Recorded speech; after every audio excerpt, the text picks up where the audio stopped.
Ted Yoho. Ted, nice to see you. Let me get this for you there. Committee on Foreign Affairs will come to order. I ask that everybody in the room, regardless of your position, please rise, join me in reciting the Pledge of Allegiance.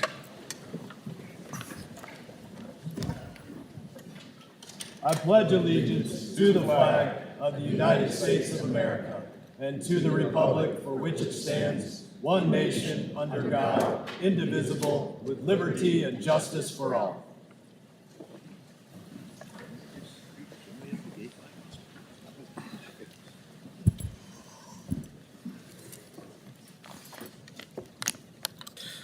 The purpose of today's hearing is to discuss the misuse of public trust through USAID's woke programming and explore ideas for reorganization to promote a stronger, better, and more prosperous United States. I now recognize myself for an opening statement on this hearing. I can tell you that we are here today very simply because many of the people and many of the programs in USAID have literally betrayed America. My colleagues to my left will say that I'm lying about these programs, and I know they damn well wish that I was lying. The programs that USAID and the State Department have spent money on are indefensible.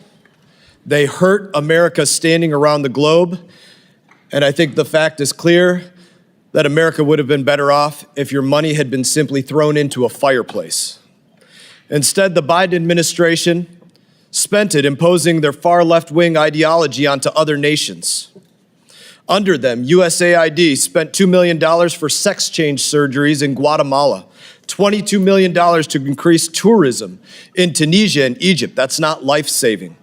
$520 million to pay consultants to teach people in Africa about climate change. That's not medicine. $4.5 million to teach people in Kazakhstan how to fight back against internet trolls. That's not life-saving. $20,000 to help LGBT individuals vote in Honduran elections. That's not medicine. $5.5 million to improve the lives of LGBT individuals in Uganda. $14 million to identify LGBT leaders in Cambodia. $425,000 to train Indonesian coffee companies on how to be more gender-friendly. $15 million for condoms to the Taliban. And I have pages and pages more. That's not diplomacy. It's a slap in the face to every American who got up this morning and went to work. To this moment, you haven't seen or heard any of my colleagues apologizing for this being wrong or wasteful. Instead, for the left, their biggest concern is that the person assembling a team to make sure that these programs are not funded is a billionaire named Elon Musk. So out of touch that they actually believe these programs are bringing other countries closer to us, or that our adversaries are going to gain some kind of foothold if we don't continue doing these programs. That's not what competing looks like for the United States of America. On the contrary, last month, when I participated in a Q&A with my colleague here to the left in the United States Institute of Peace, which will have to explain their funding, the Ugandan ambassador stood up and said these programs were not doing anything to improve relations between our nations. Take a look at the video.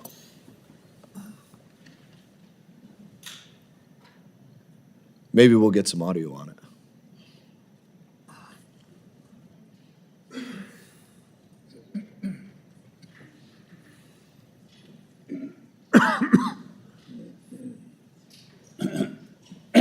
Maybe we won't get audio on it.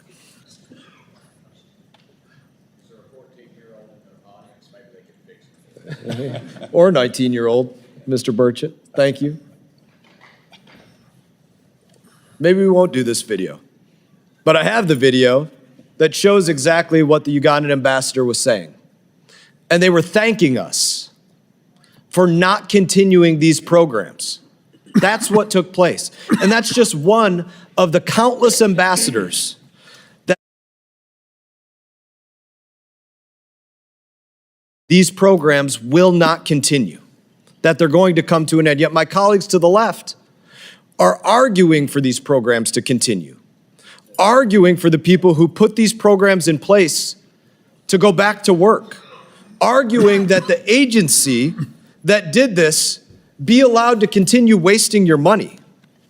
They're going to argue that President Trump doesn't have the authority to do this, but the fact is, of those who were in Congress, all but 3 of them voted to give him the authority in 2024, and it says very specifically in SFOP's approach that the administration may potentially expand, eliminate, consolidate, or downsize covered departments or agencies or organizations. That's the language of the authority. It's not just the content of USAID that is the betrayal. It's the larceny that USAID has conducted. Crooked NGOs around Washington, D.C., swindling American taxpayers out of their money. A recent audit found that USAID's implementing partners were using upwards of 50% of their grants for overhead costs, not life-saving measures. The administration has said that the aid pause is temporary, and they have proven it. The recipients of USAID programs, they can apply for a waiver. I have a list with me.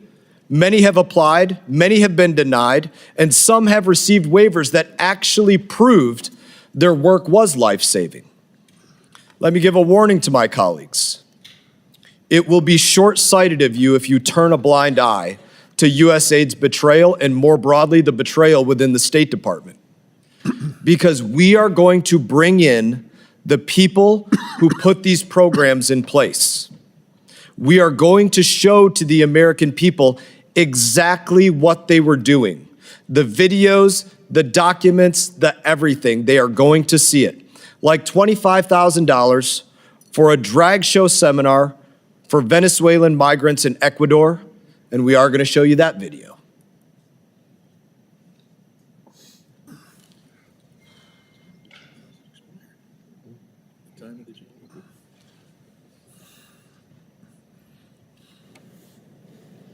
That's the USAID program spending your money. We will be writing these programs out of law as we conduct our first full State Department review since 2002. I would say that when done right, foreign aid can be one of the best tools. It can help strengthen our relationships with our allies that need a hand up, and it can help countries realize that America is the best partner. But it's only true if we understand a couple of things. What does America actually need from each country or region? What does that country or region actually want from the United States of America? Because it's not these things.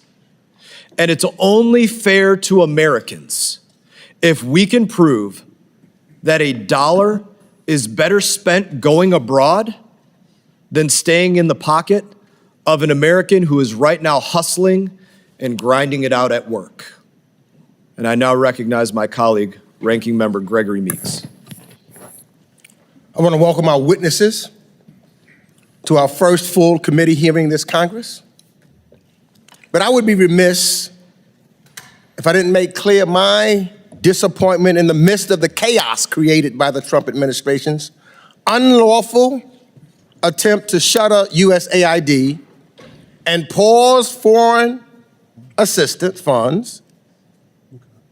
We don't have anyone here today from the administration to explain, to appear, and to explain their actions before this committee. It shouldn't be just private sector individuals here.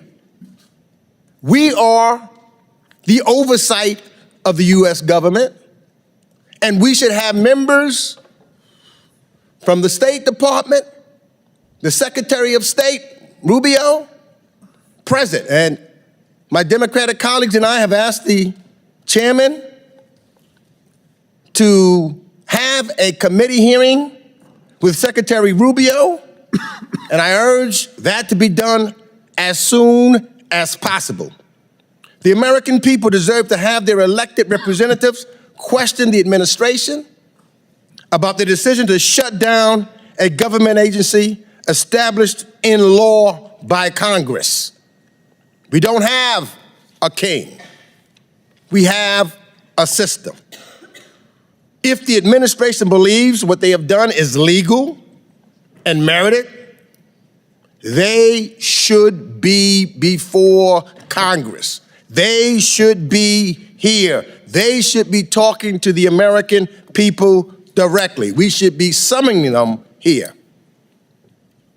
I also want to do away with the myth that this exercise with DOGE and USAID is about addressing waste, fraud, and abuse. Because if you really care about waste, fraud, and abuse, you don't illegally fire 21 independent inspector generals in the dark of night. You don't fire the head of the government ethics office. Just this week, President Trump fired USAID's independent inspector general, just one day after he issued a report showing that the administration's own effort to dismantle USAID is wasting taxpayer dollars and putting our national security at risk. That's what's happening. Our national security is at risk. And I'm asking unanimous consent to enter that IG report into the record. This committee and the American people deserve to hear from the IG. I would urge you to invite the Inspector General to appear before this committee to tell us about the actual work of addressing waste, fraud, and abuse, if that's what this is really about. Now, many Republicans, this has not been a partisan issue. Many Republicans have long championed U.S. foreign assistance as critical to our national security, as a source of United States soft power, and a key tool to outcompete China's growing global influence. Despite my disappointment over not having Trump's administration panelists here, I am pleased that among our witnesses today, we have a number of individuals who are Republicans. I look at my former colleague, Ted Yoho, who I have traveled with on several times, several CODELs, and we visited USAID programs. I know when you go and travel and see firsthand the work of dedicated USAID Foreign Service officers, civil servants, and local staff to whom we owe our gratitude and our thanks, not the dishonor shown to them by wealthy billionaires with a social media platform. Now, I only have a few minutes left, so I won't spend my time debunking every mischaracterization or outright lie we've heard from the Republican distractors of USAID. These are distractions meant to obscure the critical work USAID does. I instead submit into the record the stories by the Washington Post, the New York Times, fact-checking and dubious claims made by the Republicans. Do you have them? Yes. So ordered. And what I will use my time on is making clear that this hearing title, the USAID betrayal, is absolutely correct, because this is a betrayal. The Trump administration is betraying our national security. It is betraying our allies. It is betraying the Americans who carry out USAID's mission in some of the world's most challenging and dangerous places. It is betraying the generosity of the American people, and it is betraying the investments Americans have made for decades to stop diseases before they spread, to make sure girls have the same educational opportunities as boys, and to make sure that the innocent victims ravaged by war or natural disaster have basic human necessities. It's betraying babies who have been born with HIV in the last 3 weeks who could have been born HIV-free if only we continued to provide their mothers with the necessary medication they were sitting on the shelves. It's betrayed America's victory in nearly wiping out polio around the world by stopping the funding to stamp it out in the last 2 countries on earth with the virus still present. Want to know what happens when we stop funding this type of work? Just look at Kansas, where the outbreak of tuberculosis right now grows. So it's not just about health programs. Economic development programs in Latin America build stronger communities and help reduce migration to the United States. Good governance, independent media, civil society programs in developing countries help break debt traps from China and ensure citizens can enjoy their God-given rights. Bottom line, who wins when we pull back from one of America's greatest strengths? China wins. Russia wins. Our adversaries win. So yes, this is a betrayal. This is a betrayal of our national security. And I yield back the balance of my time. Thank the gentleman for yielding. I think I called it exactly right what the arguments were going to be. Other members of the committee are reminded that opening statements may be submitted for the record. We are pleased to have our panel of witnesses here today on this important topic. Max Primorac, Senior Research Fellow at the Margaret Thatcher Center for Freedom at the Heritage Foundation. The Honorable Ted Yoho, former U.S. Representative from Florida's 3rd Congressional District, and the Honorable Andrew Natsios, former Administrator at the U.S. Agency for International Development. This committee recognizes the importance of the issues before us and is grateful to have you here to speak with us today. Your full statements will be made a part of the record, and I'll ask each of you to keep your comments, spoken remarks to less than 5 minutes in order to allow time for member questions. Hopefully you give us something that more than what we could just read in your opening statements, and I would also ask unanimous consent that the gentleman from Georgia, Mr. McCormick, be allowed to sit on the dais and participate in today's hearing. Without objection, so ordered. I now recognize Mr. Primorac for your opening statement. Mr. Chairman, thank you for the opportunity to testify before this committee. My name is Max Primorac. I am a Senior Research Fellow at the Heritage Foundation. I previously served at the U.S. Agency for International... PEPFAR saves lives!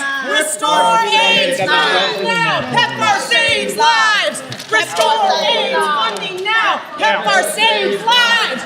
Restore AIDS funding now! PEPFAR saves lives! Restore AIDS funding now! PEPFAR saves lives! Restore AIDS funding now! PEPFAR saves lives! Restore AIDS funding now! PEPFAR saves lives! Restore AIDS funding now!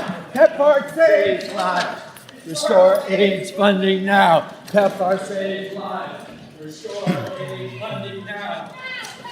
I guess these guys don't watch the news. They didn't realize that PEPFAR was one of the many programs that did prove to be life-saving, so the funding was restored. Somebody better give them a link to, I don't know, maybe Fox News or something like that. You may resume your opening statement. Mr. Chairman, I previously served at the U.S. Agency for International Development and the U.S. Department of State. I've dedicated 35 years to international relations work. The views I express here today are my own. President Donald Trump's decision to shutter USAID reflects the agency's loss of bipartisan support in Congress and the trust of the American people. It exposes a bureaucracy that went off the ideological rails and no longer reflects the will or the values of the American people. What should be and must be an effective tool of U.S. foreign policy has turned into a partisan global vehicle focused on spending money rather than achieving concrete outcomes aligned with American interests and on imposing radical social ideas that divide us at home and spur resentment abroad. They refuse to be held accountable to Congress and American taxpayers who fund them. Advocates evoke dangers to our national security, citing programs to counter communist China, protect us from the global spread of infectious diseases, and provide life-saving humanitarian aid. I understand the importance of these programs. At USAID, I co-chaired a counter-China interagency group, oversaw containment of 2 Ebola outbreaks, and led the Bureau for Humanitarian Assistance. But USAID's obsession with identity politics, gender fluidity, population control, and climate fanaticism undermined these goals. Americans are now aware of massive waste, fraud, and abuse of their money. Every single project was corrupted by this radical agenda. They are not happy. USAID's leadership failed in its most basic fiduciary responsibility, and that is to avoid the kinds of reputational risks that would imperil the agency's legitimacy with Congress and the American people. USAID pushed developing countries to rely on communist China for their green energy needs. 2 years ago, 131 African lawmakers and religious leaders from 13 countries implored Congress not to use PEPFAR to promote abortion, stating, "We want to express our concerns and suspicions that this funding is supporting abortion, that it violates our core beliefs concerning life, family, and religion." Many Africans have told me, but also from other places in the world, the Chinese do not ask us to give up our religion to do business with them. Mr. Chairman, our aid approach has severely harmed our global standing. USAID's humanitarian system is also broken. In Gaza, American aid financed Hamas's campaign to exterminate Israel. Similarly, in Afghanistan, Yemen, and Syria, where we lack physical presence to ensure that our aid is not diverted to terrorists, our aid is sustaining these war economies. USAID failed to properly manage the billions of dollars entrusted to it. This committee discovered that USAID partners were charging 50% or more for overhead. A government audit showed that USAID could not account for overhead charges concerning $142 billion worth of awards. These funds proved a boon for the progressive-dominated foreign aid industry. President Trump's leadership has created a unique opportunity to fast-track important reforms of our aid system. Secretary Rubio might look at the reforms made during the last Trump administration. Our starting point was that the purpose of foreign aid is to end the need for it. Foreign aid is not an international welfare program. USAID is not an international NGO. These must align with American interests and values. A final point. Congress must also do its part. Why should pro-Hamas South Africa, Beijing's point country in Africa, receive billions of dollars of aid from us? We should support our friends instead. Thank you, and I look forward to your questions. Thank you, Mr. Primorac. I now recognize Mr. Yoho for his opening statement. Mr. Chairman, Ranking Member Meeks, and members of the committee, it's an honor to participate in this hearing regarding USAID. I'm a former member of Congress serving from 2013 to 2021, representing Florida's 3rd Congressional District. During my 8 years in Congress, I served on this and the Agricultural Committee. I had the honor to serve as chairman of the Asia Pacific Subcommittee during the 115th Congress. I entered Congress. Mr. Yoho, could you move a little closer to your mic? It'll help turn it on too, won't it? Thank you. I lost that knowledge already, huh? I entered Congress with the goal of eliminating foreign aid for various reasons. Looking back, I was ignorant on what I thought foreign aid was, what it did, and thought it was unnecessary. Soon after my first foreign congressional delegation trip, I realized that foreign aid, when used properly, can be a tool in soft diplomacy that strengthens the nation's economy, security, increases trade, decreases migration, creates strong partners and allies. When used improperly, it has the opposite effect on both our friends and adversaries and wastes taxpayers' money. I became a strong proponent of reforming international assistance by working in a bipartisan and bicameral fashion with my co-sponsors, along with the first Trump administration when we introduced the BUILD Act that authorized the creation of the DFC. This was the largest reform in foreign aid in over 2 decades, and my goal was to move countries from aid to trade with the use of effective tools managed correctly. I chaired, along with Congressman Adam Smith, the Effective Aid Caucus and met with members and outside groups to improve efficiency and effectiveness on assistance. This committee has had many hearings dealing with USAID. It's frustrating that an agency set up to further our security, prosperity, engage in humanitarian projects, and work to prevent the spread of diseases, hunger, and conflict have strayed so far from its original intent when it was created under President Kennedy in 1961. USAID has lost the trust of a large portion of the American people and the international community. Remember, President Lincoln, he said, with public support, you can do almost anything. Without it, you can't do anything. The redesigned U.S. foreign assistance entity will have to work hard to recreate that trust here and abroad.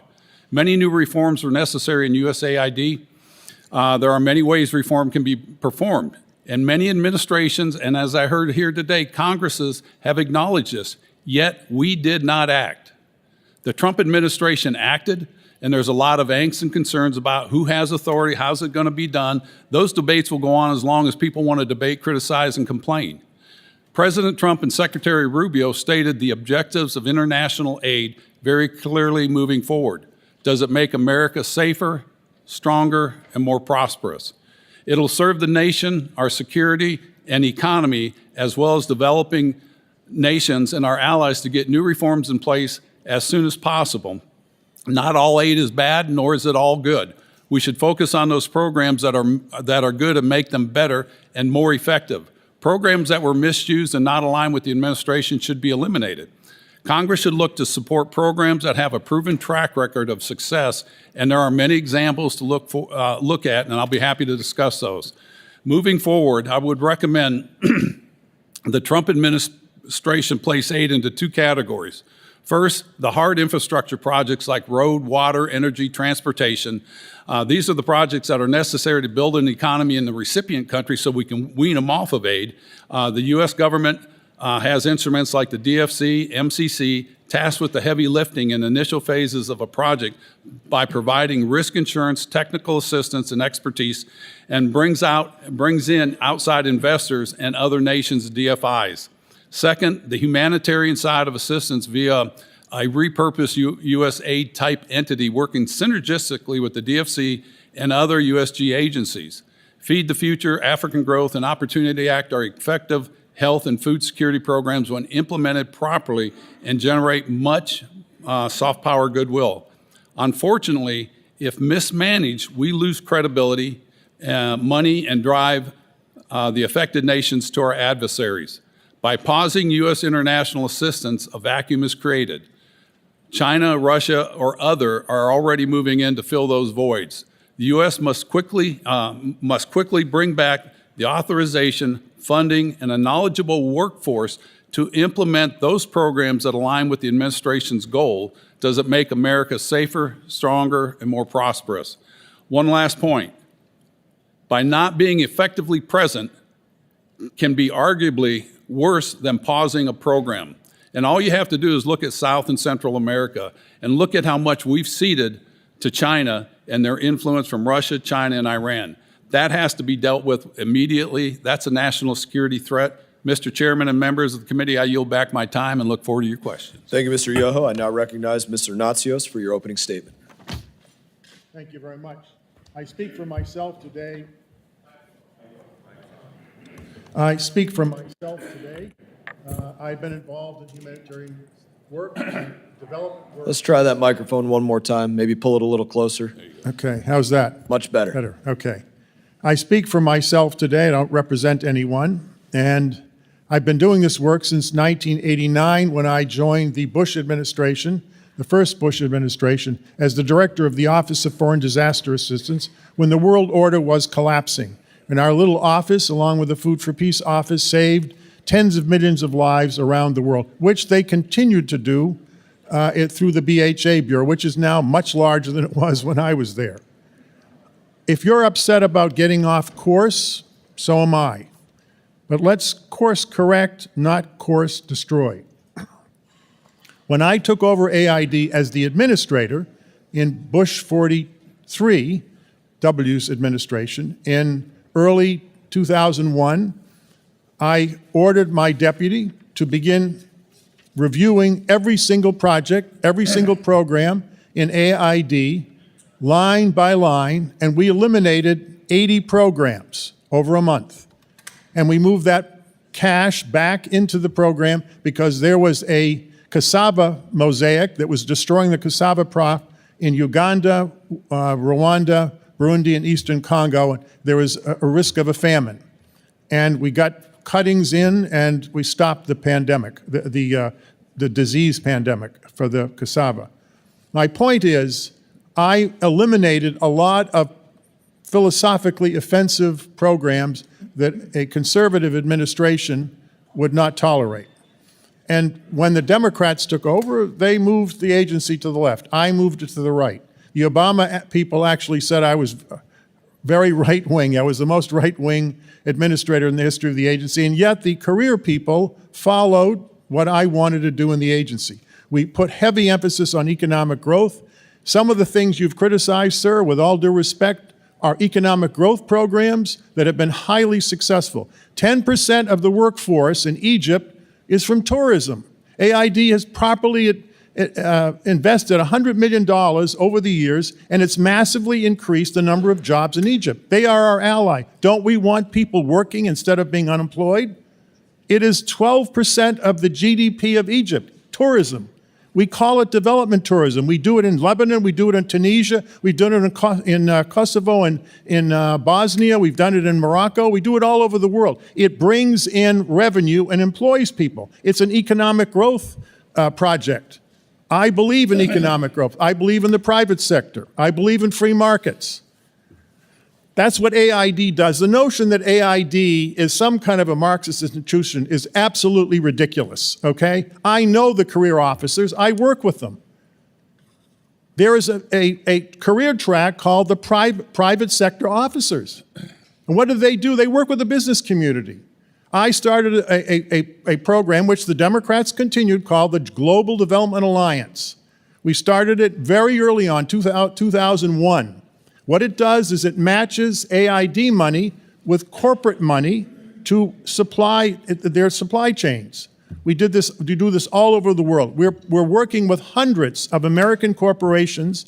We've raised $60 billion in private sector funding with the American business community to increase jobs all over the world. We've been doing this for 24 years, very successfully. The Europeans and the Canadians and the Australians have taken our lead in this and tried to replicate these public-private alliances. 25% of the money in those GDAs is U.S. government money. 75% is private money. We invest together. We don't give them any money. They don't give us any money. We design the project, we co-invest, and then we manage it. The notion that AID is irresponsible in terms of its oversight is utter nonsense. I wrote an essay 12 years ago called The Clash of the Counter-Bureaucracy in Development. It was published. It's the most cited thing I've written in the scholarly literature. And it was based on my frustration with the level over and over and over again of oversight. The Inspector General, the Special Inspector General. Why do we need two Inspector Generals in Afghanistan and in Iraq? Then we have the GAO, we have the OMB, we have the Congressional Oversight Committee. Every line of what AID does is overseen by 7 different levels of oversight. You know why money disappears? I'll tell you why. Where do we work? Where do we work? Christian NGOs are now delivering food in Sudan in a famine. There will be 2 million people dead by the end of this year. Those are the projections. There is no government in Sudan. There's no police in Sudan. There are no courts. I thank you for your opening remarks this morning. And I now recognize Chairman Emeritus, Ranking Member Meeks, for his 5 minutes of questioning. Chairman Emeritus McCall for his 5 minutes of questioning. Thank you, Mr. Chairman. When I was chairman of this committee, I got congressional notifications of spending programs from USAID and State Department, and I put holds on those programs, many listed by the chairman. Instead of working with me, the administration, the prior Biden administration, decided to blow through those holds, bucking a long-standing tradition. And I want to go through some of those I put on hold. $1.5 million to promote LGBTQ causes for immigrants in Latin America, allowing them to litigate against foreign governments, primarily Catholic nations. I don't know how that advances the U.S. interests abroad. And as a Catholic myself, I find that very offensive. We've also heard about the $15 million for condoms and contraceptives to Afghanistan, a country under Sharia law, $15 million. What did USAID do? They blew through my holds in complete and utter disregard of this committee's oversight responsibilities. I also uncovered the department had spent $500,000 to advance atheism in Nepal. Atheism in a country where Tibetan Buddhists is a predominant religion. What does that have to do with advancing U.S. interest abroad? The Humanist International Group that they gave money to, the $500,000, the CEO called the Catholic Church an institution you should be ashamed to be involved with. Our taxpayer dollars to condemn the Catholic Church. Again, as a Catholic, I find that extremely offensive. And then the one we've heard so much about, $20,000 for drag shows and drag workshops in Ecuador. Mr. Chairman, I've seen the video you sent out. It is utterly disgusting to the American taxpayer that we are funding that kind of behavior. All these programs gave USAID a black eye. And that's unfortunate. Because you go back to the Marshall Plan, really the genesis for thinking about the USAID. The Marshall Plan was one of the most successful programs we endeavored in after World War II to make sure a Hitler never rose from the ashes again. The Food for Peace program, sir, that you discussed, the American farmer benefits from this. It's been extremely successful. Why was USAID created in the first place in 1961? It was to counter the Soviet Union during the Cold War. I believe it still has a legitimate purpose to counter the rising threat of China and Belt and Road and our other foreign adversaries. It also has the ability to counter terrorism. Lindsey Graham and I passed the Global Fragility Act, state, DOD, USAID, all working together to destabilize nations, which breed terrorism. PEPFAR, one of the most successful global health programs ever developed under President Bush.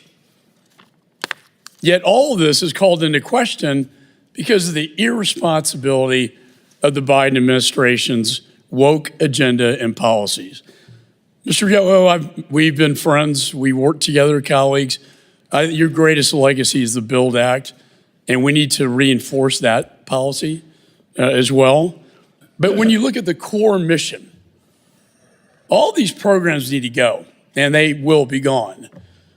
But as we look at program by program and strip down to the core mission, do you still believe that this is a worthwhile endeavor, the core mission of USAID?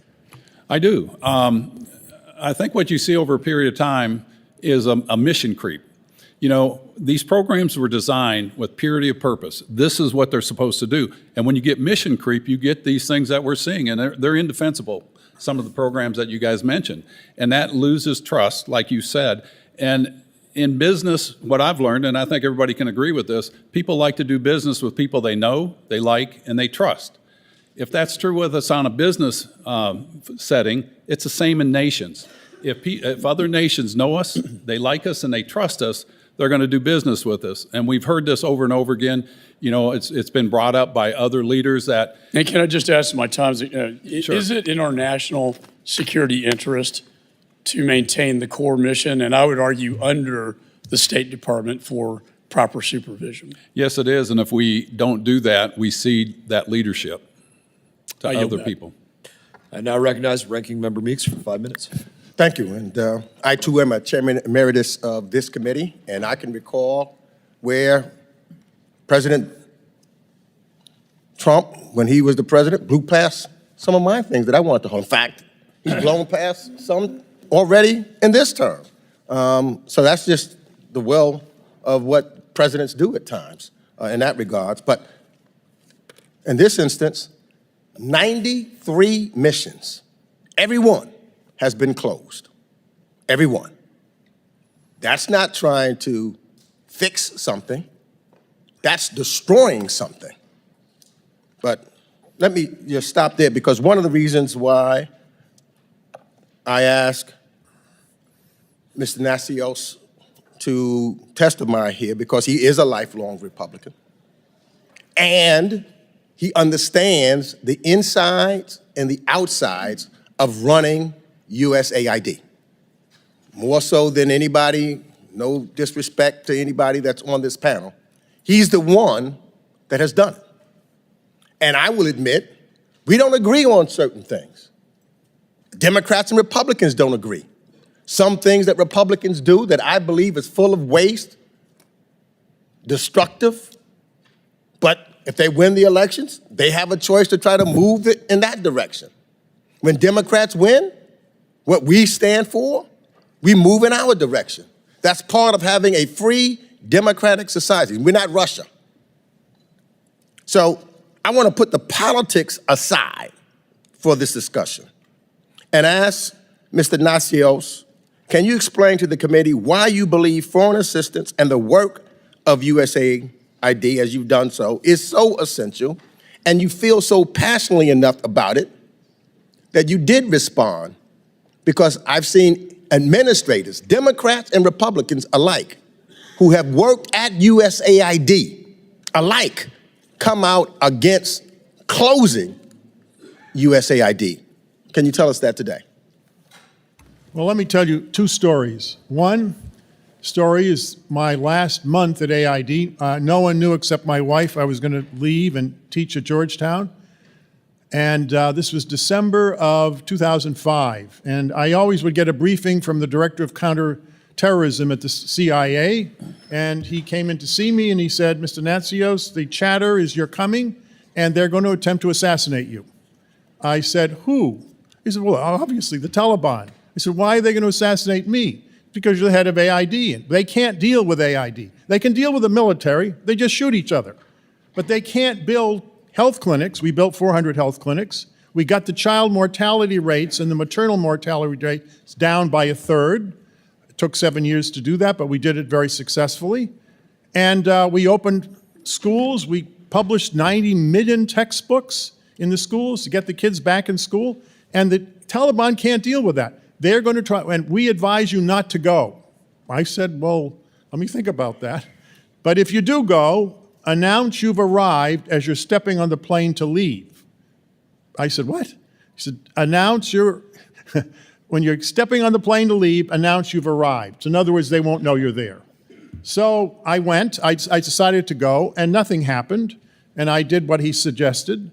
But what I found out was, from talking to the mullahs in the village, the religious leaders who were pro-democracy and pro-America, that the Taliban disregarded the greatest enemy of the Taliban was USAID. You know, in Kosovo, they named their kids USAID. They actually, the Albanians are Muslims in Kosovo, and they made it into a Muslim name, USAID.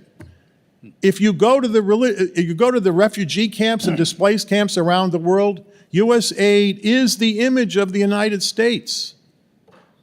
We used to bring 20,000 students to the United States to get their advanced degrees during the Cold War. You know what the Chinese, you know what we're doing now? 900 scholarships. We stopped doing it. The Chinese are spending huge amounts of money to bring 40,000 people from the developing world to get their degrees in China. We should be investing in that. We're not. And I think we're falling behind, and we're focused on the wrong things. The amount of DEI stuff. I started going through the RFAs. It's a small percentage. It is not accurate to say that this is, and some of these things that have been shown, those are not AID projects. Those are State Department programs. Why are you blaming AID for what the State Department did? The F office in state controls all this stuff. Now let me tell you a second story. After the Aceh tsunami, we did a huge response. Aceh is a part of Indonesia which had a Muslim insurgency for many years against the central government. We did a huge response. We put the aid logo on everything. The mission director got carried away, 50,000 stickers, USAID from the American people. Before the Aceh tsunami, bin Laden had a 57% approval rating in Indonesia, the largest Muslim country in the world and a democracy. After it, he collapsed from 57% to 27%. We had a 26% approval rating. We went from 26% to 63%. Now you say, Americans like to be liked. We all like to be liked. But what difference does it make? President Uduono, the president of the country, said, I like President Bush. I like the United States, but it's very hard to work with you because you're so unpopular. Not after the Aceh tsunami. The newspapers in Indonesia said, where is bin Laden when we need him? The Americans here we really don't like, and now we realize who our real friends are. Thank you for answering our questions today, sir. We appreciate it. We agree. A lot of waste, like $10 million through USAID. Everything I listed was USAID. $10 million for circumcision in Mozambique. There's another example for you. I now recognize Mr. Smith from New Jersey. Thank you, Mr. Chairman. Upon assuming office, President Biden repealed President Ronald Reagan's Mexico City policy, expanded by President Donald Trump in 2017. But the Biden administration didn't stop there. They initiated a new, radical vision that integrated aggressive abortion on demand into PEPFAR programming, called it Reimagining PEPFAR, that included explicit guidance directing recipients, and this is billions of dollars of U.S. taxpayer funds, to use their leverage to enact pro-abortion laws and policies in PEPFAR countries. Biden hijacked PEPFAR. And he shattered, I did the reauthorization of PEPFAR for 5 years during the Trump administration, the first one. I'm all for it. In this place here and on the floor of the House and all over Africa as I traveled, all for it. But then it was hijacked. In a strong rebuke, and Mr. Max had mentioned this earlier, 131 African lawmakers and religious leaders said that the PEPFAR funding is supporting abortion, and they admonished us to say the NGOs that we finance are hijacking their ideals by pushing it so aggressively in Africa. Mr. Natsios, you testified today, and I read your written statement, that USAID needs to be refashioned, and you said that, quote, you believe it is bad policy to transfer domestic culture wars into politics to the developing world. Do you believe that the Biden administration was wrong to integrate abortion on demand as into global health? Because they did it across the board, USAID, and of course PEPFAR. Much of that money is deployed through USAID. When you did say that efforts to protect the weakest and most vulnerable from extermination, I do believe that's trivialized when you somehow bottom line it and say it's a culture war. We believe in defending unborn children and their mothers from the violence of abortion. It's not a culture war. It is a fact when they're in these countries pushing it, that unfortunately children will die. I and like-minded pro-life advocates in Congress and around the world seek to protect unborn baby girls and boys from violence of abortion, including dismemberment, decapitation, and of course the abortion pills, which are now being pushed all over the world, including the United States. How do they work?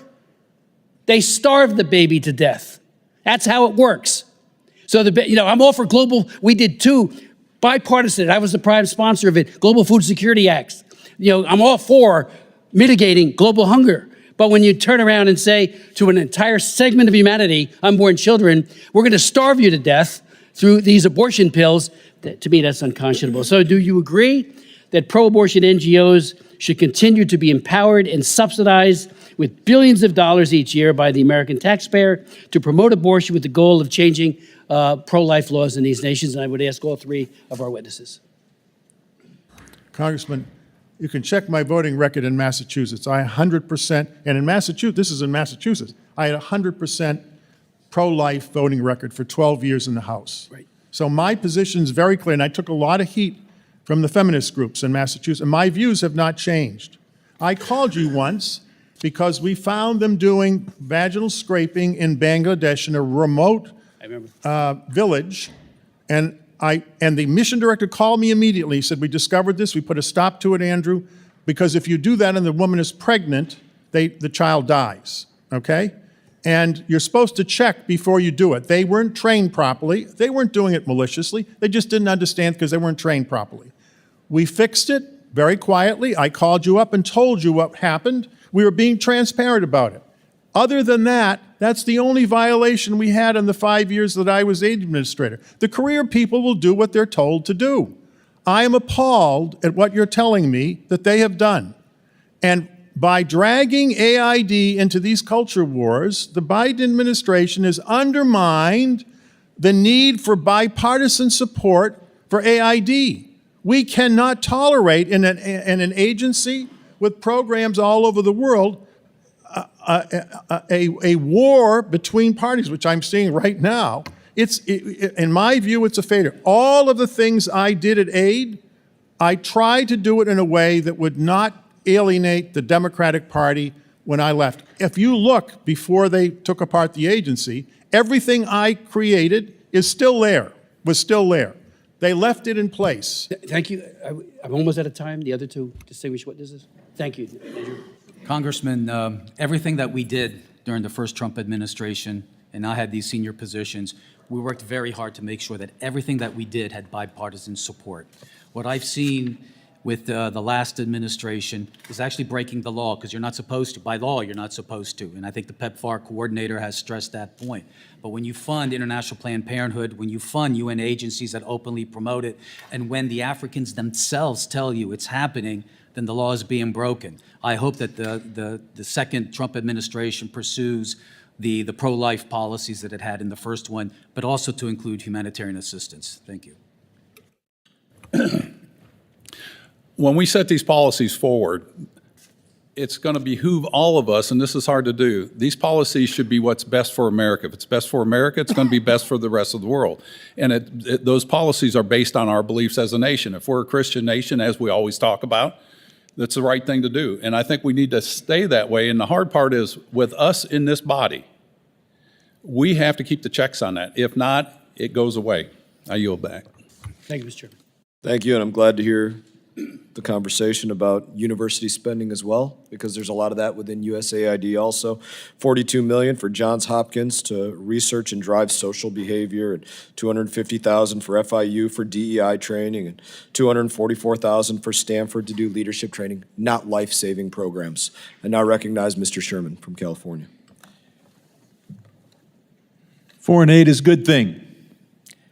Americans think that we spend 25% of the federal budget on foreign aid and want it reduced to 10%.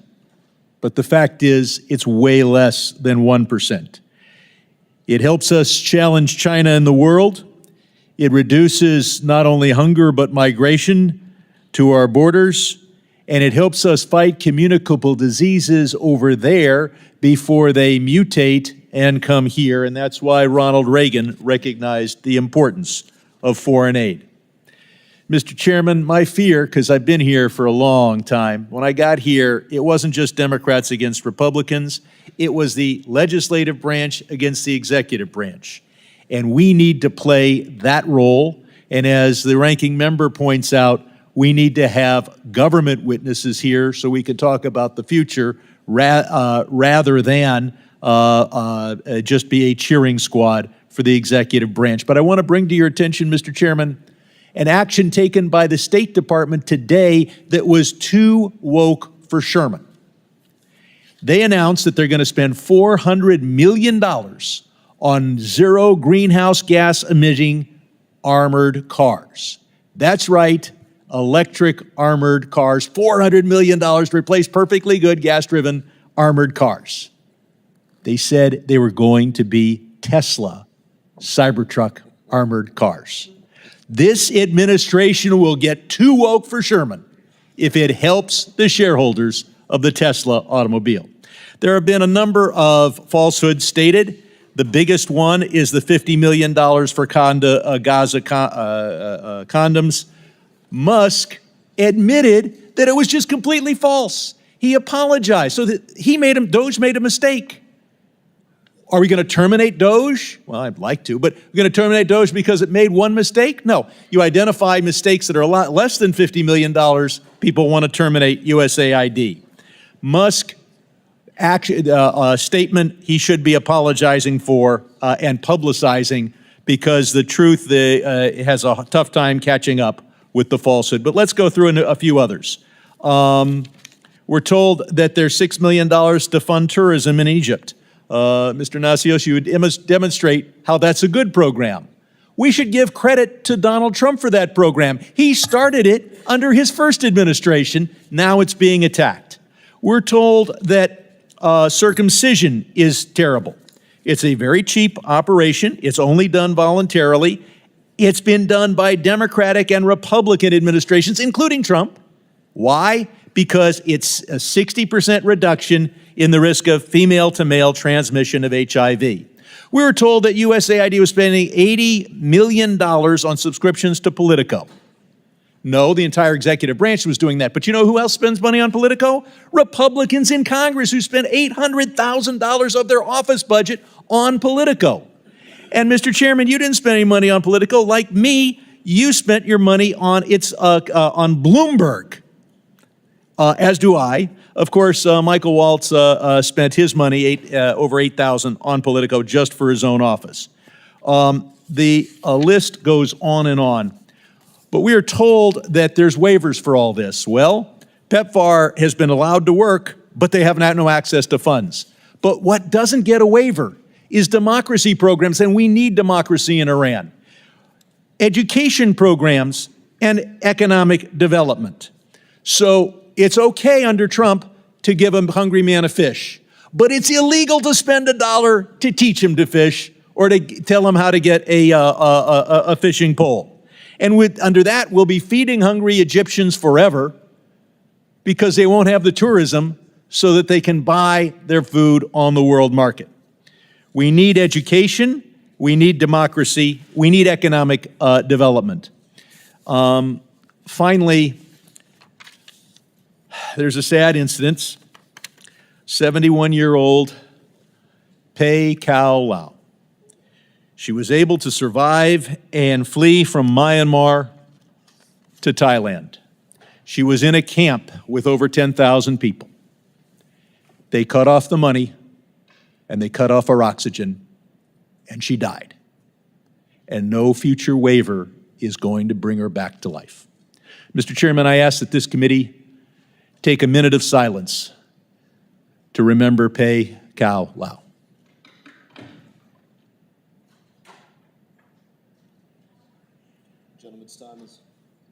Gentleman's time has expired, and I would also point out that PEPFAR care and treatment, HIV prevention, their PEPFAR programs have been reauthorized for $500 million and other appropriations as well, just in case you were not aware.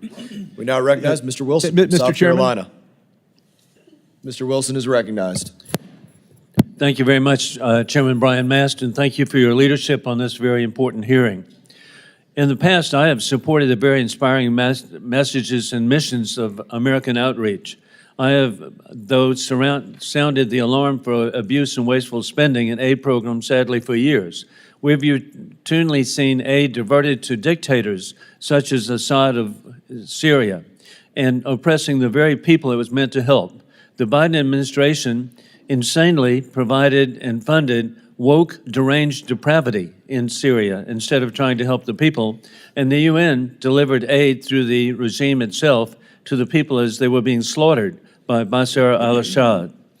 Legitimate aid was diverted from the needed earthquake recovery that occurred there in Syria.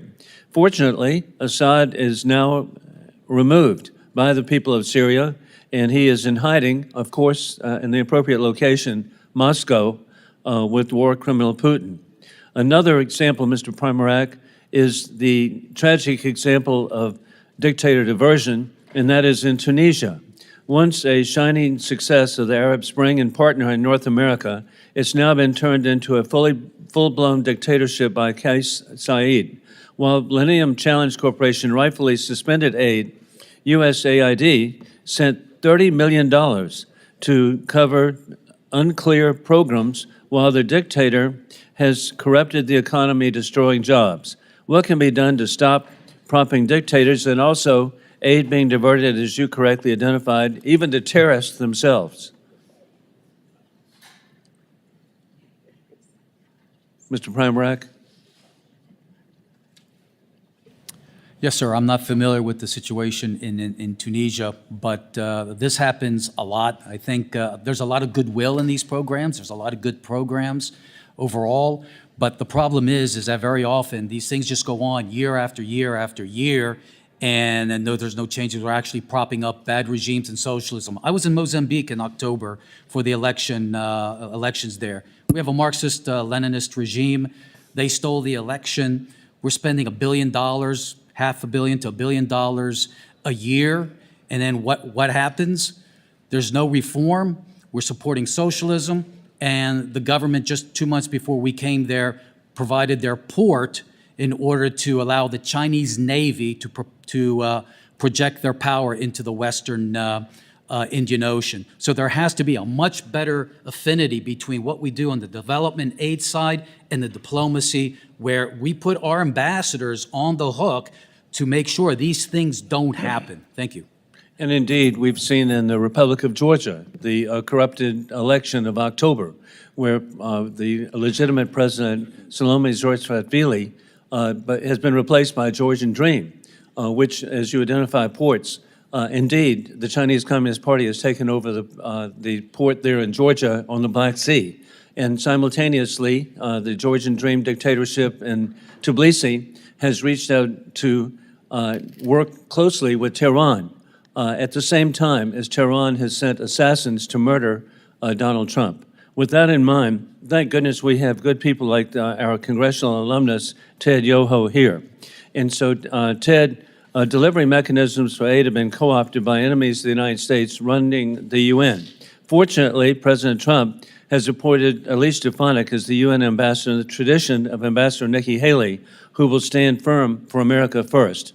Many of the nonprofits that are doing the bidding of dictators are being supported. What can we do to ensure that indeed these agencies are working for the people we're trying to help and not prop up dictators or support terrorists? I think the biggest thing is just oversight, and we need to follow up on the oversight. We hear every year how many erroneous spending programs there are, how money's being wasted. We hear those reports, but yet when I was in Congress, I didn't see us acting. It was hard to get everybody to act, and that's where I go back to the purity of purpose and what is the mission. We have to stay within those guardrails, and we need to make sure, well, the body of Congress needs to make sure that they stay that way. And it's a tough thing. And, you know, if it was a static world, it would be easy, but it's a tough world. And also in the best Florida tradition, our Secretary of State, Marco Rubio, has announced just last week a great letter to Chairman Mast about how they would be stepping in to identify programs and promote those that promote the people of legitimately in the world who need it. I yield back. Thank you, Representative Wilson. Now recognize Representative Keating. Thank you, Mr. Chairman. I welcome two of my former colleagues here, Ted Yoho, who was one of the more conservative people I served with here in Congress, and Andrew Natsios, who I think is the most conservative member I served with in the Massachusetts House as a Republican, and Republican leader in Massachusetts as well. You know, I think that what we're seeing with our witnesses like this, is the fact that up until 3 weeks ago, this issue, USAID, used to be the most bipartisan issue. And I've been on this committee now for 14 years plus. We used to agree with these things. We could find things wrong with it that we can correct. And the irony of all this is this: the Republicans are in charge of the White House, the House, and the Senate. They have the power to do this the right way. They have the power of oversight to look at all the things that are being pointed out. That's your responsibility if you don't like it, and you have the power to do it. You don't need this draconian executive directive to do it. It's causing chaos, not just here in this country, but around the world. It's not necessary, and it's a huge departure from everything I've seen occurring in the 14 years before this. Along those lines, I'd like to submit, Mr. Chairman, a letter to the Republican and Democratic leadership in the House and the Senate, and it's from almost 150 former administrative officials, Republicans and Democrats, those who served in the military and the State Department, and urging the rescission of the Trump executive orders aimed at freezing our foreign assistance and dismantling USAID. It deplores the undemocratic and unconstitutional dismantling of these agencies. I'd like to submit this for the record with unanimous consent. And I'd also like to point out some other correspondence that occurred around this issue. The people that praised this action, where did they come from? I'll tell you where they came from. They came from our greatest critics, the greatest critics of democracy right now in the world. They came from the leaders of Russia and Hungary and Venezuela. they're praising this effort. That's who's for this effort. In fact, the Speaker of the Russian State Duma said that anyone who received funding from USAID should be made to publicly confess and repent on Red Square. That's who's praising this. That's who's happy with this. Putin's happy with this. This is so important now in Ukraine. One example, Putin's primary target in Ukraine is to destroy the electrical grid, to use that as an energy weapon of war against the Ukrainians in his illegal aggression. And what does USAID do? They're helping to train and give the resources so that the Ukrainians can repair these damaged electrical grids so they can keep the power on and fight Putin. Putin's happy with this. I mentioned the military leaders. General Mattis, who is also Secretary of Defense under Donald Trump, he used to come to this committee time and time again and say, don't fully fund these programs like USAID, and you know what? If you don't fund it, just buy me some more ammunition. The military in our country understand the importance of this program. I've had discussions for years, and I just recently had discussions with our special operations forces. Those people, I respect them beyond words. They are in the most dangerous parts of the world, in small numbers, a global footprint, working to know where our greatest threats are in the country. They're placed in positions hosting the most dangerous threats to our country, as are so many people working for USAID, risking their lives as well, trying to secure the safety of people, not just in the world, but in our own country, from terrorist threats that are metastasizing and pose increasing threats right here back at home. They told me of the importance of USAID. They told me how they work together on security issues, on intel issues, on understanding how they can use their ability to keep us safe and use it more effectively. And they particularly pointed out what a threat China is, and it'll become a greater threat in the absence of USAID. That's who's asking us not to make these draconian changes. And you know, do it the right way. All those things you do, all the little small cuts. I won't say anything about circumcisions being a small cut. Listen, all these small cuts, you have the power to do it yourself. Do it. Do it the right way. Don't support this. I yield back. I thank the gentleman from Massachusetts. We will write $10 million of foreskin out of the budget. I now recognize Representative Perry. Thank you, Mr. Chairman. USAID was created through executive order in 1961 by President Kennedy, long having lost and strayed from its mission, lost its direction. Even the Clinton administration tried unsuccessfully to reform it. And we spend, I don't know, somewhere between $40 and $50 billion annually on this organization. And with the things that you hear, well, many of us, probably most of us in this room, agree with projecting America's power for the good of all the world around the globe. Quite honestly, if our enemies were asked to design a foreign aid program that would actively undermine the United States of America at maximum cost to the taxpayer, they would be hard-pressed to create a scheme more effective than USAID.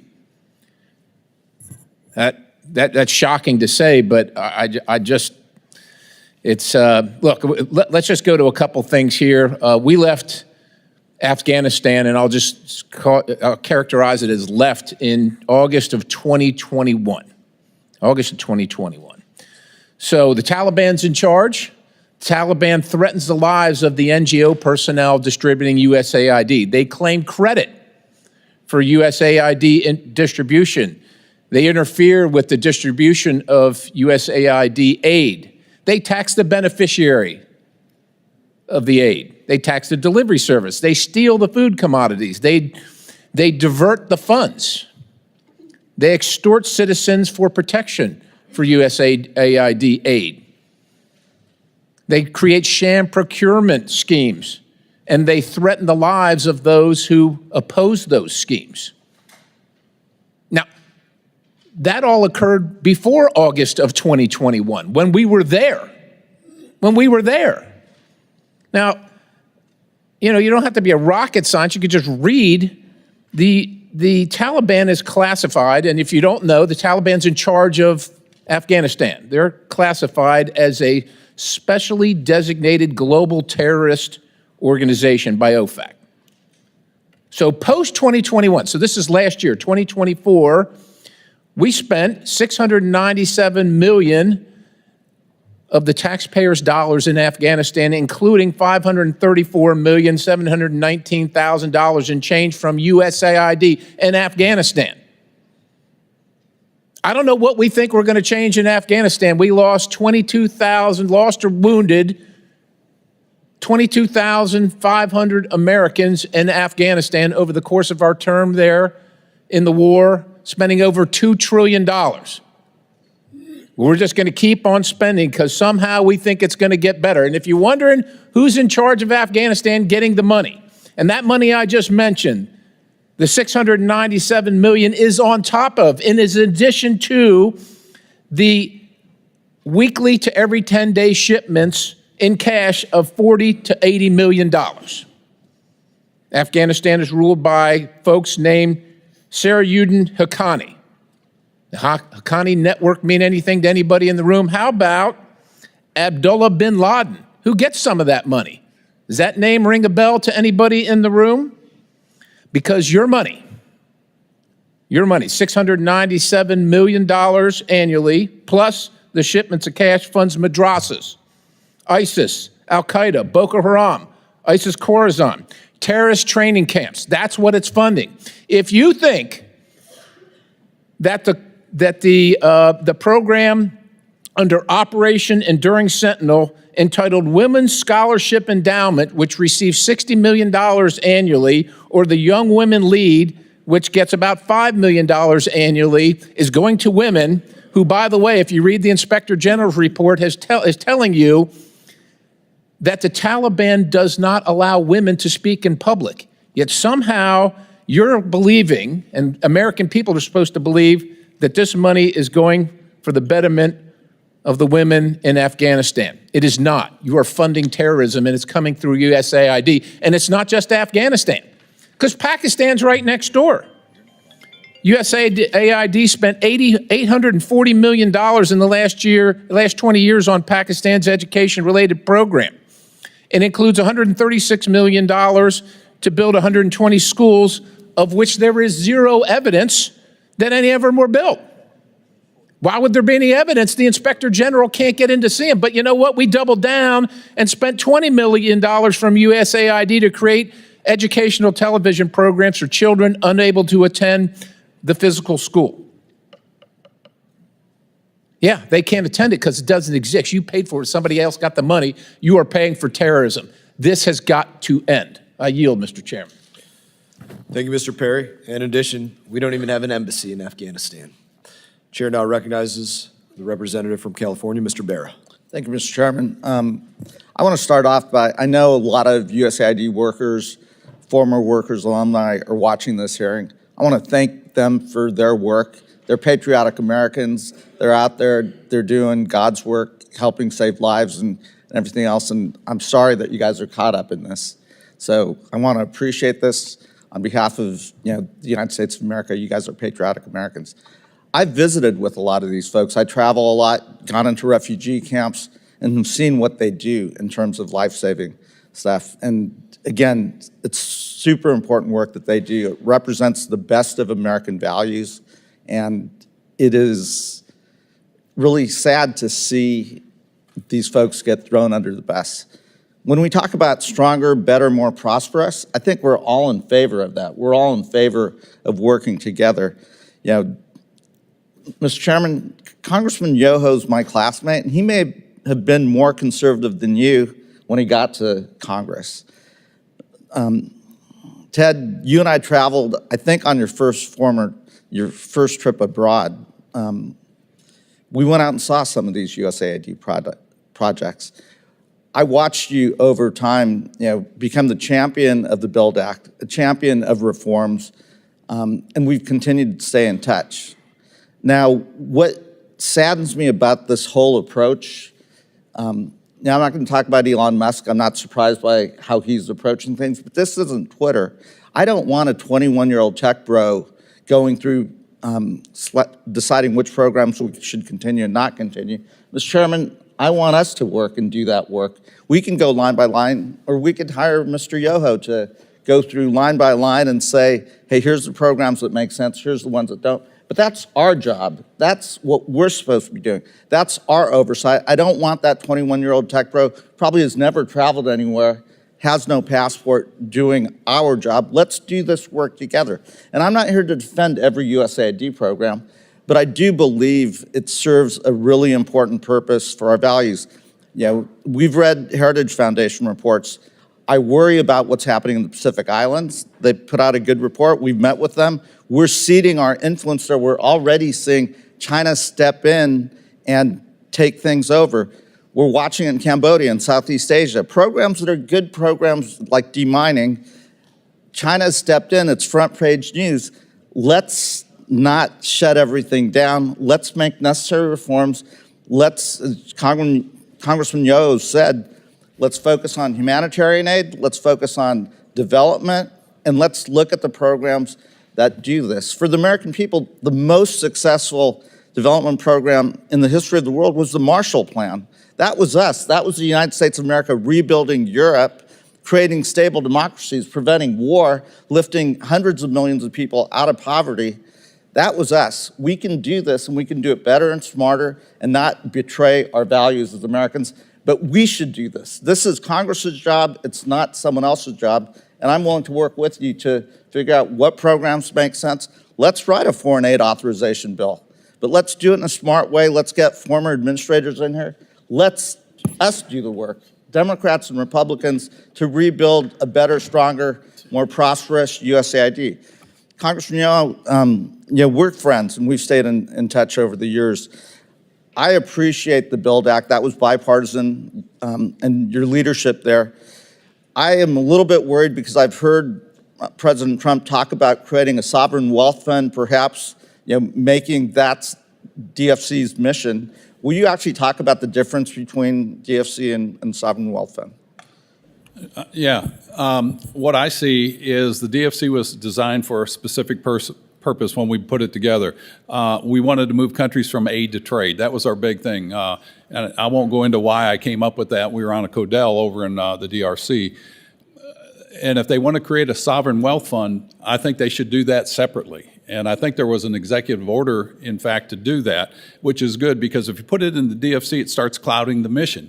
Are we going to do development, or are we going to do build the trust fund or the sovereign wealth fund? And you start clouding the mission and you get away from what I like to call purity of purpose. The DFC was for hardcore infrastructure projects that will bring in other investors in a region that needs those jobs and the opportunity so that we can wean them off foreign aid. Foreign aid by itself has not brought anybody into prosperity. But working together to build that infrastructure, to create that structure there, that brings in the opportunity, outside dollars, and then we create friendships and allies around the world. Great, increases thank you. trade. Mr. Chairman, I'm willing to work. Let's do the work here in Congress in this committee, and let's build a better, stronger, more prosperous And I commend you USAID. guys for saying that. Could I just add something, if I could? Gentleman's time has expired. I do thank the representative for wanting to work on the State Department reauthorization and look forward to working with you on that. The representative from Tennessee, Mr. Burchett, is recognized. Thank you, Mr. Chairman. I want to submit for the record an article of why condoms cannot always be trusted. It's dated March 19th, 1993, and it goes on to say that USAID distributed around 800 million condoms last year, and this was in 93. The argument that condoms are not being distributed obviously has some holes in it, Mr. Chairman. Mr. Primorac, can you provide an example of USAID programs, a USAID program that was harmful to the U.S. foreign interests?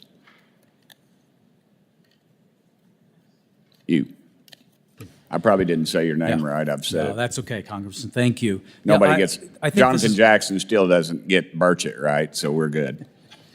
Now, I've heard a lot about the issue of China, and I agree that it's very important to counter China, but the last 4 years went in the opposite direction. The strong counter-China infrastructure that we had developed over at USAID was simply dismantled by the next administration. I can't think of anything that's harmed the developing world than the climate agenda. It has pushed all of these countries, especially in Africa, to go green.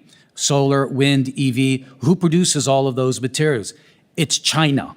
And then on top of it, we tell them, no, you can't develop your own fossil fuel industry because it's anti-green. So what happens? They can't generate the revenues to create good jobs at home. They can't generate the revenues in order to finance their own health, education, and other needs, and it increases the price of energy, which does what to the poor? It hurts them. The climate agenda has done more in increasing poverty and increasing hunger than anything else. Of course, the resentment that's building up from around the world, that's much more conservative than we are on these woke things, it's extremely damaging. And look, a friend of mine at work provided me this morning with something that's very, very telling.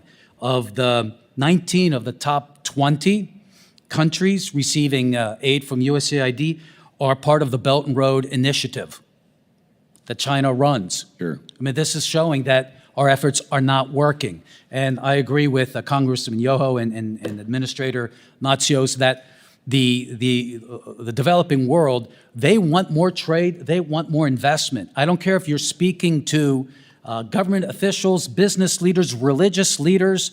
They don't want all of this other kind of aid where 50% of it is gone and we're violating their norms. Let me get a couple more questions in to you, if that'd be all right. Did USAID assist in illegal immigration on our southern border? I think that's something, it's both state and aid that's shared in that responsibility. PRM over at state, I think, is doing this. There was this whole thing about root causes and spending billions of dollars in Central America as if that would stem illegal immigration. But the problem with that argument is that these countries earn tens of billions of dollars of remittances. So the amount of aid that we're spending is such a tiny amount, it doesn't have any impact. If you want to stem illegal immigration, it's not foreign aid, it's closing the border. And we're seeing the results of it now. Did USAID fund foreign terrorist organizations such as the Taliban?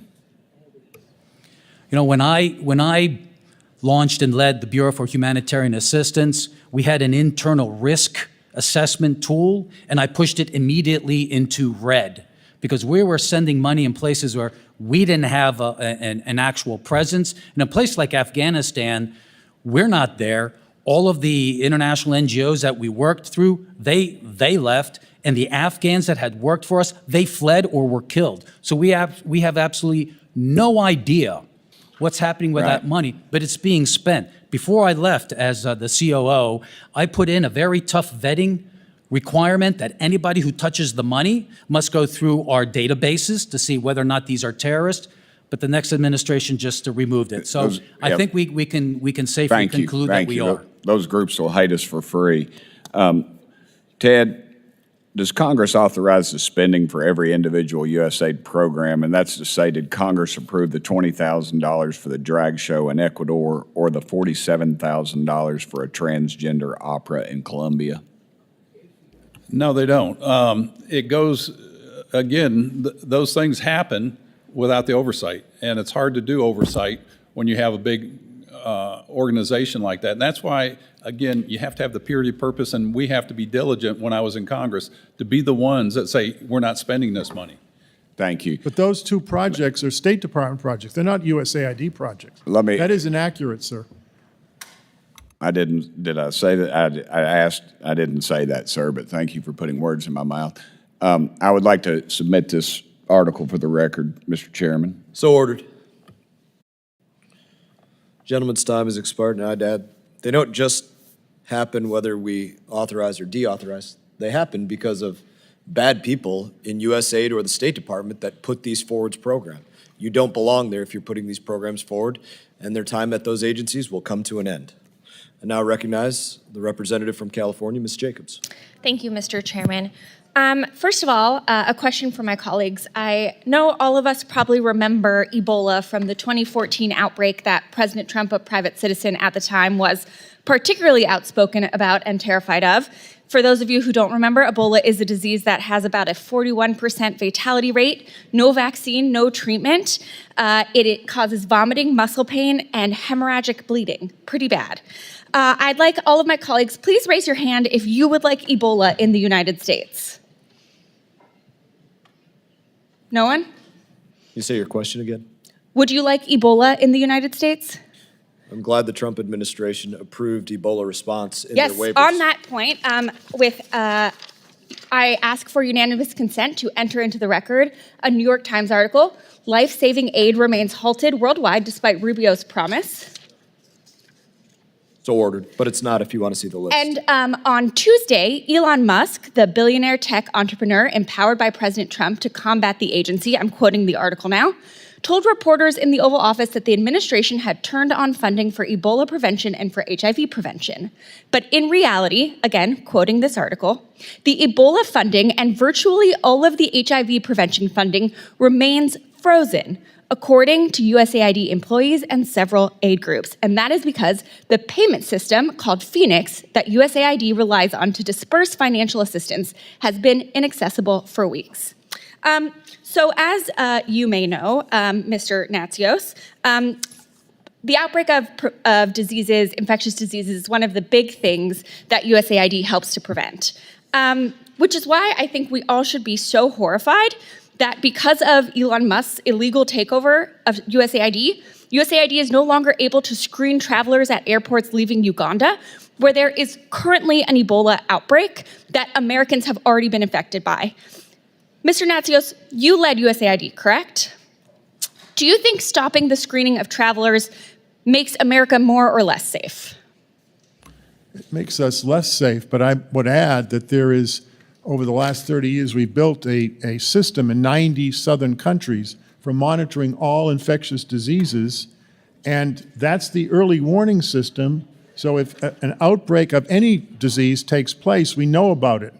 The countries where, like China, where COVID started, I certainly wouldn't advocate having an AID mission there, but the countries where there's an aid mission, the ministries of health have been trained, and there's a comprehensive early warning system to protect us. That system is, in terms of AID support for it, has been shut down. That's right. I might also add... Sorry, I just want to reclaim my time because I have a few more questions, but I completely agree with you. So let's take my Republican colleagues at your word. You want to reduce waste, fraud, and abuse. I agree with that. You want to reform how USAID does its work. I agree with that too. In fact, I have bipartisan legislation to do that I'm happy to work with you, Mr. Mast, on. But let's talk about what's actually happening. So, Mr. Natsios, again, would you consider yourself liberal or woke in any way? No. Okay, great. Do you believe that USAID is a criminal agency plagued by waste, fraud, and abuse? No. And on February 4th, nearly the entire USAID workforce was notified that they were being placed on administrative leave. Mr. Natsios, would you say that removing the majority of the staff responsible for overseeing USAID's programs increases or decreases the risk of waste, fraud, and abuse? Well, it increases it because the oversight of AID officers are there for oversight. That's what they do. 40% of the staff of AID are compliance officers. They spend all day trying to make sure these things don't happen. They do happen sometimes because of where we work. And the USAID Inspector General agreed with you as the ranking member entered into the record, stated that all of USAID's oversight controls are largely non-operational. But instead of addressing this problem, Trump actually fired the Inspector General, who released this report the very next day. Mr. Natsios, does firing USAID's Inspector General generally reduce or increase waste, fraud, and abuse?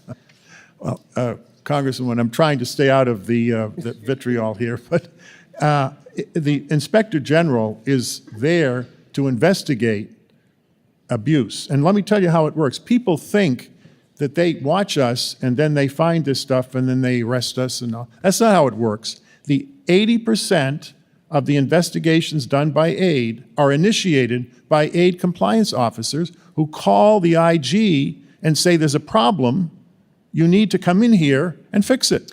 So and then they work with them. Just to clarify, not only is this freeze endangering Americans, but Trump and Musk's argument for stopping this assistance to reduce waste, fraud, and abuse is a complete lie because they are doing the opposite. That's because this is not about oversight, it's not about reform. It's about completely gutting foreign assistance itself. With that, Mr. Chairman, I yield back. I thank the gentlelady for her questions, and I would remind everybody that Ebola response has been restored, $250,000 through IOM, $1.5 million through UNICEF, another $250,000 IRFC, and others. The list goes on. And we should be supporting the correct programs. Uganda was brought up, and I would say, as an example there was a program, $5.5 million for promoting LGBT acceptance in Uganda. That is not life-saving, and that's not combating Ebola. Gentleman from Tennessee, Mr. Green, is now recognized. Thank you, Chairman Mass, and I appreciate your leadership, and I look forward to working alongside you to bring needed reform to our diplomatic strategy. We certainly have a lot of work to do, and this hearing is just the beginning. Accountability is coming. Thank you also to our witnesses today. The corruption going on behind USAID's doors has been a wake-up call for all Americans. As chairman of the House Homeland Security Committee, I spent the last 2 years exposing the Biden administration's sabotage of our border and the policies that kept America safe. I saw firsthand their willful refusal to protect this country. Under the guise of foreign aid, USAID has been an unapologetic front for a far-left agenda. It has become self-evident there weren't a handful of foolish policies, but rather a coordinated strategy of radical, idiotic, and often anti-American priorities. Idiotic, you say? Millions to teach Moroccans how to make pottery? The Moroccans were making pottery before we were a country. This entire debate today and the crocodile tears from Democrats just goes to show what's wrong with this town. Not a single Democrat I've heard has expressed dismay at the many examples of crazy, wasteful spending. I don't understand the objection to a deep dive in how we spend our money, but perhaps it's the fact that over the last several weeks, a massive surge has occurred in the search for a criminal defense attorney. That probably says it all. 5 times in this city, any other city in the nation. I'd like to remind the committee that President Kennedy unilaterally created USAID through an executive order in 1961. Yet the President Trump, orders a momentary pause after winning a mandate for reform, and Democrats cry, "Constitutional crisis." This is after 4 years of reckless spending and unrepentant lawlessness from the Biden administration. I want the American people to understand how this works in Washington. As long as you're spending other people's money, no one bats an eye. But the second you want to save taxpayer dollars, the swamp cries wolf, or in this case, unprecedented constitutional crisis. This breathless, fake outrage from the left is utterly insane. And you know what the American people, you know they can see right through it. The generosity of Americans and the blessing of giving aid to others has always been one of our most valuable tools for diplomacy. The American people have a proud history of championing aid to our fellow man, but lawless bureaucrats have poisoned that goodwill. Many USAID programs are wasteful and actively sabotage our diplomatic relationships by forcing woke ideology on our partners. Just look at PEPFAR, a beacon of hope in the fight against HIV/AIDS, yet the Biden administration even weaponized this crucial program, jeopardizing lives and undermining our relationship with African nations. Under Administrator Powers, our message to Africa was explicit, as it was heinous. Abort your babies and violate your religious convictions, or we won't grant you life-saving aid. Let me be crystal clear to those who've been complicit in this betrayal. Firing those involved is just a start. We have a long way to go. And one last point. I want to correct the record on a couple of things. First, Elon Musk and the team that is working does not have access to personal data. They don't have access to your Social Security number. That is a lie. Elon Musk does have a security clearance. He has a top secret security clearance. By God, he makes the rockets for NASA. But the suggestion that he somehow can't be trusted to dig into how we're spending our money is nothing but a smokescreen to hide the corruption and the wasteful spending that has occurred there. And I am personally offended at the left's continued references to 19-year-olds and 21-year-olds in their doing work. There are 19-year-olds who have won the Medal of Honor defending this country. Just because you're 19 doesn't mean you're some child who can't be trusted. It is offensive. And if you're 19 years old out there, 20 years old, and you're serving this country, by God, your service matters. Keep serving. We thank you for that. It would appear that I'm out of time, Mr. Chairman. I yield. Amen. Representative Castro is now recognized.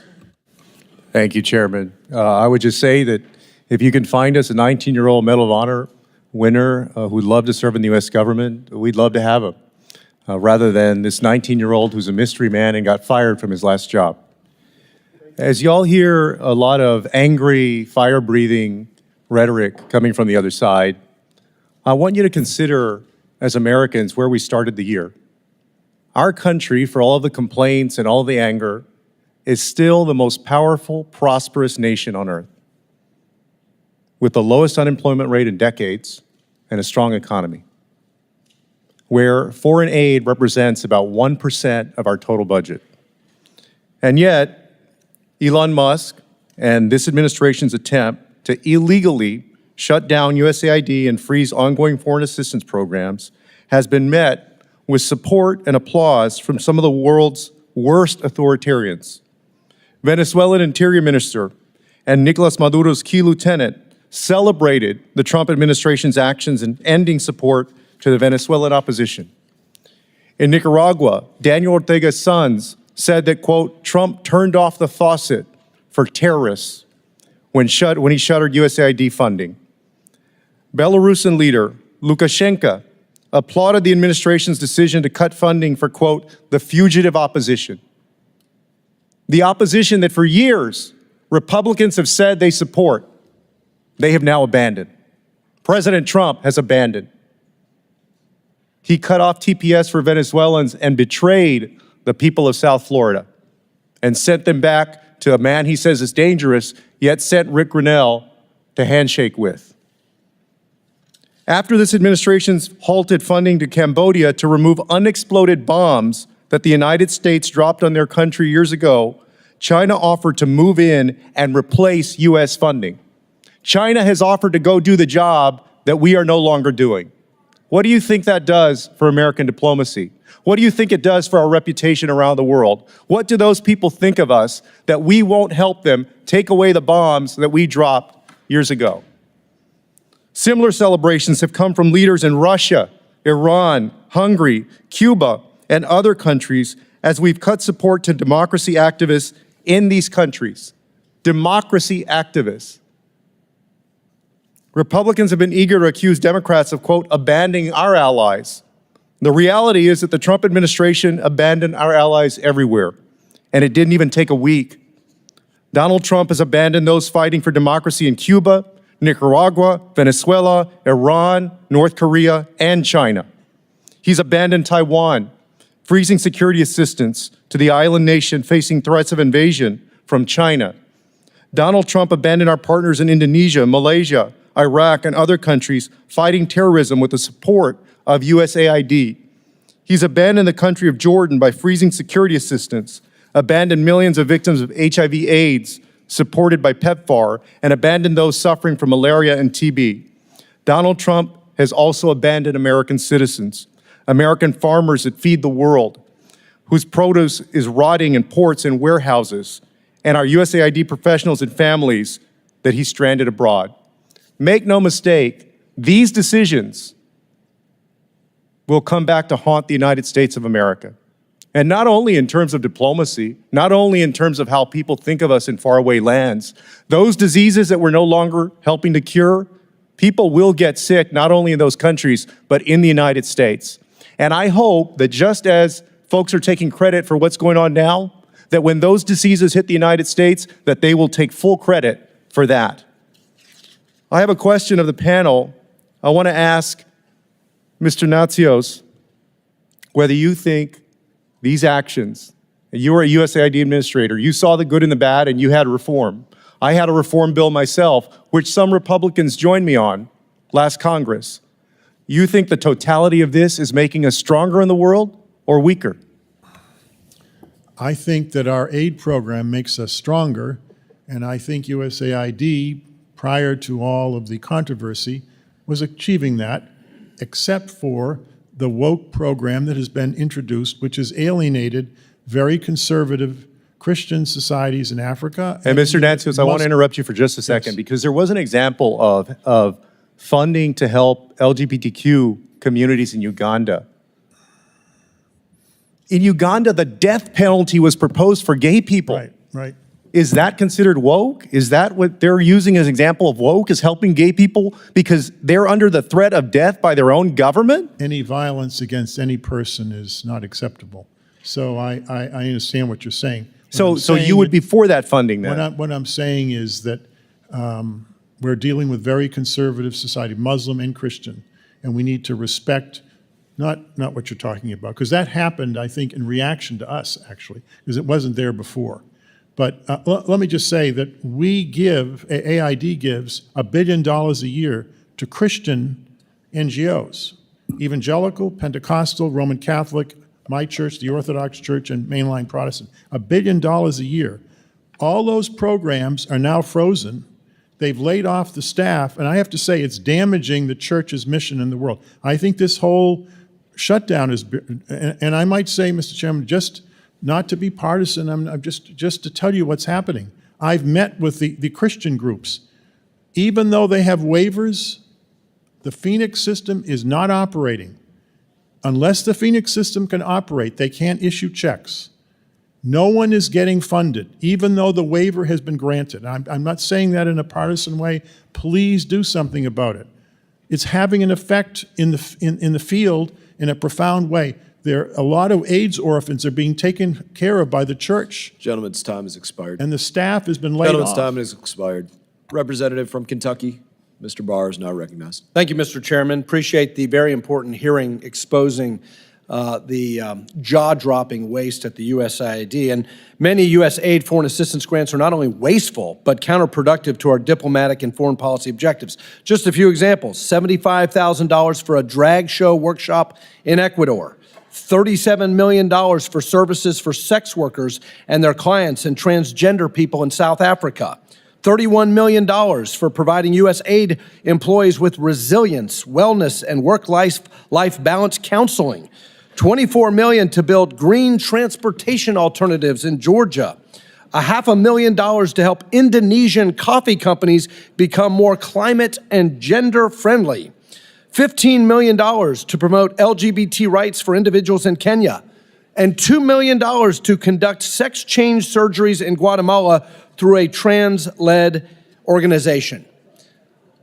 My colleagues on the other side of the aisle are whining that President Trump has fired the Inspector General of this agency.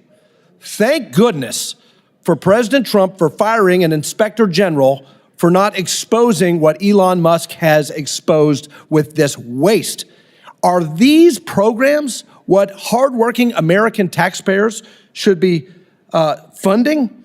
But let me focus on Uganda because my colleague from Texas raised that issue, a country that has thousands of soldiers fighting for our counterterrorism interests against al-Shabaab in Somalia.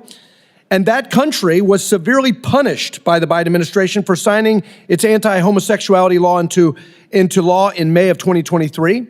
The Biden administration revoked Uganda's AGOA eligibility, enacted visa restrictions on Ugandan individuals, and pressured the World Bank to prohibit new public financing. Despite this, USAID has provided a $600,000 grant to, quote, empower Uganda's LGBT community to push back against this legislation. and a $5.4 million grant to shift public perception and attitudes in Uganda towards LGBT acceptance and to train LGBT individuals on the skills needed to engage in the economy. Now, in Uganda, China is expected to finance the $5 billion East African crude oil pipeline directly because Western leaders and the World Bank are walking away from the project because the Biden administration's response to their own domestic legislation. Mr. Primorac, should taxpayer dollars go toward penalizing countries like Uganda for making their own internal domestic political decisions on social issues that one administration doesn't agree with, which in turn strengthens countries' relationships with our adversaries like the communists in China? Congressman, I've spoken to many officials from the region there, and they explained to me their shock when they would prepare for meetings with Secretary Blinken. They prepared about how can we work together to combat China, actually. But when they had the meeting, they were hit with the woke things about the climate, about the LGBT, and all these issues. They were utterly stunned that here they are, Africa. They know about the challenge and the great geostrategic fight that we have, ready to work with us, but we weren't ready to work with them. Well, look, I get it. The gentleman from Texas disagrees with the Ugandan people. I get it. The Biden administration disagreed with the Ugandan people, and Secretary Blinken and USAID in the previous administration disagreed with the Ugandan people on this issue of homosexuality legislation. I get it. The question is not their opinion. The question is, what is the diplomatic job of the State Department and USAID? Is it to lecture the Ugandans, or is it to help us counter Belt and Road? Is the job of the State Department and USAID to advance American national security? That's the question. And what they did in that instance with Uganda is compromise American national security and empower our adversary. Representative Yoho, Ted, it's good to see you. Thank you for your amazing work and your authorship of the BUILD Act. You were instrumental in the passage of that bill and authorized U.S. International Development Finance Corporation. Can you see DFC playing a much more effective role in advancing our interests abroad and countering China's Belt and Road? Absolutely. And if you could, how can reforms like equity scoring and country eligibility changes help U.S. investments in countries like Panama? It's a big reform. I mean, that's the best tool we have to counter the BRI, the Belt Road Initiative, and the equity scoring is a must fix. It's something that has to be, because right now it limits what the DFC can do, and then raising the country of eligibility allows us to go into these countries strategically where we can counter the BRI where we can't go now. And this is something that we're going to talk about next month in the reauthorization. And I hope it's a bipartisan effort, and there's a lot of support, but if we don't do it, we're going to see that much more influence, and it goes to people that aren't friendly to the United States. Well, thanks for your leadership on that, and I agree with you. Move from aid to trade. To trade. And thank you to President Trump for his leadership on rooting out all of this waste and frankly, activity that undermines our national security. Gentlemen's time has expired. Votes have been called. We're going to go through one more round of questions and then recess until the conclusion of votes. So Representative Sherpalis McCormick, you will be the last one to be recognized before we recess. Thank you, Mr. Chairman, and thank you, Ranking Member. And thank you, everybody, for being here. USAID, along with the State Department, has been one of our strongest mechanisms to secure the region and national security, and also build relationships throughout the entire world. In Haiti, we've seen huge support and huge forward movement when it comes to USAID providing an option for many children who are either forced to join the gangs or face starvation and their families dying. But USAID has stepped in and actually gave them an option, which is to eat and provide food. We recently spoke with the World Health Organization and other organizations that are there feeding people in Haiti. And one of the things they brought up to us is that if they don't have the funds by March, they will not have the option to start feeding again and doing those programs in Haiti. Although there is a waiver, we've already talked about at length about the problems with the waiver and them kicking in back with the payment system. But we we also have to talk about how there is not enough people to be working at USAID right now to facilitate that. We've gotten several calls of people who are anxious about what is going on, including people who are actually sending food out through our ports in Palm Beach. We've heard a lot of people wondering if their food's going to be sent. Farmers now are worried. We have over 23 farms that are being impacted in the state of Florida. So I have a question for you. My question is, I think we all can come together and agree that auditing USAID is actually a good thing. We can talk about where we agree and disagree. However, the real issue is implementation. We're finding that this implementation is creating extensive collateral damage to American citizens and also to our partners. And we're also finding that some of this damage is irreparable harm, meaning that we just can't fix it by giving them money. We're hearing more and more about people who are exposed and who need life-saving treatment who are not getting it despite the waivers. And so I believe that the strength of our nation is us following that constitutional privilege of us embodying and allowing Congress to actually determine the implementation. So I want to know for you, how much of USAID's programs are actually life-saving programs? Yes. Of the $38 billion last year, $15 billion was humanitarian assistance and emergencies, famine relief, disasters, civil wars. $8 billion was for health. Most, except for the family planning program, which is, the last time I checked was $275 million. Most of the health programs were life-saving.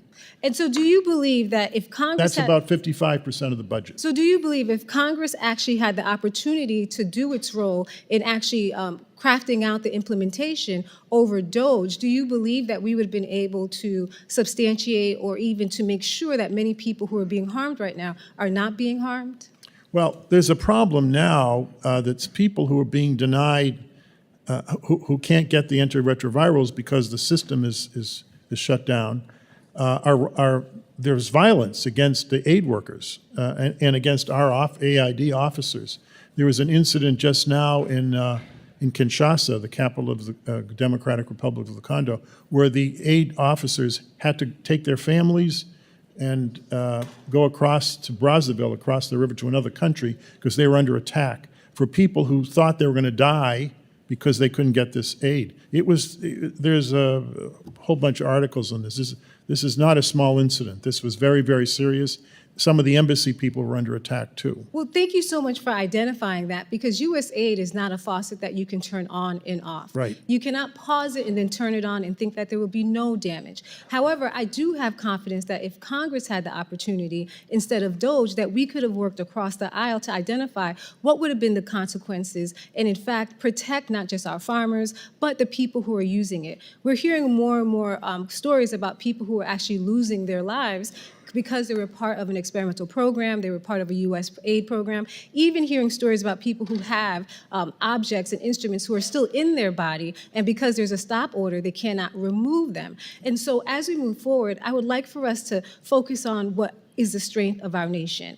Us being able to work together and identify how we can actually promote the agenda of the United States, but still preserve our compassion. And I have full faith and confidence that if we had the opportunity to do our constitutional duty as members of Congress, working with the chairman, who I've worked with several times before, and I believe he's a compassionate person, that we would have saw what was happening and prevented any kind of collateral damage to our farms, to our district, to our ports, especially the loss of life. So as we go forward, I think we should stop focusing on totally a few programs which you may disagree on, but focus on how we can regain ourselves internationally, because every single day that we actually have these arguments and funding isn't going out, China is stepping in, Russia is stepping in, and what they're telling them is that we are not reliable, that we will not be there, that we will start and we will stop and people will get hurt. Mr. Chairman, I yield back.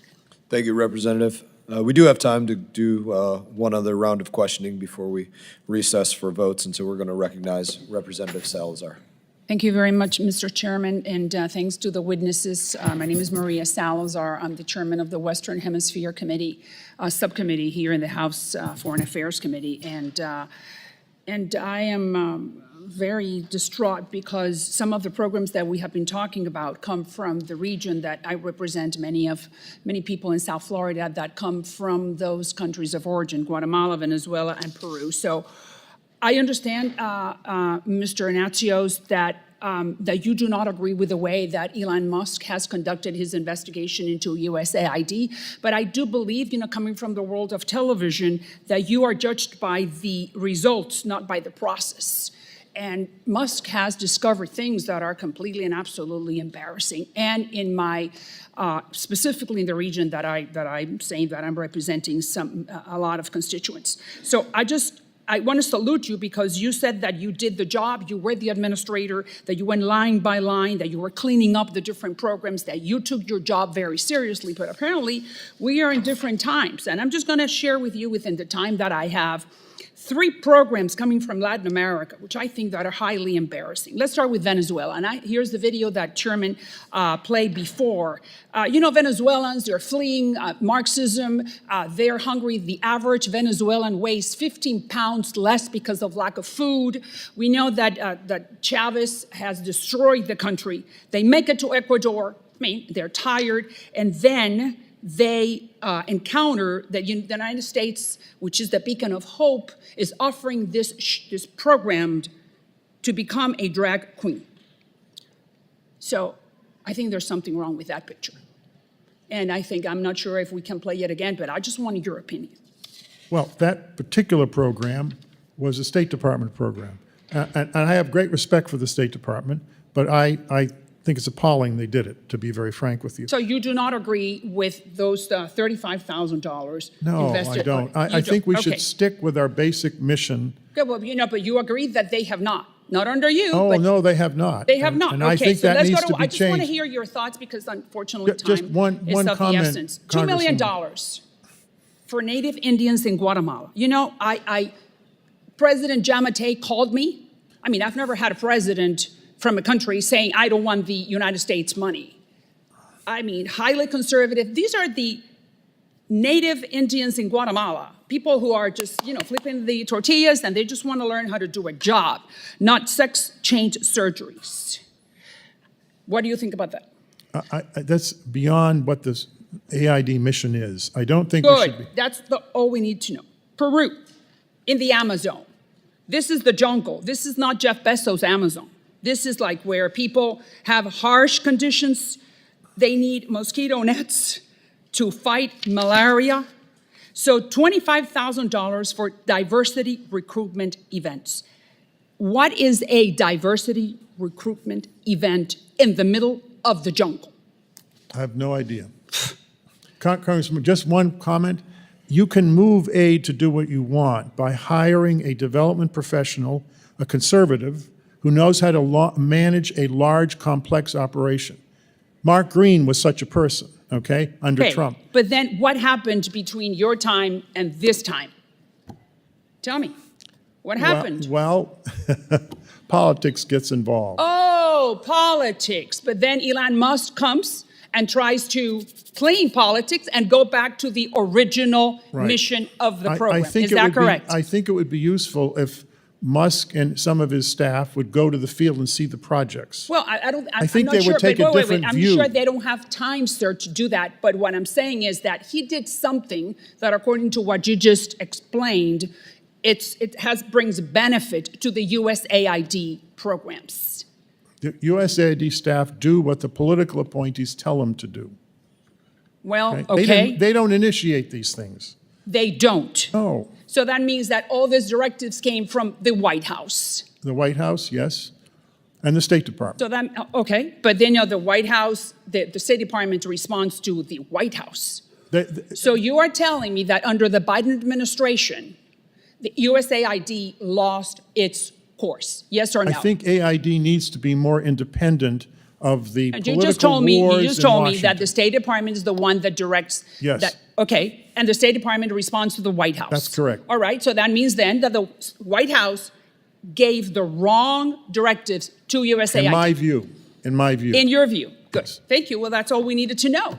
So now we have a new sheriff in town called Donald Trump, and then that guy brought another guy called Elon Musk to do the job, something that no one else has done before. So why do we need to criticize him? Because he doesn't know anything about development. He may be a genius at technology. He does not know anything about development. But The it stuff has, they've been- wait. Development has nothing to do with what is the mission statement for USAID?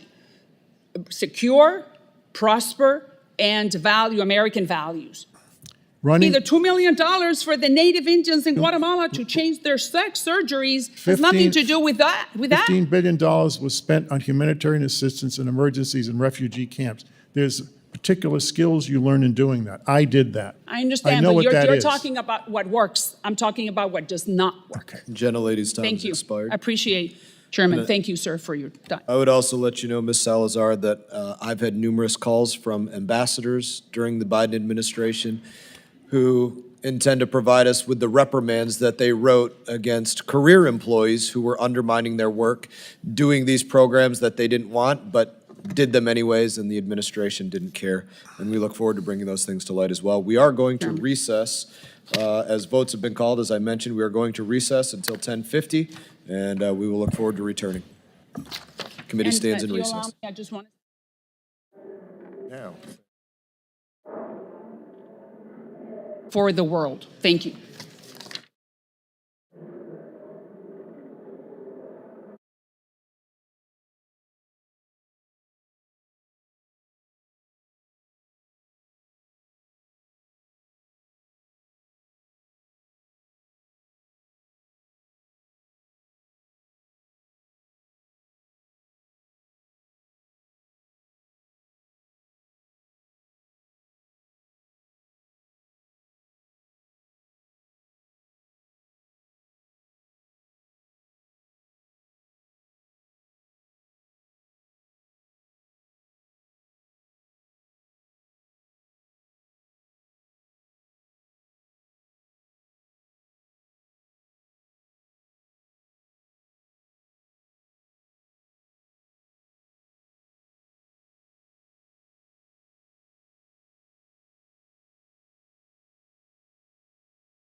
Let's get these witnesses back in their chairs.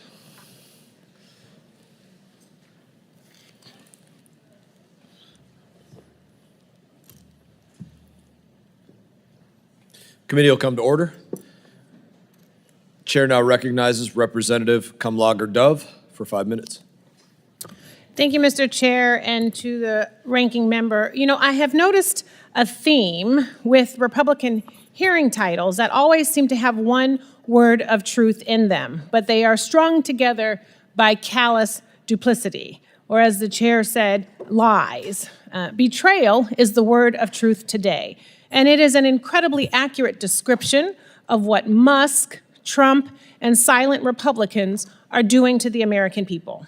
By unilaterally dismantling our entire foreign assistance apparatus, you have endangered every American who relies on that system to keep them safe from global crises and that relies on them to feed their own family. Not only that, but you have betrayed some of the stakeholders that I thought my colleagues cared most about: our farmers, our veterans, faith-based groups, diaspora communities in all of our districts, and the Constitution. Not to mention the people who have tragically died because you have ripped away the life-saving assistance they need to survive, and for no good reason. I was struck by the opening remarks of the chair. The chair mentioned helping people to vote. And why do Republicans not support the right to vote? There was a reference to all of these small dollars going to people in need who just happen to be of the LGBTQ community. And why are the Republicans, who actually crashed Grindr, the gay dating app, during the RNC, so focused on the LGBTQ community? But let's circle back to what the real betrayal looks like. First, there's the fact that Elon Musk ripped up the Constitution and our system of checks and balances by illegally dismantling USAID with zero congressional input. Congress is not a peanut gallery. It has constitutional oversight authorities that have been categorically violated. But this weaponization of government has been met with deafening silence, betrayal. And now to the so-called woke programming. The farmers. USAID's humanitarian assistance is a major source of income for American farmers, $2.1 billion in 2020. Farmers supply 41% of the food aid that USAID uses to feed starving people around the world, meaning that farmers' livelihoods directly benefit from these programs. The foreign aid freeze rips away their incomes while condemning vulnerable people to famine, betrayal. And veterans. American service members fought for decades in Afghanistan. Many of them are only alive today because the heroic service of Afghan interpreters, like my brother-in-law who served. And these folks we have worked with tirelessly to evacuate to the United States. But Trump canceled the refugee admissions program and left them behind, abandoned by the very people who used them for political gain and then ripped the rug out from underneath them at the first chance they got. Betrayal. And then the Christians. USAID supports numerous faith-based groups in implementing humanitarian assistance in some of the world's worst hotspots because their faith teaches them that every human life has dignity, is sacred, and is worth saving. Cutting off aid has forced massive layoffs at these organizations and desecrated their life's work. I guess no one cares about religious freedom when it interferes with a billionaire's political agenda. Betrayal. And diaspora communities. USAID's support for Pakistani democracy organizations and flood relief efforts is now gone. Students in Burma benefiting from USAID scholarships have now been deprived of a better future. Venezuelans who relied on USAID-funded integration services to build a life outside of Maduro's oppressive regime are now left in the lurch, and the Republicans are deporting them back into terror. You can claim to support any of these communities. How you can do that is beyond me. It is hypocrisy and it is betrayal. And finally, the American people. Every American is less safe today because USAID is not out in the field, stopping crises from reaching our shores. If there was a pandemic-like disease outbreak that risked spreading to our shores, we could not respond. If there was a natural disaster in Mexico or the Caribbean that would drive people to our border, we could not respond. The dismantling of those protections is an unequivocal betrayal of the American people. Oh, but what about that new $400 million contract the State Department is just signing with Tesla for Cybertrucks? because I guess people need Cybertrucks more than they need malaria pills. So now to my questions, if I have time. Mr. Yoho, in your testimony, you touched on the important work of American farmers and the work of American universities in USAID Feed the Future Innovation Labs. What capabilities do we lose domestically, and what domestic constituencies do we hurt by eliminating these programs?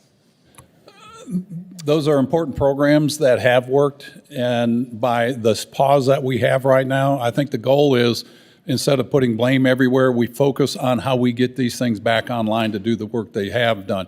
If you look at like the RUTF program, the Ready-to-Use Therapeutic Food Program, that's saved over 17 million people, children, and it sources products from 27 different states in America that provide, income for our farmers, and those are things that we need to get back online as soon as we can, and I think you'll see that. There is a reset. It had to happen.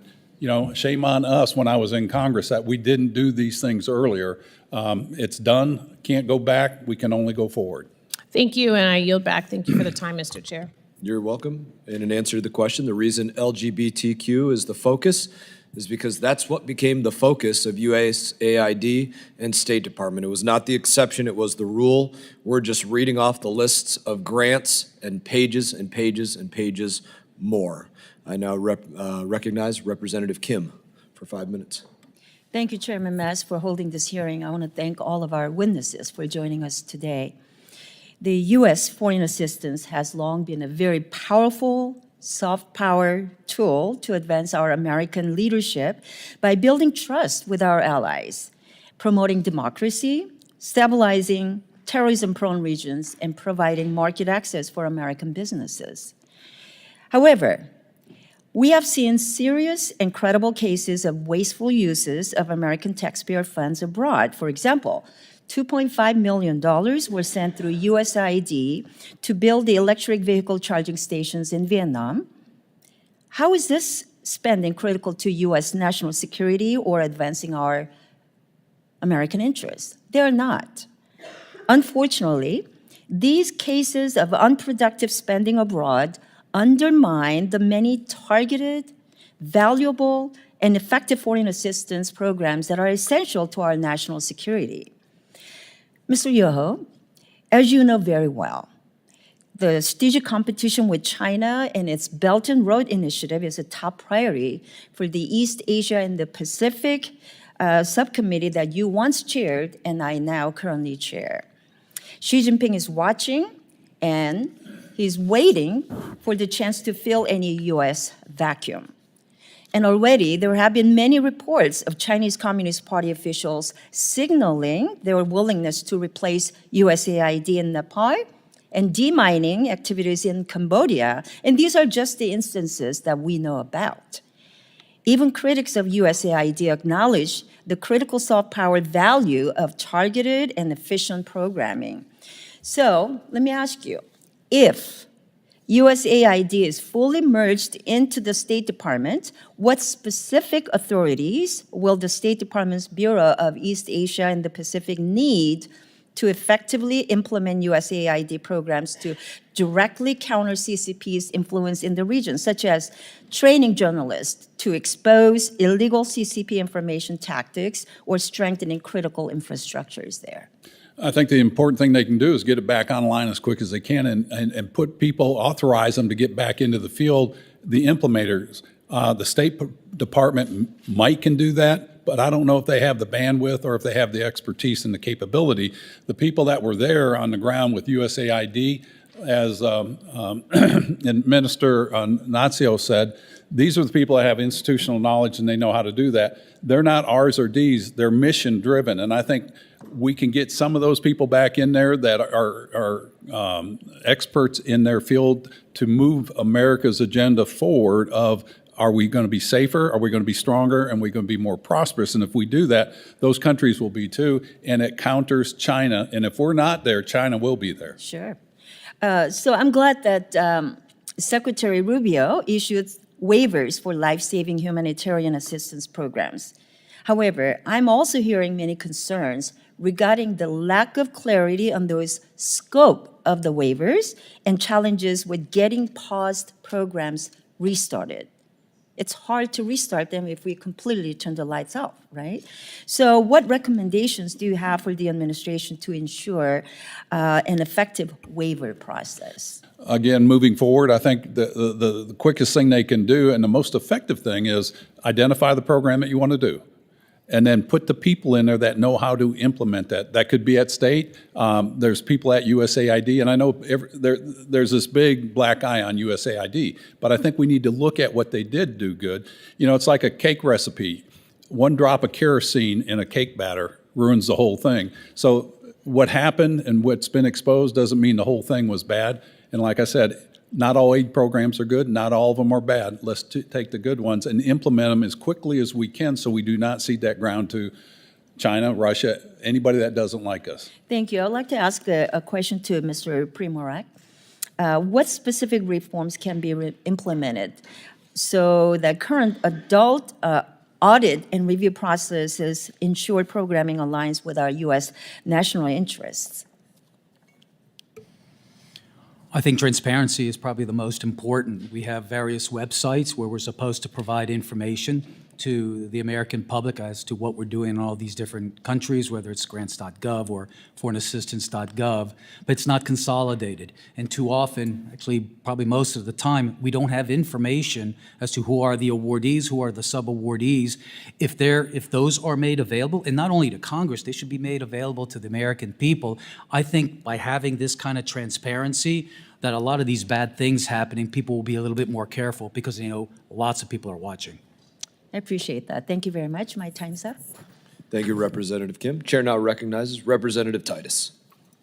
Thank you, Mr. Chairman. Thank you all for being here. You know, we've heard a lot this morning of kind of cherry-picking programs out of context and in a very narrow view, and some that just aren't true about the bad things and the weird stuff that USAID has been supporting.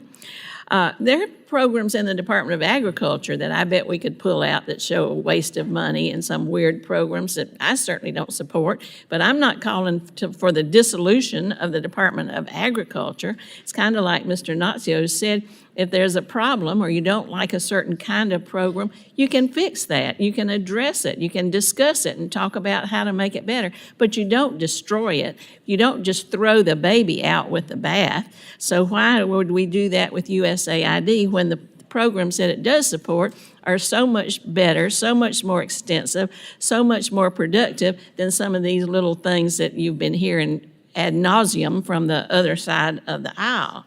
One of the areas that I'm particularly interested in that you've heard less about is how USAID supports democracy around the world, whether it's backsliding in some countries or whether it's just trying to develop democratic institutions in others.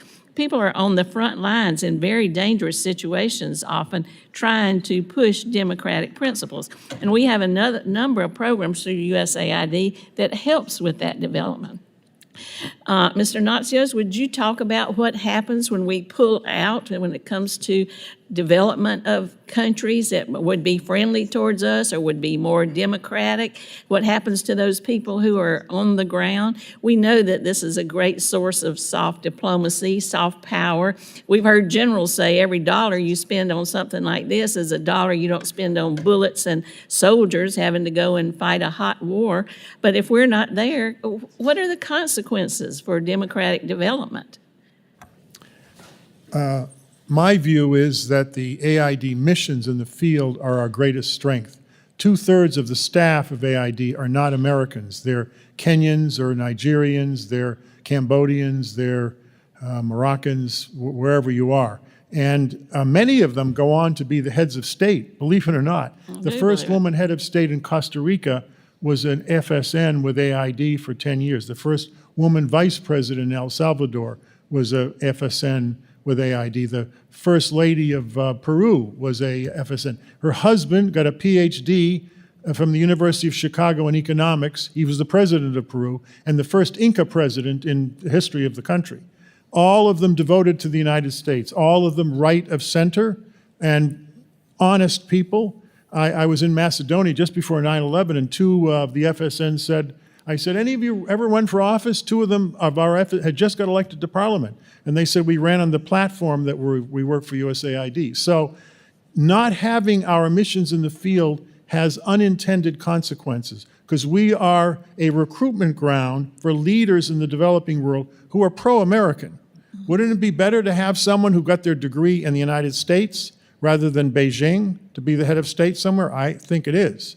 We have a story from Nigeria just a couple of years ago during COVID where the Minister of Health was presented with a Chinese vaccine, Russian vaccine, or our vaccine. And the Minister of Health said, I got my PhD in the United States, or MD, and an AIDS scholarship. We're going with the American vaccines. In fact, I don't want these other vaccines in the country. And they bought them. This is not just a contribution. So having the missions in the field, having scholarship, having relationships with these countries through the missions is very important to build trust. And in my view, shutting them all down is not in our national interest. I understand that Secretary Rubio has sent out a message saying none of the FSNs will be laid off, they'll be integrated into the embassy. But they have to have foreign service officers from AID or people who know development, know procurement, and understand all of the rules to manage them. They can't do a lot of this stuff on their own. So I want one last comment about democracy. I'm a little troubled because I'm looking at the patterns of what's been canceled. All the democracy programs and governance programs have been canceled. Exactly. And I'm a little, I hope that's not a deliberate decision. Maybe I'm misreading it. I don't think so. If that's the case, it's a disaster because people around the world who want democracy and want freedom rely on us. They look to the United States. They certainly don't look to China, Russia, North Korea, and Iran, the CRIN alliance, as we call them in the Pentagon. They are our enemies. They're not our friends. And we need to support those democratic forces around the world, in my view. I agree. Thank you very much. I yield back. Thank you, Representative Titus. Chair now recognizes Representative Davidson. I thank the chairman, and look, I appreciate this hearing. It's certainly timely. When we talk about woke and weaponized government, it's easy to get desensitized to the long list of frivolous, frankly, pretty radical programs that are being exposed. You know, stuff like $1.5 million for DEI in Serbia, $47,000 for transgender operas in Colombia, $2 million. The former ambassador to Guatemala talked to me about this, $2 million for transgender surgeries in conservative country like Guatemala. It's a long list. I mean, USAID funded scholarships for people who became terrorists like Anwar al-Awlaki. We've sent, under the guise of USAID, we sent money to UNRWA, which returned funds directly to Hamas. In blatant violation of U.S. law, the Helms Amendment, PEPFAR has funded abortions and killed babies. What is happening in Africa is just the tip of the pro-abortion iceberg that the Biden administration weaponized aid agencies into. It also happens to be against the law that Congress has passed. So USAID funded independent media, so-called, in Hungary, but it was actually trying to run a color revolution playbook to overturn the government, very popular government of Prime Minister Viktor Orban, who's a NATO ally. So let's be clear, this cultural revolution playbook hasn't just been weaponized against allies in foreign countries, it's been brought home and weaponized against our own citizens right here. If you had unapproved opinions of COVID vaccines or origins of COVID or maybe the Hunter Biden laptop story, there was almost certainly a puppet NGO working overtime on taxpayer dollars, which contradicts the word NGO in the first place, to shut down or deplatform speech in America. That's a clear violation of the First Amendment. So, look, our staff has heard every day from terrible stories about the abuse of our government in conflict with our own national interest in places like Uganda, where if they don't embrace aborting babies, they will be retaliated against and have aid taken away from them. I mean, coercive activities. So thank goodness President Trump has brought us back into the Geneva Consensus Declaration, protecting life, building pro-life, and other values that align with America First policies. They advance our interests, but they also help our allies advance their interests. And that's probably it's terrible to waste the money, but it's also terrible to not just waste it, but to actually work against the interests of the United States. So, look, I agree that there's probably some things, and we'll get to those things, that are good, but when you have a completely non-responsive agency actively working to undermine the guidance that Congress is giving them, they don't steer. So last July, Marjorie Taylor Greene, a colleague of ours, introduced an amendment to defund USAID. And the amendment was defeated 81 to 331. Now, I voted yes, but 331 colleagues were opposed to this, somewhat radical change. I bet the vote would be different today. But thanks, Secretary Rubio's going to take charge and say, yeah, we're going to do the good things. We're just going to turn it off, and we're going to clean house. And I think that's where they were. We knew there were abuses there, but, that's what we're up against, folks. So let's just, Mr. Primorac, you've written about disgraceful efforts in the Biden administration to bully conservative countries into accepting radical gender theory, abortion policies, a far-left agenda. In a piece last year, you wrote that East African faith leaders viewed USAID staff as, quote, missionaries of evil because the Biden administration hijacked popular aid programs to promote their agenda. Could you elaborate on that? I traveled to Africa a couple of times last year and spoken to many of them who visit here in the United States. And many of them, like me, remember the 1990s, where I was involved in democracy development, and we helped turn the former Warsaw countries into allies of the United States. But these were values that were akin to our Bill of Rights. Things have really radically changed a lot. I've spoken to a lot of faith-based organizations that are feeding hungry. In Kenya, for instance, they have so many refugees from surrounding countries. Some of these dioceses, they simply will not take U.S. funding because it's tied to all. It had been tied to all of these things. I did moderated a panel on Africa at Liberty University, and a governor from the northern part of Nigeria had a conversation with Samantha Power, who told her that you have to tie food aid with all of this other woke stuff. Crazy leverage. And look, I wish I could talk more, and I will submit questions for the record because, Mr. Yoho, look, nevertheless, there are certain things post USAID's demise and the imminent funeral for this agency that we might want to keep intact. So how do we advance our interest? I look forward to collaborating with you all, and I yield back. Thank you, Mr. Davidson. Chair now recognizes Representative Amo. Thank you, Mr. Chairman. Mr. Chairman, it's ironic that this hearing is called the USAID betrayal because Donald Trump betrayed USAID.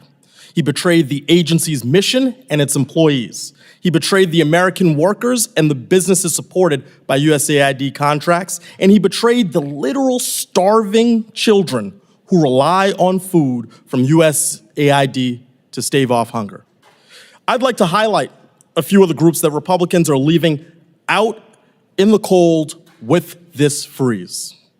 Let's start with the USAID employees. Americans around the world, they feel abandoned by our government, saying, quote, "We have lost contact with Washington. We are on our own." Some USAID employees, again Americans, have been forced to flee the country where they worked after protests over frozen aid turned violent.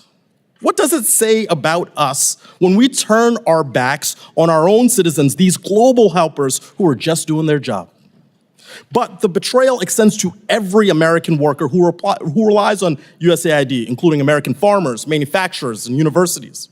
In my home state, the University of Rhode Island works with USAID to improve aquatic food systems and fight food insecurity. Right now, the university is unable to access nearly $300,000 they are owed. Let me repeat, universities are being stiffed for work they have already completed. And that was before the funding freeze. What kind of government refuses to pay its debts? Might be a government led by a multi-time bankrupt billionaires, I suppose. But of all the people affected, the worst impact of this betrayal fall on those who rely on USAID for food and medical care. People are already dying because of the aid freeze. As you heard earlier, yesterday we learned that a 70-year-old woman in Thailand died because the aid freeze cut off her oxygen supply and her access to care. Whether from lack of medical attention or from starvation, more people will die because of Trump's decision, and my colleagues on the other side having a collective silence. It's mind-boggling. This food aid was funded. Some of it was already purchased. It is ready to feed starving people. As this Inspector General report finds, right here, before they were fired, USAID stopped work orders jeopardized nearly $500 million in food assistance, leaving 500,000 metric tons of American-grown food at risk of spoiling.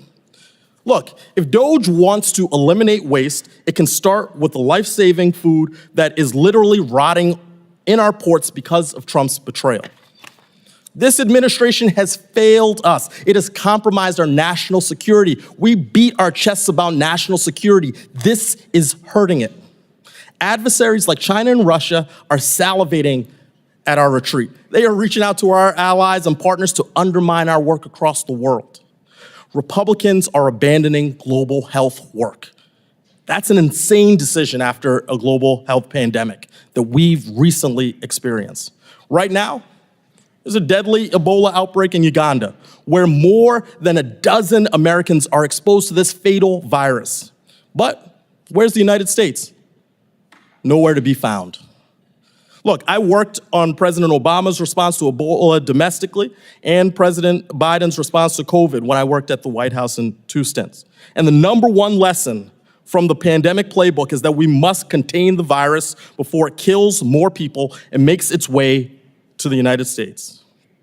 It is in our best interests to get involved. So I know I'm running short on time, but former Administrator Natsios, if you could answer quickly, do any of the betrayals that I have explained here today make America safer or promote America's values abroad? I do believe that a robust foreign aid program, properly managed, is in our national interest. I wrote an article for Foreign Affairs that came out 2 weeks ago, February 7th, with a realist policy, not a liberal internationalist policy, on how we should run our aid program during this period of great power rivalry. The basic argument is that, humanitarian assistance and health should be based on need only. All the rest of it should be based on the following standards. One is there are 14 choke points in the high seas that control the food supply of the world. We should have aid missions in these countries. We do in Egypt. It's not just because Israel is security is connected to Egypt. It's because the Suez Canal is there. Morocco, they're not going to change the geography of the Gibraltar Straits. AID had a mission in Panama, and we left because it's a middle-income country. We should not have left, in my view. There should be a permanent mission in Panama because the Panama Canal is not going to go away. When we left, guess who moved in? The Chinese do. And who is upset with this now? Properly so, is the president. We should have had a large aid mission permanently in Panama. I went down there with my university, and they all wanted it. They didn't want us to leave.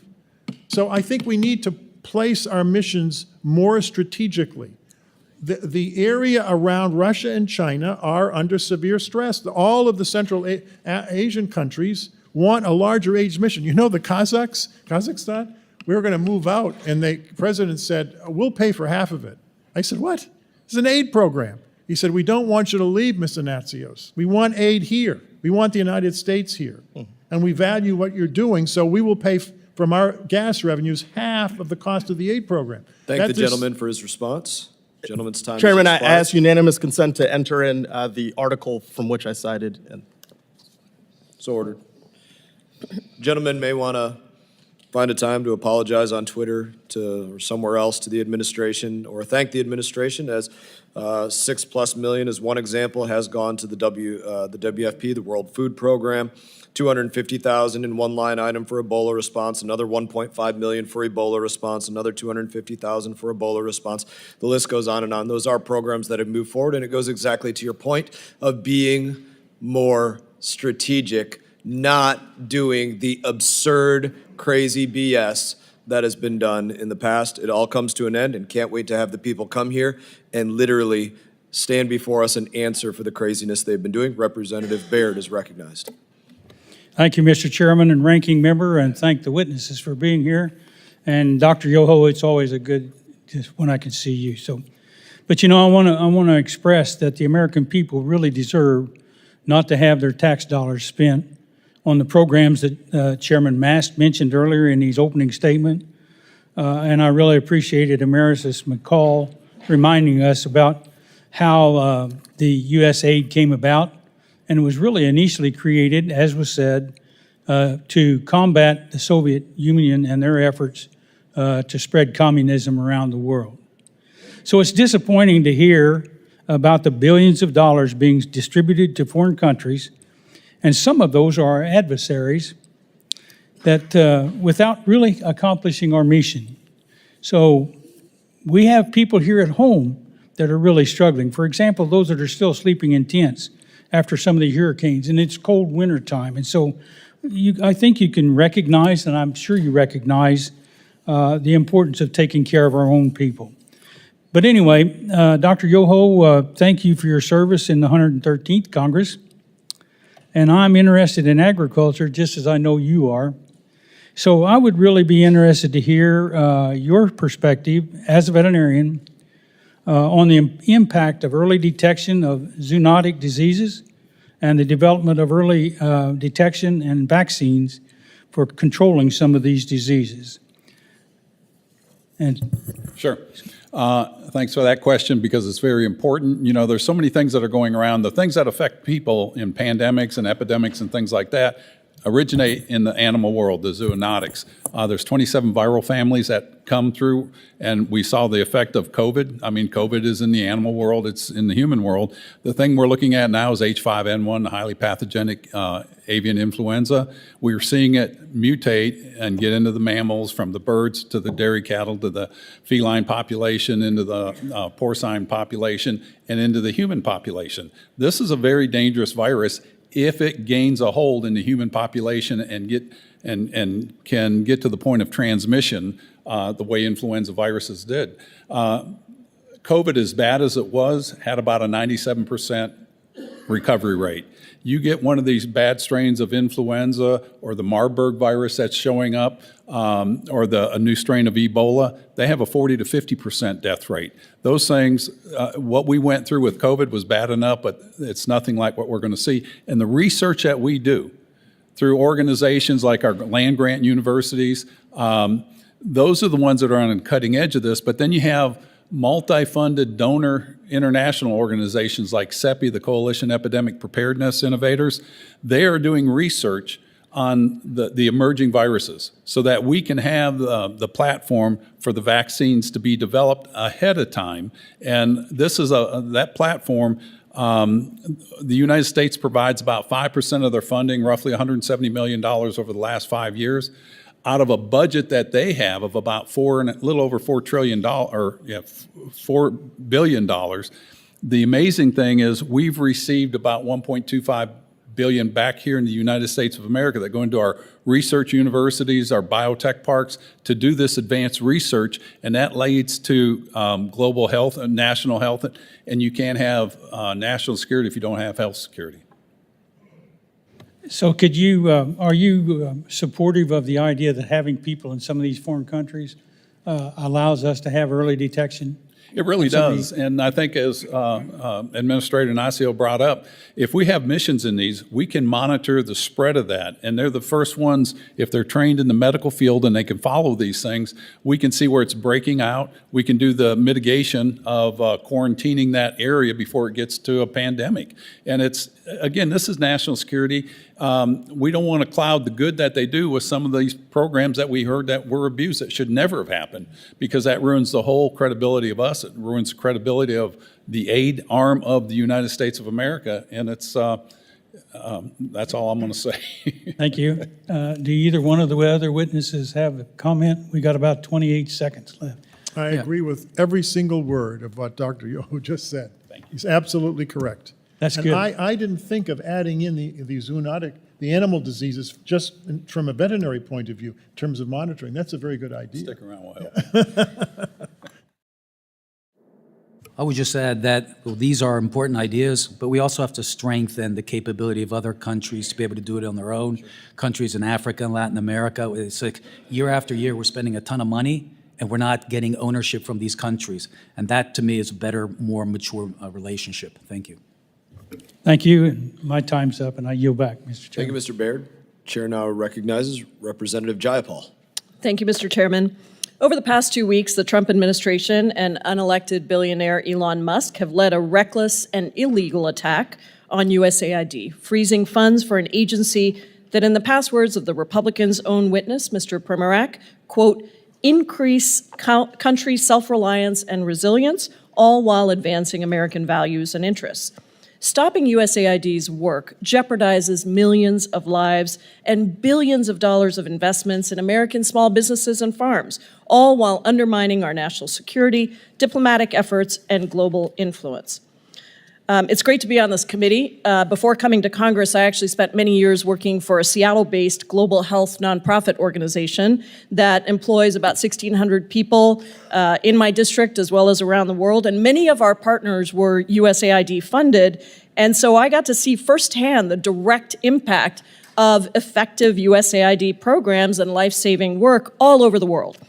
The devastation that's being caused by this irresponsible funding freeze is alarming and painful, even though Secretary Rubio did backtrack from Trump's order and said that life-saving humanitarian work would be exempt from the freeze on foreign aid through a complicated waiver process. That process has been a mess. Funding has stayed frozen, even for programs with a waiver. And now there's a new directive that again puts any approvals for these waivers on hold. Drug deliveries have been stopped, life-saving food is rotting at ports, and we have abandoned people with experimental drugs and medical products in their bodies, cutting them off from the researchers who supervise their care. So let's be clear, this conspiracy theory-driven liquidation by DOGE is about trying to come up with spending cuts. That's the other committee I'm running back and forth between. However minor in the grand scheme of things, that they hope will finance the extension of Trump Tax Scam 2.0, the effort to make American taxpayers pay for tax cuts for the wealthiest. Dangerously, it's also about fueling an erroneous belief that America spends too much on foreign aid that does not serve American interests. If you ask any American or the average American in this country how much we spend, they'll say 25% of our federal budget is going to foreign aid. And I'll tell you what, give me a number that you would be willing to spend on foreign aid and we'll agree to spend it. And they'll say 10%. But guess what? We actually don't even spend 0.75% of our entire federal budget on foreign assistance. And so the reality is that USAID spends much less than most Americans think, and the impact for that tiny amount of money is extremely important for our diplomatic efforts, for our national security, and for our relationships and global presence on the stage. Mr. Natsios, you are the former Massachusetts Republican Party chair. You served as the U.S. administrator under George W. Bush. Can you briefly explain why the average American should care about USAID money and work, and what are the benefits to the average American? And I have a couple questions for you, so just be brief, please. We can't shut ourselves off from the world because our borders, we have a huge problem with the border. I have no doubt that that's a legitimate issue. We need to deal with it. But I'll tell you what's going to happen once the border is impregnable. They're going to come through the coastline. And you can't put walls up for the whole coastline of the United States. It's too big. I live on the coast in the summertime. We even live in Texas, but in the summertime we live in Maine because it's a little hot in Texas. And I don't want walls up on the coastline in Maine. So how do you deal with that? You make sure that if famines are starting, you stop them before they get out of hand. You know what people, at the end of any famine, people start moving en masse. When you have an earthquake, as we did in Haiti, what do people do? They start leaving the island. Where do they come? They come to the United States. Not through the border, along the coast. So we need a presence in the world to reduce forced migration. It's the biggest forced migration crisis in the history since World War II. 125 million people are now not where they intend to be. They're refugees or internally displaced. Number two, we already went through the diseases. It's not in American interest to have a disease get out of control because it's going to be a catastrophe for all of us. And Dr. Yoho is absolutely correct. This pandemic was nowhere near as bad as 1918. 5% of the world's population died in 1918 in 6 months. I'm going to stop you because I have one more question before I get to the end of my time. The waivers. Secretary Rubio said these waivers are there. Are they working? Even in PEPFAR, are they working? Are we getting money to these life-saving programs? I have spoken to the Christian NGOs because I know them. That's the community I come from. And they said they appreciate the waivers. They have the waivers. But they are not. There's no money flowing to them. That's what they told me. A waiver doesn't feed families. There's no reason why. Many of them are old friends of mine. They would not make this up. Thank you. I yield back. Thank you. I just want to congratulate RFK, who has just been confirmed by the Senate. Say congratulations, speaking of health, and say now Representative Self is recognized. Thank you, Mr. Chairman. There is an advantage to being this far down the dais. There's too much material to cover that's come out of this briefing. So to my colleagues on the other side, they like to talk about this firing of the IGs. They forget the 2022 law that specifically says 30 days paid, then you can be fired. And then the unelected people that are working in the executive branch, as far as I know, there are only 2 elected people throughout the entire elected branch. Executive branch. That's the president and the vice president. Every other one of the 2 million plus the 12 million contractors are unelected. So everybody that we are praising, as well as the people that we are condemning, are all unelected. Mr.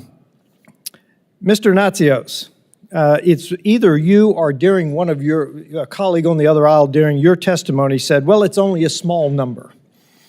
And it reminded me of the reporter that said about the Argentinian gang taking over just a couple of apartment buildings. Well, it's only a couple of apartment buildings. This country is $36 trillion in debt. We are trying in this Congress to do something about that, but we have taken all of these small amounts now for decades, and they now add up to $36 trillion in debt. So every small amount is crucial. 40%, you said that 40% of the USAID are compliance officers. That's not the issue. What are they complying to? During the Biden administration, they were complying to things that were not in the interest of the United States. I don't care about the percentage. What are they requiring compliance of would be my question. So this is for Dr. Yoho and Max. So the title of this agency is Agency for International Development. Is it not? Is that correct? Mm-hmm. International Development. So just in the few grants that we've been looking at, there is a USAID for activities in DC to provide USAID employees in DC with counseling, organizational resilience, wellness, and work-life balance. Now, I realize that DC might be different than the rest of the United States, but it's not international. We'll skip over and having worked in both the third world, Africa and the Middle East, we'll skip over the climate change because a poor country doesn't care about climate change. They care about survival. But I want to go to a USAID contract, excuse me, for activities in Albuquerque. And this is for you, Mr. Yoho, Dr. Yoho, excuse me. Emergency DEI support in Albuquerque. Now, I assume that's Albuquerque, New Mexico. So it was in 2022 through 2023. So it may have been in your last budget. Were you aware of emergency DEI support? Probably not. It's an unfair question. In Albuquerque. So, and then the last one I want to talk about is another USAID for activities in DC. Now this one is really interesting because it is to hire an LGBT advisor for the USAID's U.S. Personal Services Contractor Program. But the interesting thing about this is it is to undisclosed contractor. Wow. That one requires some sort of investigation. So my question is to you, Mr. Natsios, why do we have activities in the United States if this is international development? Well, I haven't read that, so I can't tell what's in, but I can tell you Microphone. Sorry. I can tell you I was in a commission, this is when I was teaching at Georgetown, after I left AID. A number of officers came back from Afghanistan and Iraq whose colleagues had been murdered by Taliban. We lost a large number of contract staff in both countries, and they committed suicide. And so they created a commission, which they asked me to serve on, and I did, to see what we need to do when people come back. Because, and this is true for the military, my son was in Afghanistan, I was in the first Gulf War as a major in the Army Reserves that was mobilized. Actually, I was in the Bush administration. I left to go to Iraq. And there's a suicide problem in the U.S. military. So I believe, but I'm not sure, that may have been counseling, because they do it in an organized way. If they see depression when people come back from the field who've seen a lot of violence, then they put them through. I'll actually give you that, because you're right. We still have 17 military veterans that commit suicide every day. Right. I'm on the VA committee as well. I was in Afghanistan and the Gulf for Iraq. Let me mention the compliance officers, what they comply with. It's a very good question. The federal acquisition regulations, which were passed by the U.S. Congress, I might add, it's 2,000 pages long. I tried to read it when I was the aid administrator. I almost jumped out the 4-story window. They are so complicated. They're worse than the IRS code. We have to comply with them. When people say, well, why is the aid stuff so complicated? Let me stop you there, because leadership matters. And in the Biden administration, leadership came from the top. We will not, and Mr. Chairman, I yield back, but that is the central point. It's not the regulations, it's leadership at the top, and I yield back. Thank you, Mr. Self. Chair now recognizes Mr. Olszewski. Thank you, Mr. Chairman, and thank you all for being here and your service. I'll just start with a point my colleague just made about the Inspector Generals. In fact, there are provisions to remove an Inspector General, but again, they were not fired in any of these cases. Inspector General firings, the President must provide Congress 30-day notice and, quote, substantive rationale, including detailed and case-specific reasons for the firing. And to my knowledge, that has not taken place. I really appreciate, again, you all being here. I'll just reinforce the point that was made by Ranking Member Meeks earlier, that I think that as helpful as these conversations are, it would be even more beneficial, especially as a new member, to have representatives of the administration also at the table so that we can hear directly from them about what they're doing, why they're doing it as we exercise our oversight work. I just want to also say, as someone new here, Mr. Chairman and colleagues, I welcome the opportunity to go after some of these programs and some of this spending. I want to be at the table with all of you. I think that we can agree that several examples that were cited today merit investigation, defunding. If there was inappropriate action, there should be action taken. I completely agree with that, but I think there is a well-established process that does not include wholesale elimination or pausing of funding. I guess my concerns are twofold, one of which is that in the meantime, we are affecting real Americans. We talked about that earlier, real Americans who are either employees and have given their life to this country in service to it, or there are those who are farmers and other folks who are helping out. So as we think about this work, I'm particularly concerned about the funding freezes that are being taken place. Congress explicitly has the power of the purse under Article 1 of the United States Constitution. In the wake of overreach by the Nixon administration, Congress passed the Impoundment Act of 1974 that said the president may only propose rescissions or pulling back funding with specific notice to Congress and with approval of Congress within 45 days. Again, none of that has happened in any of these cases, and I would just encourage colleagues to say, again, I want to be part of these conversations, but let's do it through the legal and well-established process. For those of you who don't know my background, before I was a state rep and a county executive, I was a school teacher, and so really believe in the power of education, both domestically and internationally. And one of the things that worries me, particularly now as a new member on the subcommittee of Africa, is we know there are tens of millions of individuals on that continent who cannot read. There are tens of millions of children now not in school. There were programs that were being afforded 44 million learners, young people, under USAID-supported programs were being taken place. So in addition to the democracy programs being defunded we talked about, my understanding is there's no waiver and there's no funding for education. I guess my question is, would education programs, and we can sort of do a yes or no, or if you keep your answer, like, do you see any concern for the education programs that were being supported by USAID? Do I see any concerns with them, or I see the benefit that we had with the education, and when you go back to the 1961, they focused on agriculture and education, and as Mr. Natsios brought out, we used to educate leaders around the world that when we go around, as you go on delegations, they were educated here. There's over 300,000 students going to China that used to, not that many coming here in the past, but China has jumped on this and they see the value, and that effect from that will be 10 to 15 years down the road. Let me ask you one, let me show you or mention one major benefit of education that has to do with conflict. They've done studies of all these militias that are so vicious and so destabilizing all over the world. Almost all of them, the young men, are completely illiterate. They've never been to any schooling at all. And that's how they recruit them. Yep. When I was in Darfur as a special envoy, I noticed that. They didn't even know, they didn't know what the United States was. These people were that isolated from the world. They didn't know what Europe was. And that's not good.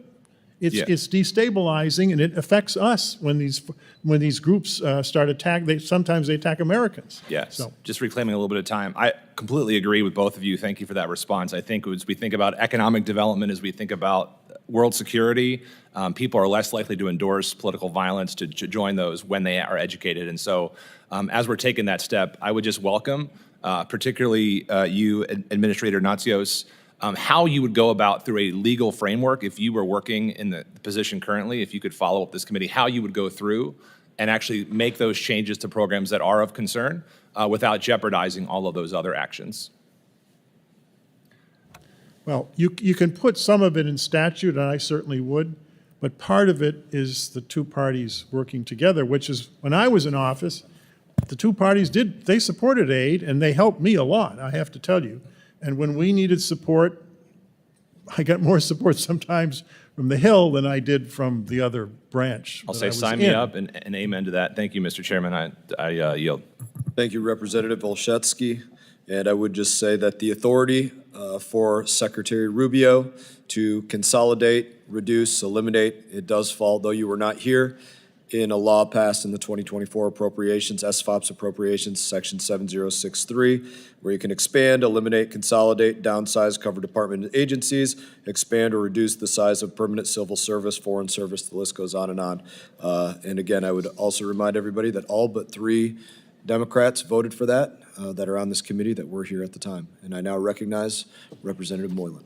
Thank you, Mr. Chairman. And as many of my colleagues previously mentioned, the U.S. Agency on International Development is in dire need of reform. And the chairman has already done an excellent job highlighting some of the wasteful and burden that has burdened the American taxpayer, both in this hearing and on YouTube. Yet, when we talk about how USAID betrayed the American people, it's also important to recognize some of the good USAID has accomplished, when done right. Being from Indo-Pacific, I know the critical role that U.S. foreign aid has played in disaster response. As an example, when done right, USAID has provided much needed humanitarian assistance to Japan after the 2011 Fukushima disaster. Specifically, USAID deployed its disaster assistance response team to Japan for almost 2 months. With many similar examples elsewhere, USAID's track record in disaster assistance has proven to be a positive force when done right. As an alumni, I can also speak on the incredible partnership USAID provides to the University of Guam and other academic institutions by offering internships, fellowships, and grant opportunities. And when done right, USAID has made it possible for the U.S. to connect with other nations on a societal level. Now, as we look at America's diplomatic effectiveness, and when done right, I commend the opportunities that USAID has provided to students. These successes make USAID's wasteful programs all the more heartbreaking.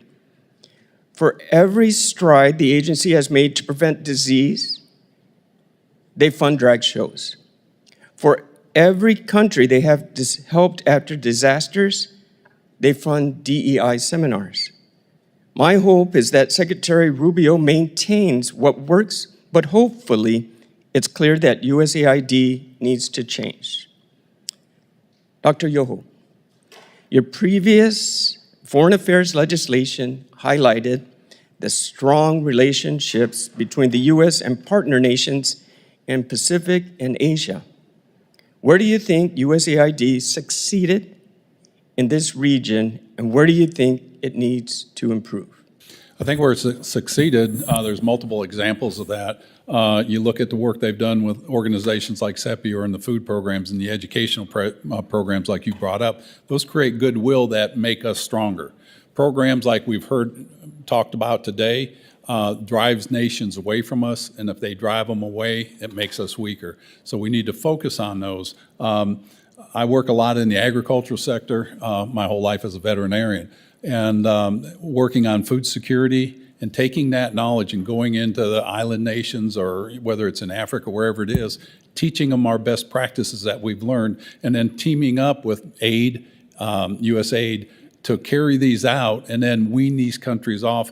It creates trading partners. It just makes us stronger in the end, and it creates that relationship that we have that's going to make us both more secure.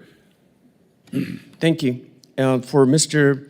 Primorac, your contribution to Project 2025 focuses on foreign assistance role to counter PRC efforts. Now, despite the fraud, waste, and abuse, the programs that work in USAID are incredibly diplomatic tool. How do you think we can maintain necessary USAID programs like disaster response, health, and economic growth while trimming this mismanagement? Thank you. Actually, when I was leading the Bureau for Humanitarian Assistance, I had to deal with many disaster responses, and we did it quite well. We also had a very good and robust counter China framework there. Unfortunately, the next administration just tore it all down.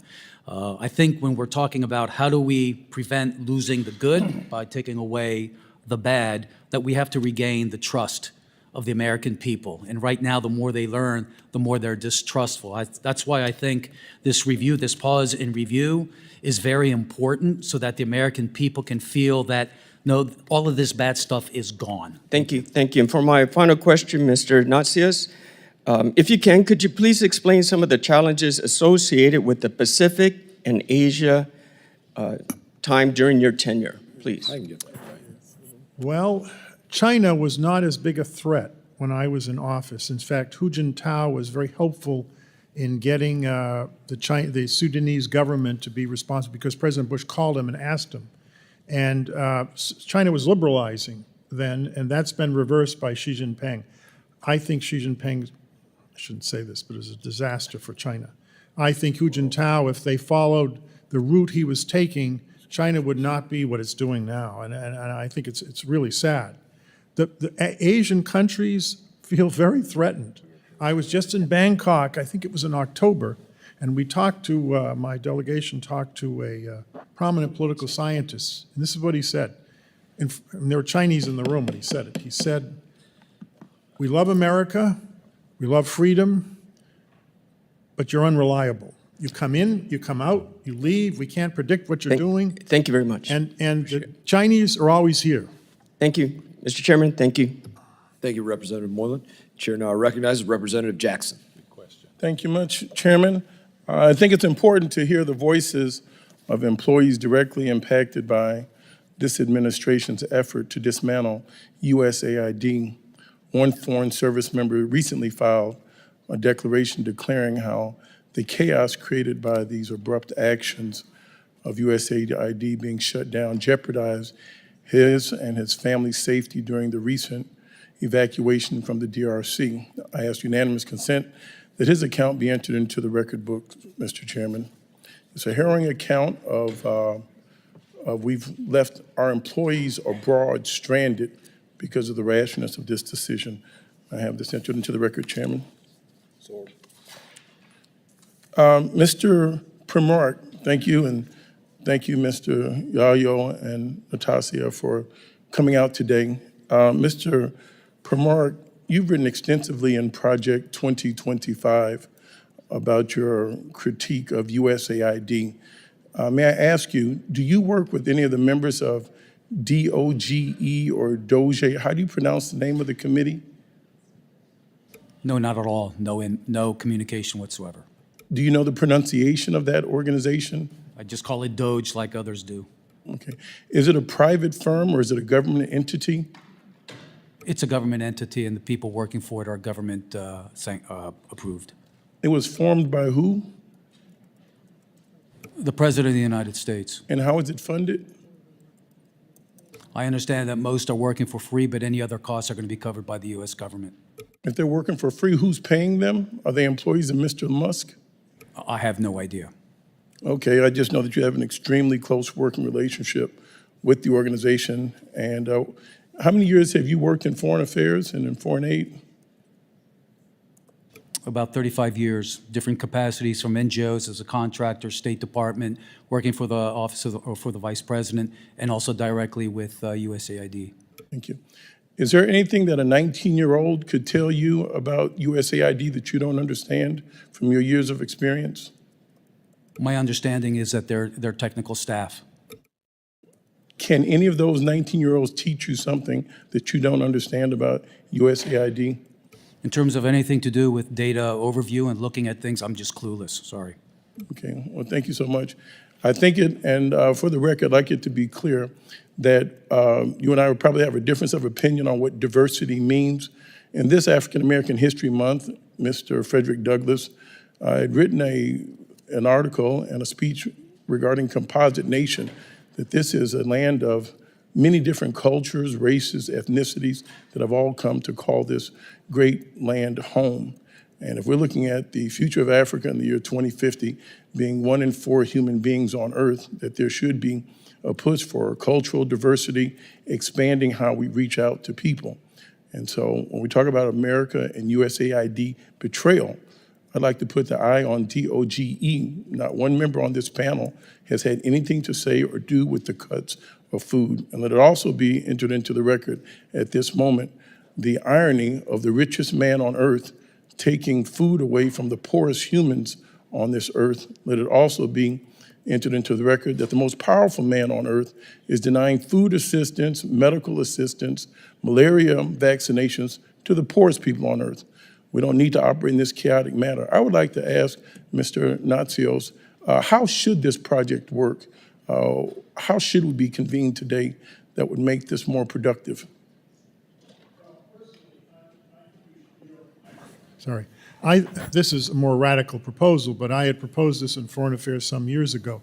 I think we need to consolidate the MCC, the DFC, AID, and a couple of the foreign aid parts of the State Department into one department and raise the visibility and integrate the programs more.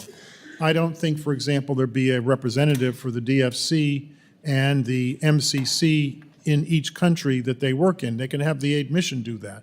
They could be an integrated mission for all of these purposes. There are countries where there's CDC and AID running the same program, PEPFAR. It's never been corrected. Frankly, they fight with each other. It's embarrassing and it's duplicative, and there's no need for it. I think they should put one agency in charge of the whole thing, and that's it. That's what happened with the malaria program, and it's worked very well.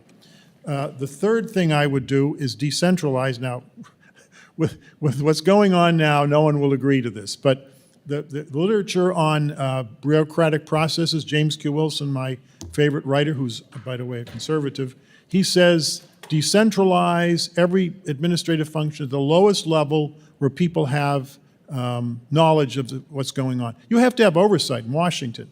But AID during the Cold War was the most decentralized agency, and it drove the Russians crazy because the mission directors and the ambassadors could be responsive to the local president and the local prime minister, and that's one of the reasons we won the Cold War. We helped win the Cold War through AID because we were highly decentralized and very responsive. Right now, there are 275 earmarks in AID.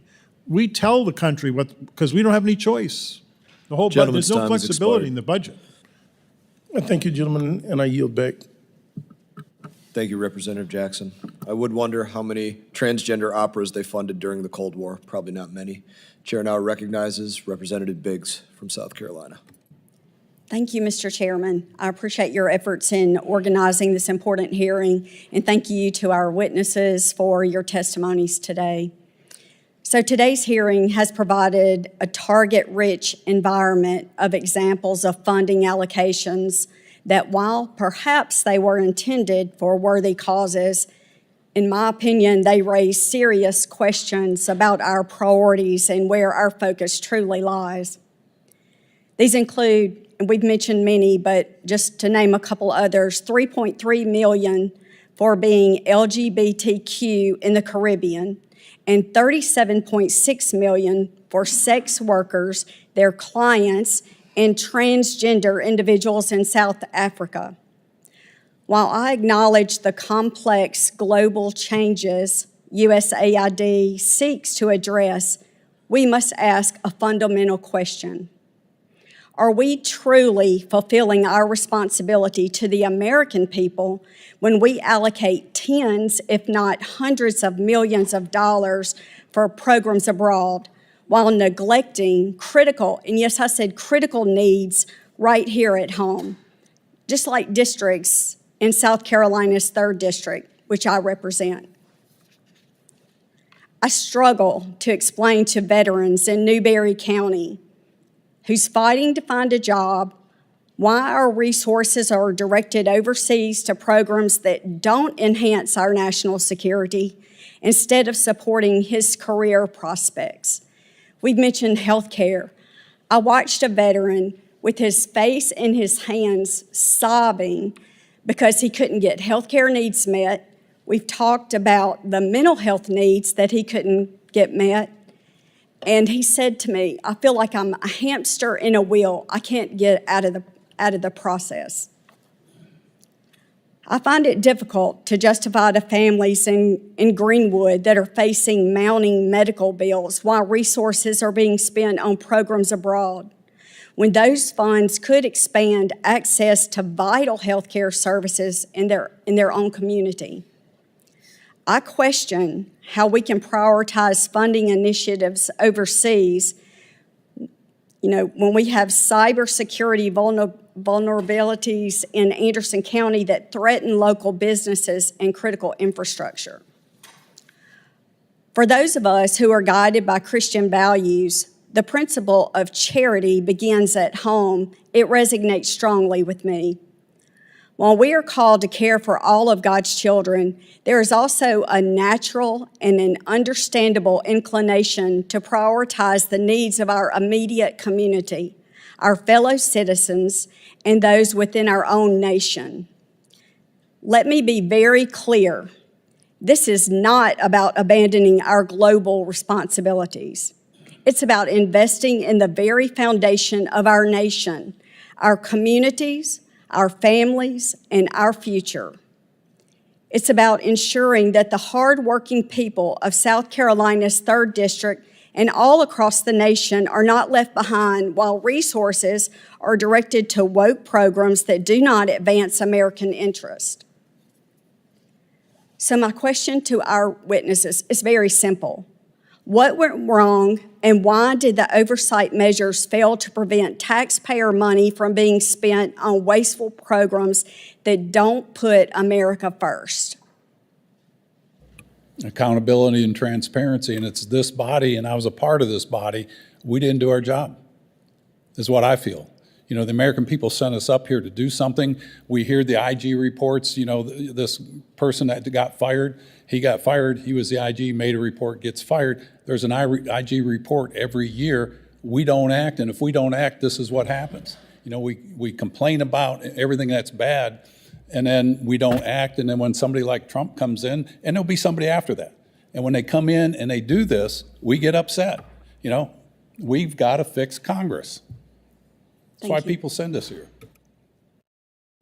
I would also add that what I've seen over the past 25 years is the progressive left has gradually just seized control over the entire foreign aid industrial complex. And that's something, the political sociology of the industry has to be changed. If we're not, otherwise we're going to have this same vicious circle occur again and again. Thank you. Just let me add, there is a large number of Mormons at AID. I've never met a communist Mormon before. There aren't any that I know of. I don't theologically agree with them, but I have great respect for the Mormons. There's a very large number of practicing Catholics in AID and evangelicals. And there's a large number, as I said earlier today, of missionary kids who were, why? Because they speak the languages of the countries they were brought up in. And they make wonderful Foreign Service officers, and many of them have risen to the senior levels of the agency. Is there a contingent of younger, very liberal? Yes, there are. But it's very mixed. And my experience in the agency, maybe it's changed, is that when you ask officers to do something, they do it. I didn't used to have to ask their backgrounds. I just said, I want this done. And if they didn't do it, I would take action. I actually fired 16 senior people when I was in office. Thank you, Mr. Three of them were Natsios. political. Gentlelady's time has expired. Even if they're Catholic, if they're doing LGBTQ musicals in Ireland, their time is coming to an end. The chair now recognizes Representative Connolly. Thank you. And Ted, welcome back. It's good to see you. Mr. Natsios,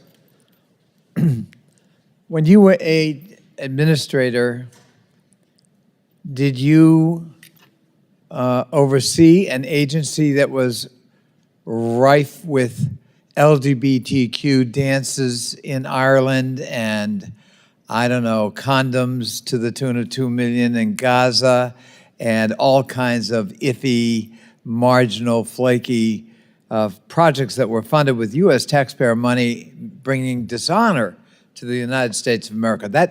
Would that be a fair characterization of AID from your point of view? Well, it certainly wasn't when I was there. And I don't think it is now myself, but I do think there are programs that I saw on the list that I would not have allowed in my agency. Well, let's stipulate that, but let's not let that characterize AID, because all of us are losers if that succeeds, it seems to me. Global health. What percentage of AID's work would fall under the rubric of global health? Fighting disease, child maternal health care, or rehydration projects, on and on. Polio, cystic $8 billion. What's that? $8 billion. $8 billion out of 40? Out of 38 billion last Out of year. 38, so big chunk. What about food security and nutrition The programs? emergency response part of aid is now by far the largest. It's $15 billion. It just amazes me because it's so much more that I had when I was in office. So 23 of the 38 billion is just those two categories. That is correct. And those aren't fringe projects. Those are really life-saving projects. Yes, they Is that are. fair characterization? Yes. And what about disaster relief? Well, the 15 billion is the food security. Food security for me is the emergency side. Agriculture is separate from that, and that's what I think you're talking about in the longer term development sense. But when we're talking about disaster assistance, we're not only talking food. No. For example, my fire department is part of a FEMA AID relationship, Right. where they can go to trouble spots overseas and, again, try to save lives. Right. I don't know what part of the 15 billion is food versus what we call non-food assistance, which is usually emergency medical care and public health, like immunizing kids in refugee camps and that kind of thing. So- I don't know the breakdown. So let's say one were sincere about wanting to clean up marginal, fringy projects that should never have been funded. Is the way to do that to basically announce we're going to fire 10,000 employees and leave 239 left? It is not.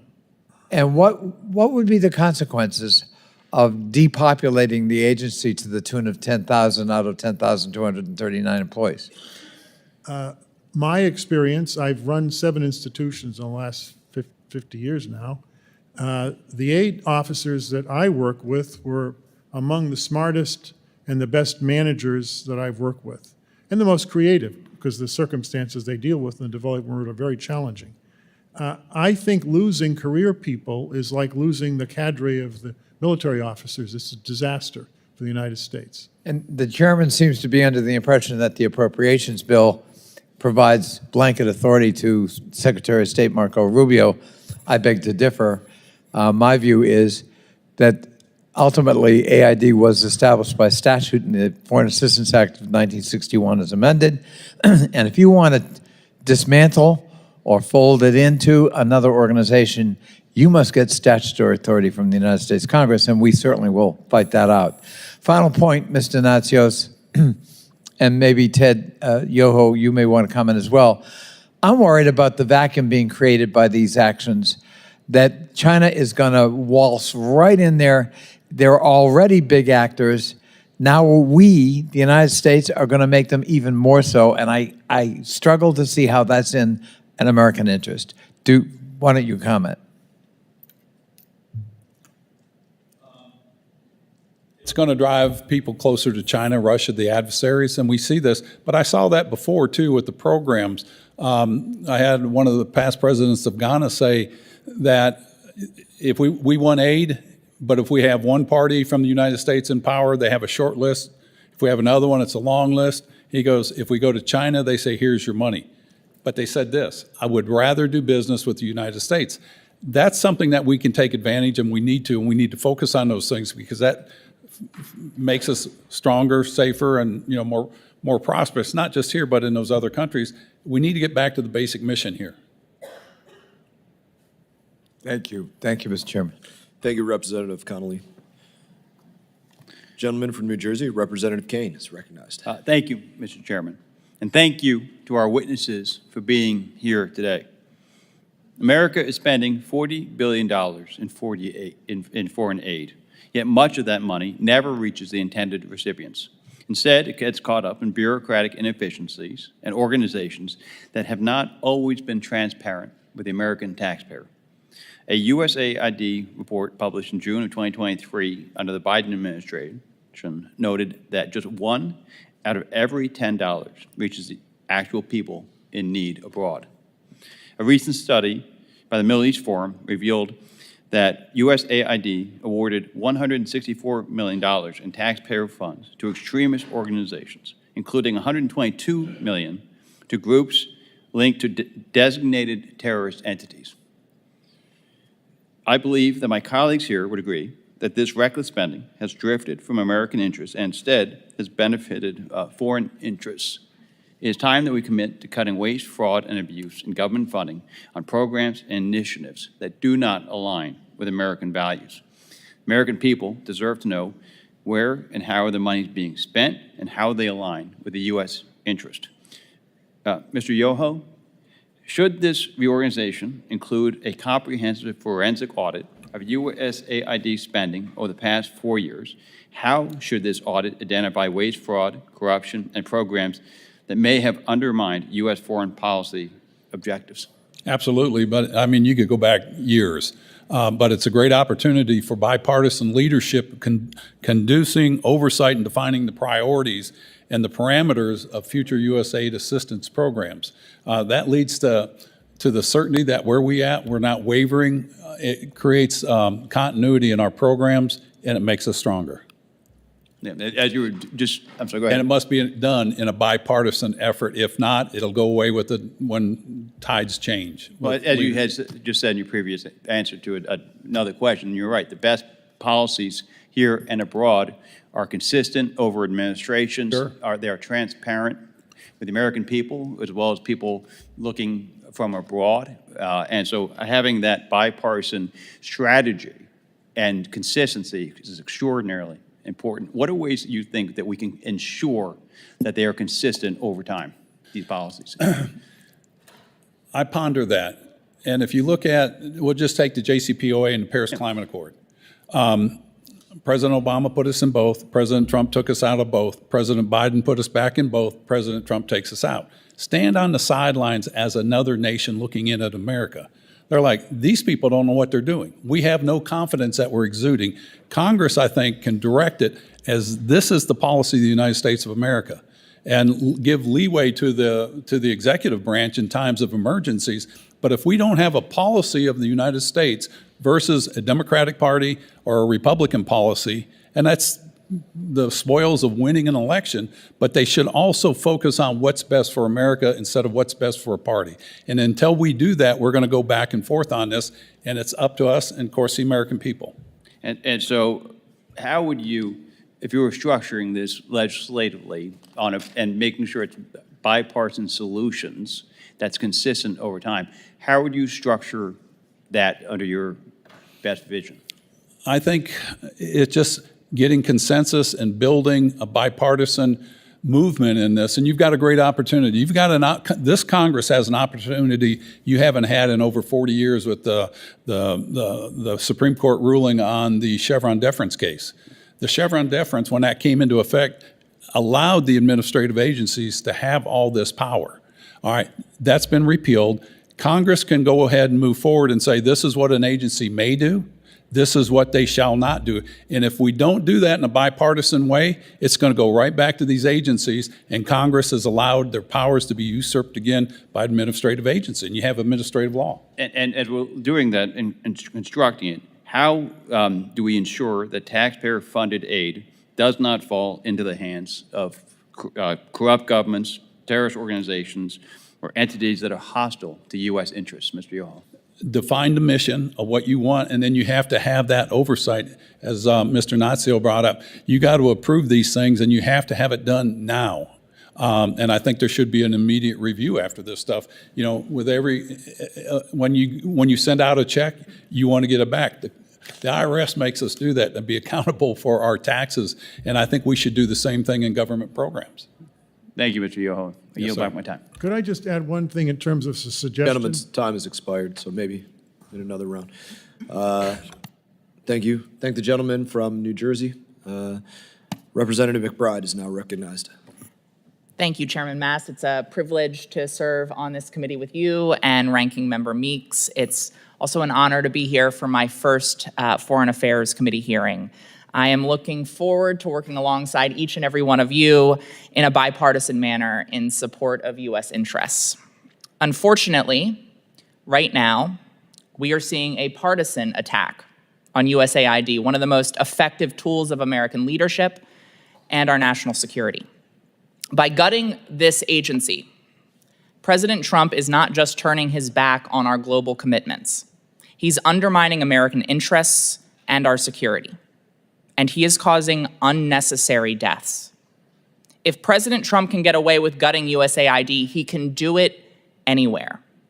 That means that no part of the federal government, including programs like Medicare and Social Security and Medicaid, will be safe from this administration. The president and the majority conference in this House are fostering opposition to vital government programs by mischaracterizing diversity efforts and using it as a Trojan horse to gut programs that all Americans rely on. This hearing is titled USAID Betrayal, but let's be clear, the real betrayal is that Donald Trump promised to lower costs facing families, but instead is pursuing policies that threaten American jobs and increase costs for workers. Foreign aid is not a charity. It's an investment in stability, security, global health, economic security, American leadership, and American jobs. USAID buys food from farmers in Delaware to help prevent famine and conflict abroad. USAID funds over $1 million of critical research at the University of Delaware on both energy and poultry production. USAID collaborates with Delaware's businesses to expand agriculture in places like Ukraine. These cuts, this effort to decimate USAID, doesn't just hurt people in distant countries, it hurts Delawareans. And so my first question for you, Mr. Natsios, I want to talk about everyone's favorite topic. It may have come up already, egg prices. One reason for rising costs is the spread of bird flu. Yet this administration has stopped monitoring bird flu in 49 countries, increasing the risk of it spreading to the U.S. and decimating our poultry industry, a cornerstone of Delaware's economy. With USAID halting its efforts on bird flu, I'm curious what you believe could be the impact on egg prices and also, of course, the health of Americans. Well, I have said before that I think the 80 USAID missions that used to exist are our frontline defense for infectious disease generally, and I'm now convinced by Dr. Yoho that we should add in animal disease, zoonotic diseases, not that have jumped to humans, although that's a huge problem, but just that are in the animal kingdom because it affects our domesticated population of animals in the United States, whose food supply is critical to our health in the United States. So, and I might add to the developing world as well. We have had some very successful programs over the years to eliminate these zoonotic diseases in Africa and Central America, Mexico, and I think we should revive those. I know when Bush was president that they monitored all birds dying in Alaska because there's billions of birds, and we used to test them for virus. No, I didn't, but I think USDA tested them for viruses to see if bird flu was in the flocks, and then try to take action. So I think early warning systems in all areas are extremely important so we can do preparedness work to protect the American people. But we also, at the same time, be protecting people in the developing world, too. That's right. One quick question, because we've heard commentary about, quote, fringe programs at USAID. You acknowledge that there are programs at USAID now that you might not have approved in the past.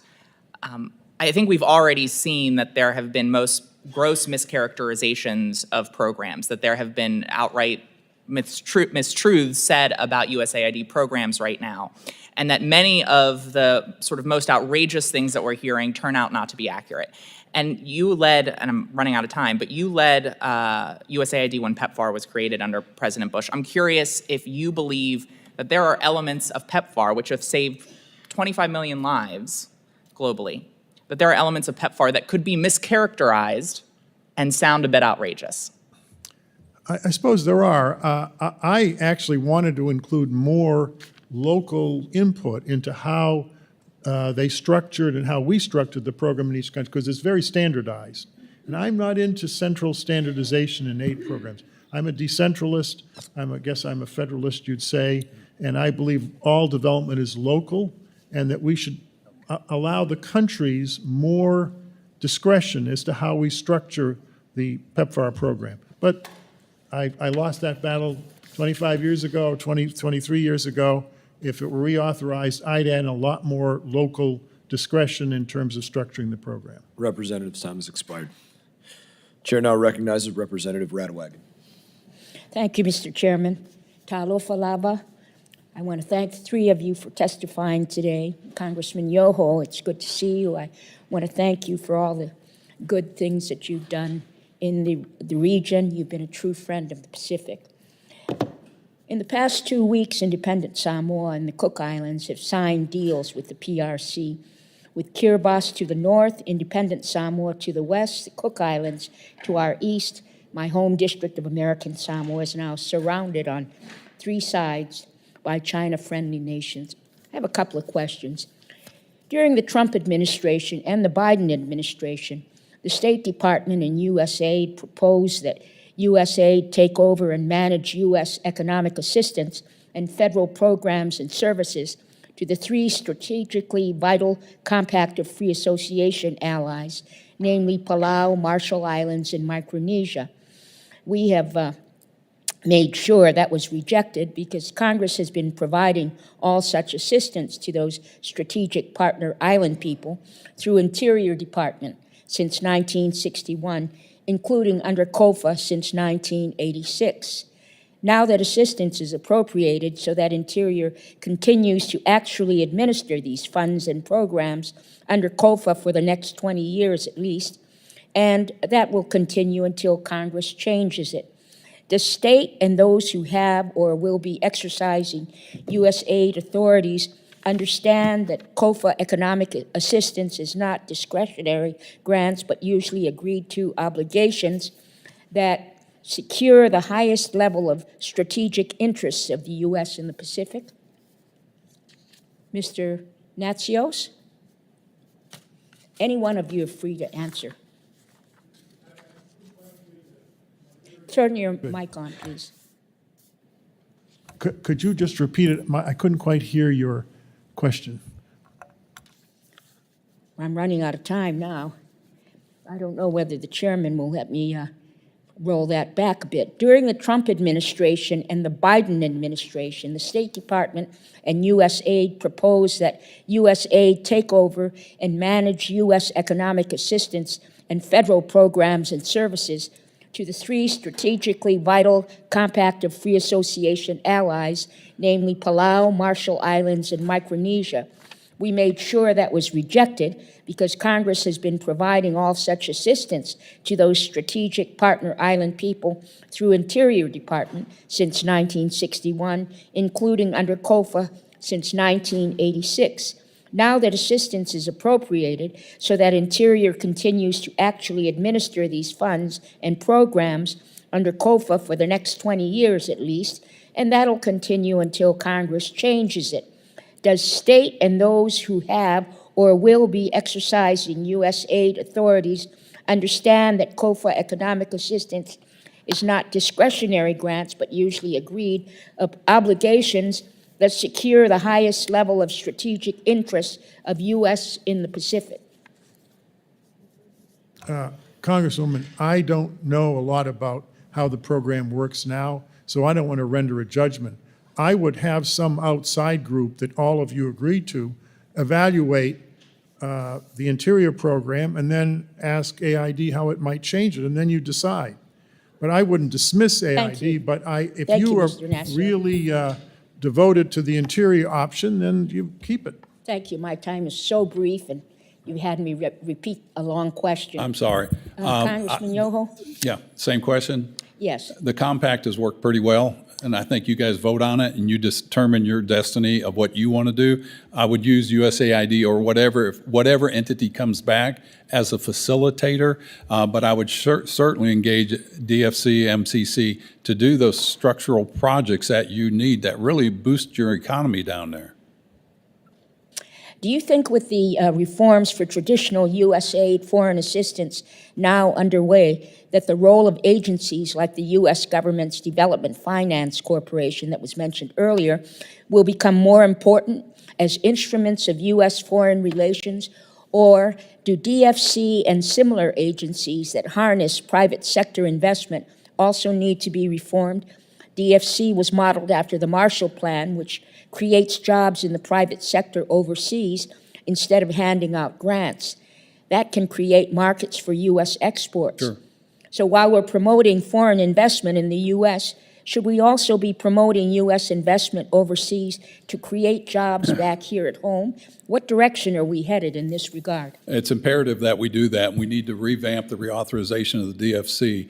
And if you look at post-World War II, if we did not come in there with a Marshall Plan or something like that, would Germany, Japan, Vietnam, South Korea, and the other countries that benefited from that, would they be in our top 20 trading partners? And if we didn't do that, who would have been in there to do that? It's either going to be our influence with our values, or it's going to be the other people, and we don't want they're authoritarian, and it'll be a disaster for the world.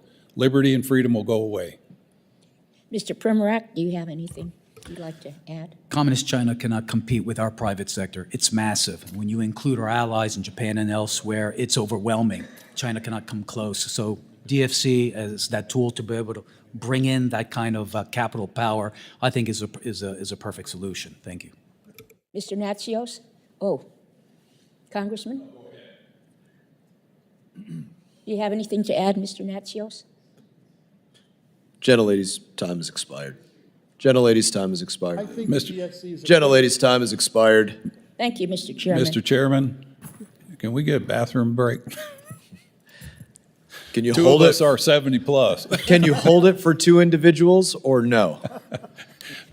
I'm going to remind you that when you're 70. I ask in seriousness, can you hold it for 2 individuals or no? If you can't, I'm happy to give you a restroom break. I want you to be able to concentrate on answering to our representatives. I don't want anybody to say you were distracted.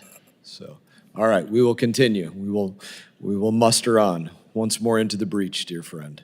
Chair now recognizes Representative Luna.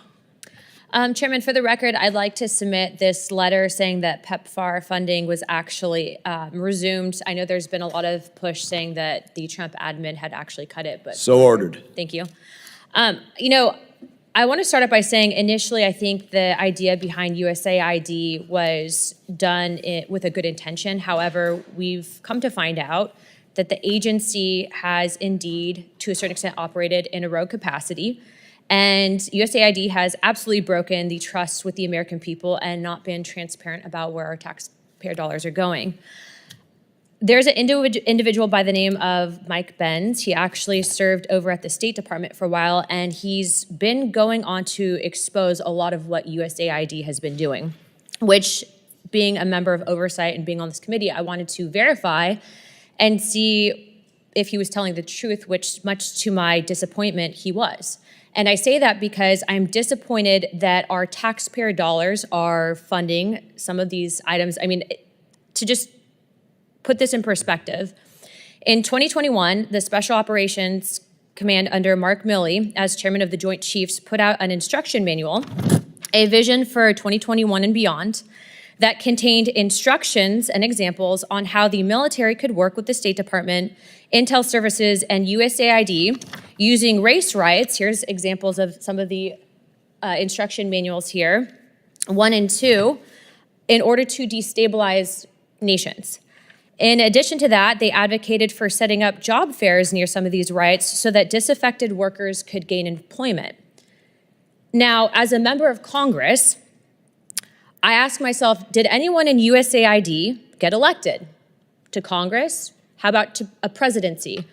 When you are acting in the shadows and you are destabilizing nations using race wars to do it and then advocating that the military does it, in my opinion, not only do you put the future generations that would have to fight in those wars in jeopardy, but at the end of the day, you're operating without any oversight. So I guess the question for you guys is, Mr. Natsios, is that something that you were aware of? Are you aware that that instruction manual is being promoted not just with the military under Milley, but that USAID may be operating in this capacity? Because in my opinion, and I'm sure I speak on behalf of many of my constituents, I don't think that's where our taxpayer dollars need to be going. Well, I completely agree with you. Personally, I doubt very much that what you've been told is accurate. But let me just tell you. I'm telling you right now, I brought the receipts, okay? And the reason, I'm not trying to argue with you, but I find this disturbing on so many capacities. And I would like to also just, if I can, sir, Mike Benz, what he's exposing and bringing receipts, I've confirmed it. Thank you for doing that on behalf of the American people, because I understand that when you take on the intelligence agencies, we're also now finding that apparently in this manual, that they're also advocating for social media campaigns illuminating controversy to a global audience. I mean, using disinformation campaigns, is this happening here in our own country? Where's the oversight? Just to ask you, who in the agency, what bureau, I just said, you can actually find that instruction in this manual that Milley approved. Military manual, isn't it? Yes, but Milley approved it. You have it right here, USAID, working with government agencies. I mean, this is not. Wait a second, did AID say that, or did the military say Well, AID that would be the question for you, sir. Well, I don't mean, think these AID operations, wrote that. Sorry to interrupt you, these operations that are taking place without government oversight, without the authority of the president, without the authority of Congress, real men and women serve and they die because of stuff like this. When you destabilize nations without any oversight, we have to fight those wars. You have our chairman right here that literally risked his life. No, I'm sorry to interrupt you. I'm frustrated. I know it's not necessarily your fault. But I'm telling you, but it's as a head of nonsense. agency, that's not. I'm telling what Ben's told you is nonsense. That's not nonsense. These are the information and AID forms. And didn't write that. Ben's put this out to the American people. AID did not write that, Sir, I Congresswoman. disagree with you on so many levels, and I appreciate you being here How do today you because know they this is wrote not it? easy. How do I know what? That any person can write AID's name into a manual.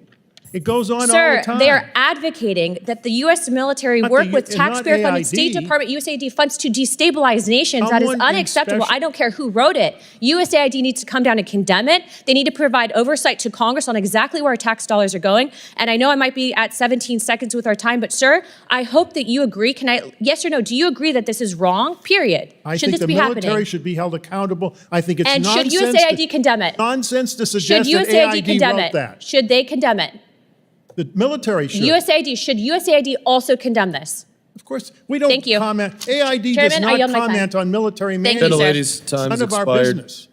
Since there have been a couple more members that have shown up, and I promise you only two, let's do the 5-minute restroom break. You stand in recess for 5 minutes.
You were moving. You beelined that door. Better, sir. You too, Mr. Chairman, someday will be old. No readers yet.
Committee will come to order again.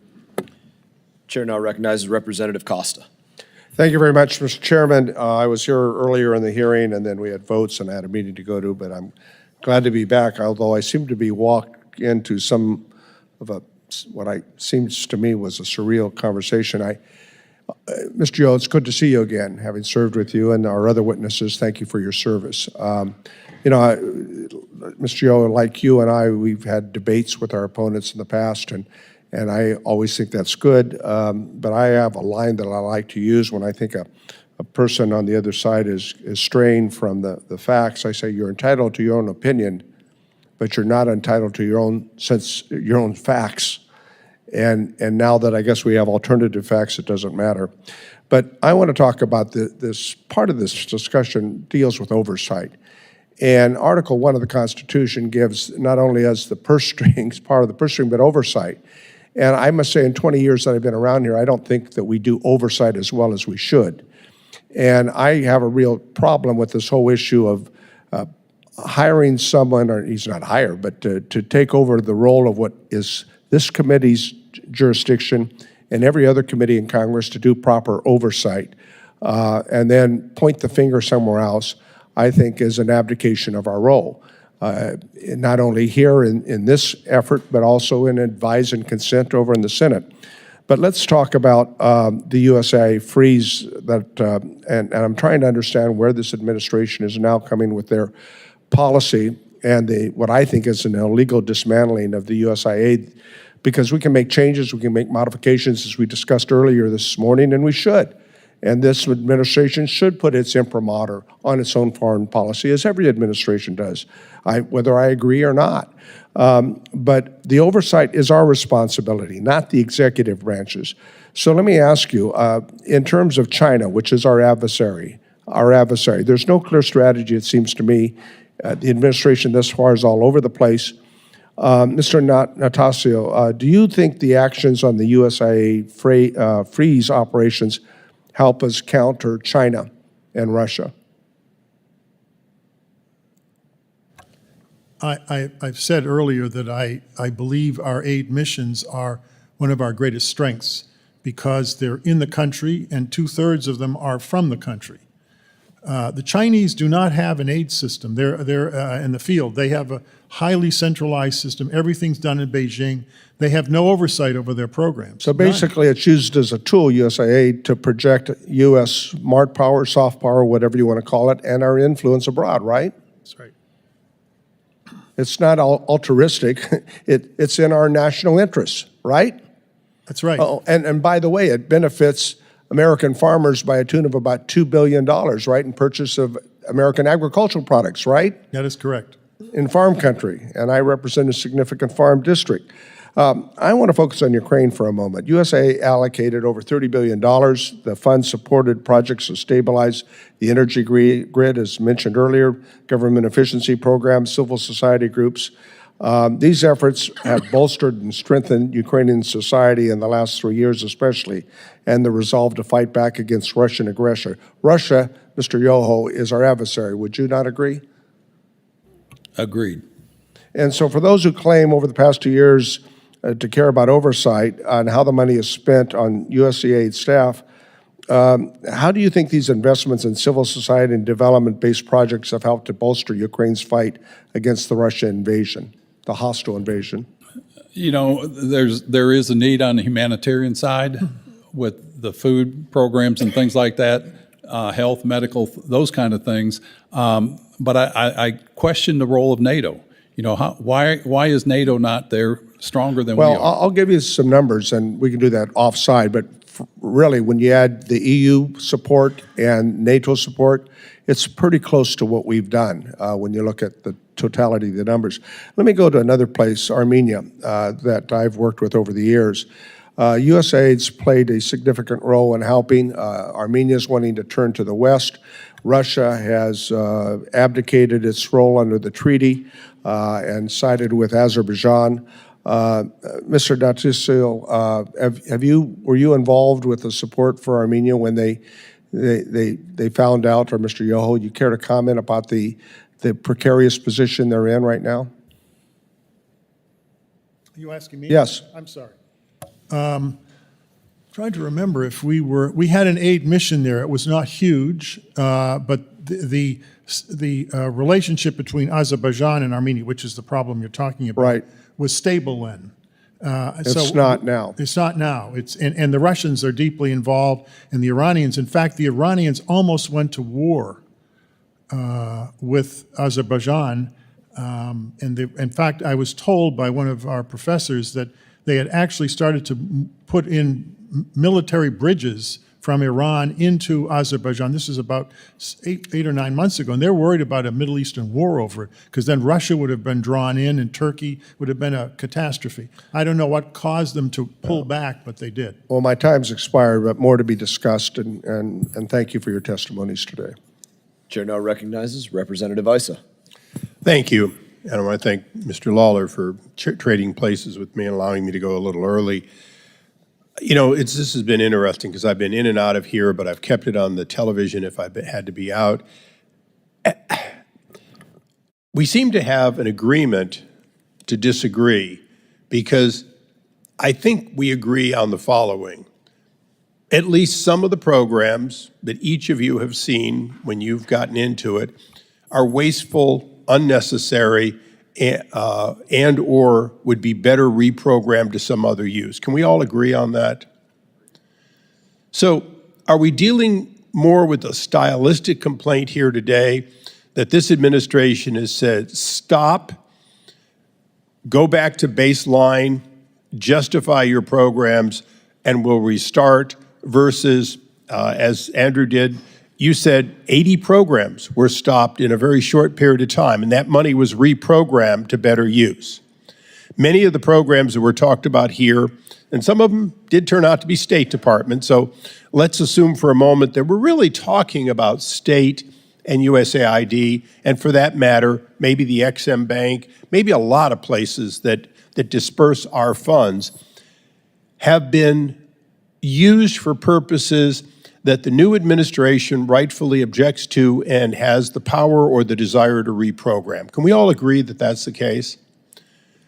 So now I'm going to ask a couple of questions. One, earlier there was this question that I objected to based on my 25 years of experience here, and it was, why did we need a special IG for Afghanistan, and why did we need a special IG for Iraq? And I'm going to answer that for you folks. And if any of you really disagree, since the answer came from there as though we didn't need it, these were unique, high expense areas like Ukraine is today, in which it was very difficult to audit, and certainly difficult for one IG that does the whole State Department to do so. Can we all agree that that was the reason, the prompting of the special IGs? Okay. I don't agree with you, but... No, but that was the reason for prompting. You'd agree with that. Yes. So you disagreed that it made sense, even though those IGs found time and time again things and brought them to Congress so we could consider whether to change the programs. And I'm going to ask you, not rhetorically, but directly, because I believe we'll need special IGs from time to time in the future. Do you really believe that we would have gotten the same level of oversight if we'd simply had one IG sitting at the State Department rather than somebody who had a more direct mandate and less politically motivated, because those special IGs transcended administration after administration? We had 3 audits from 3 different inspectors, GAO, the special IG, and then the regular AID, on the same program at the same country at the same time. That is nuts. Okay, so your point for us in the future, so we can do our job better, is if we have 2 IGs with overlapping, try to deconflict them so you only get one request from one of them. I agree with that. But I'm going to ask you a follow-up question in the limited time I have left. During the entire 4 years, because the other day we had this big question about IGs, 19 of them being dismissed and they're going to be replaced. During your time in Bush 2, in W. Bush, you had an IG and you had a second IG. But you didn't have an IG for the State Department for the entire period of time that Hillary Clinton was the Secretary of State. So if we had not had a special IG that transcended that, Hillary Clinton would have had 4 years with no IG looking at what was going on in a very expensive, two expensive combat zones. Isn't that true? We also, you're correct, but we also didn't have an IG, I have to say this, for state during the Bush administration. And I'm not criticizing my own president, but State Department does not like IGs. During the last administration, I left Congress for 2 years to work for President Trump and was heading the Trade Development Agency. So I've been on your side of the fence advocating for the good work that an agency can do.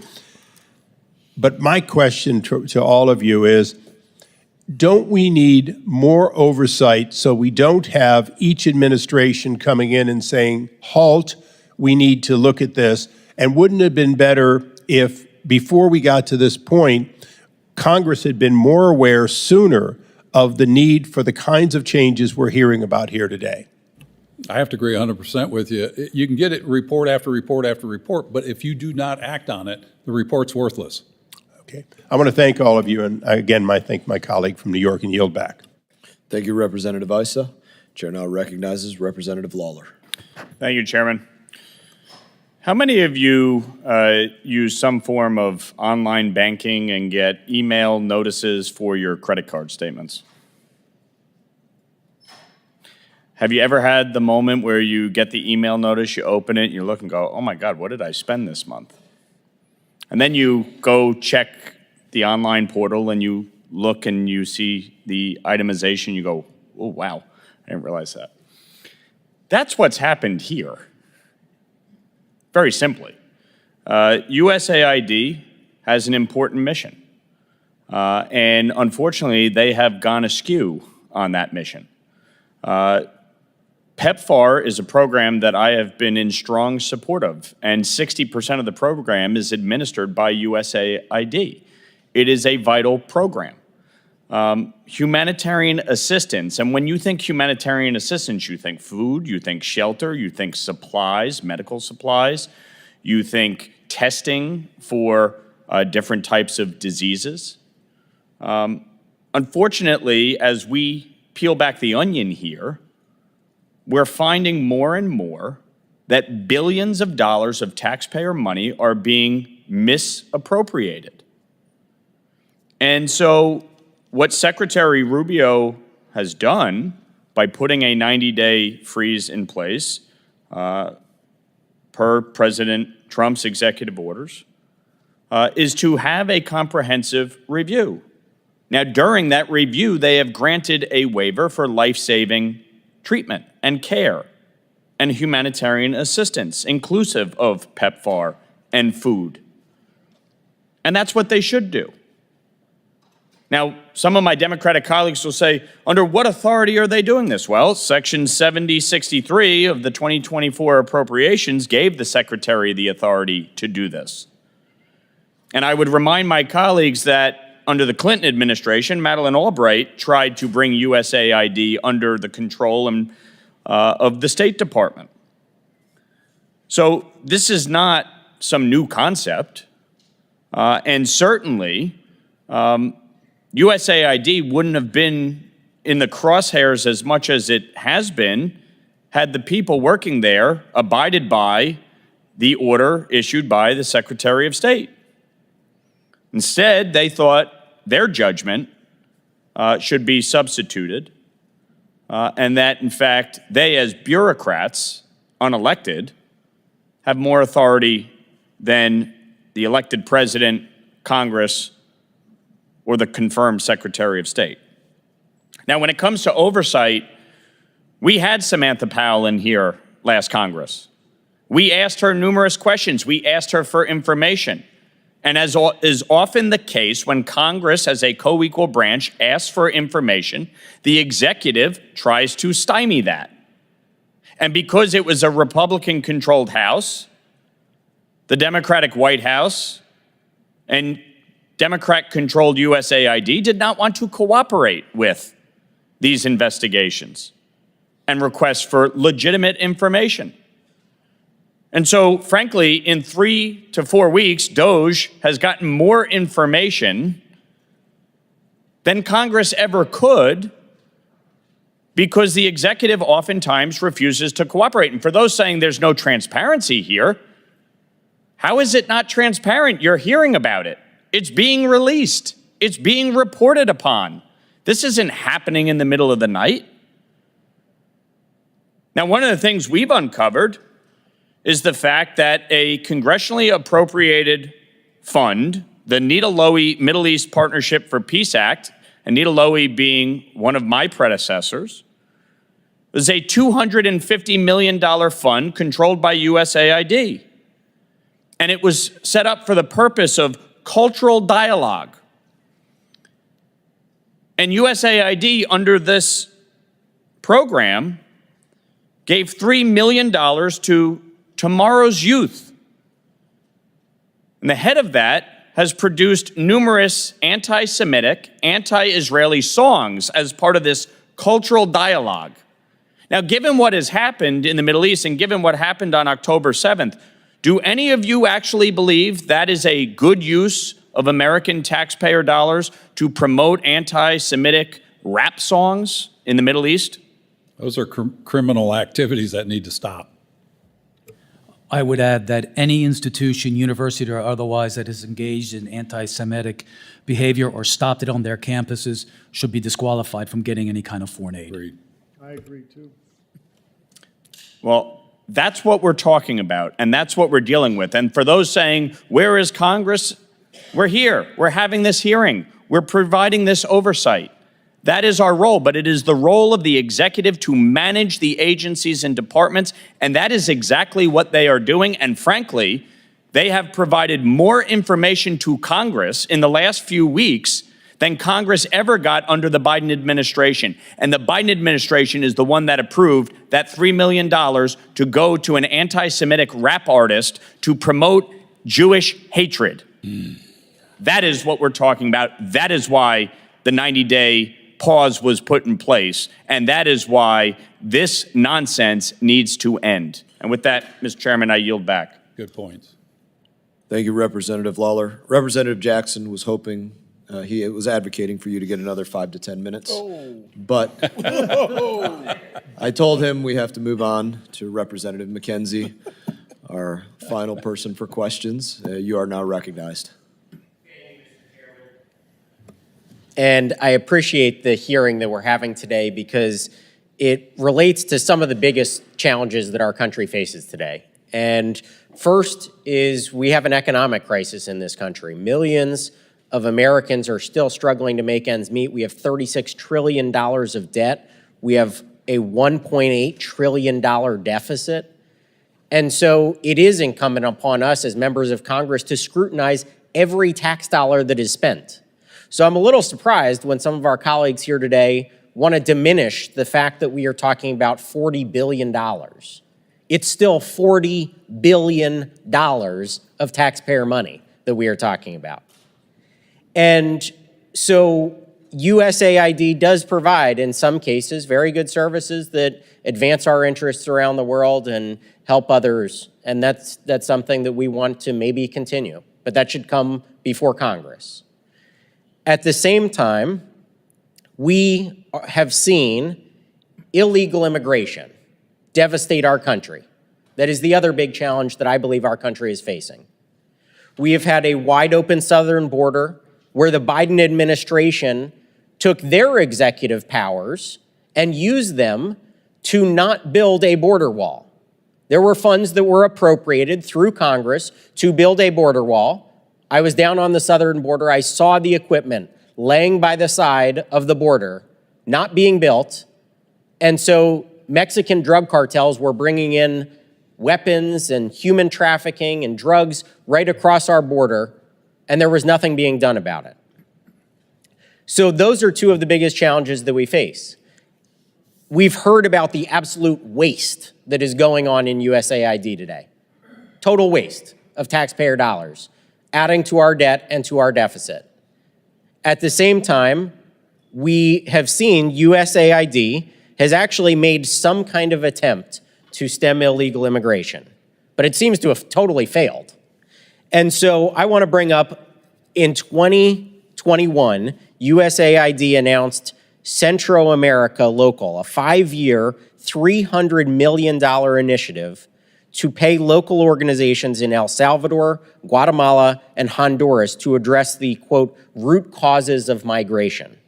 The GAO found that this initiative did not require training of staff to detect and reduce fraud risks because USAID did not actually regulate the training of agency-wide individuals.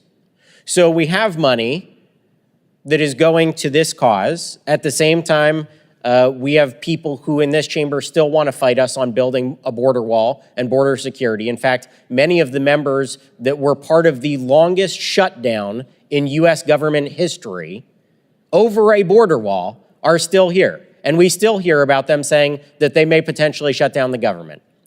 So I would like to ask the members of our panel today if they have thoughts on, is the USAID initiative to stem the root causes of migration the right way to go, or is building a border wall the right way to go? I've written on this, and we've looked at all of the numbers, and the amount of money that we spend, no matter how much, has absolutely no impact on migration. It's having a firmly sealed, enclosed border. That's what the solution is.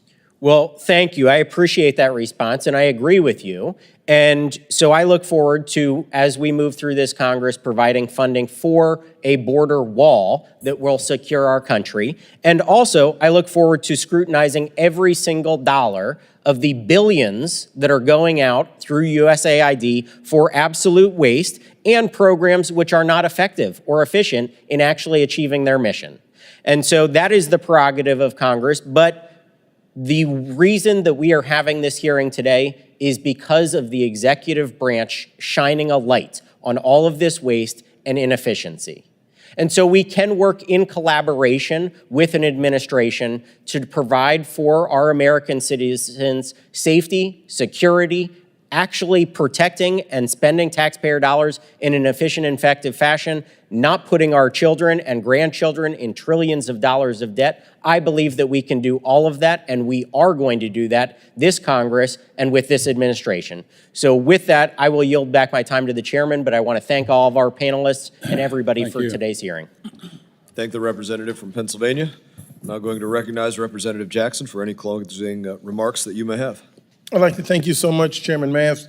On behalf of Ranking Member Meeks, I'd like to say very much thank you for the time that you all have spent with us today, your candidness, your forthright, and the amount of time and sacrifice that you've made in not making your bodies more comfortable earlier in the program. So continued success, and I know we have many things in common.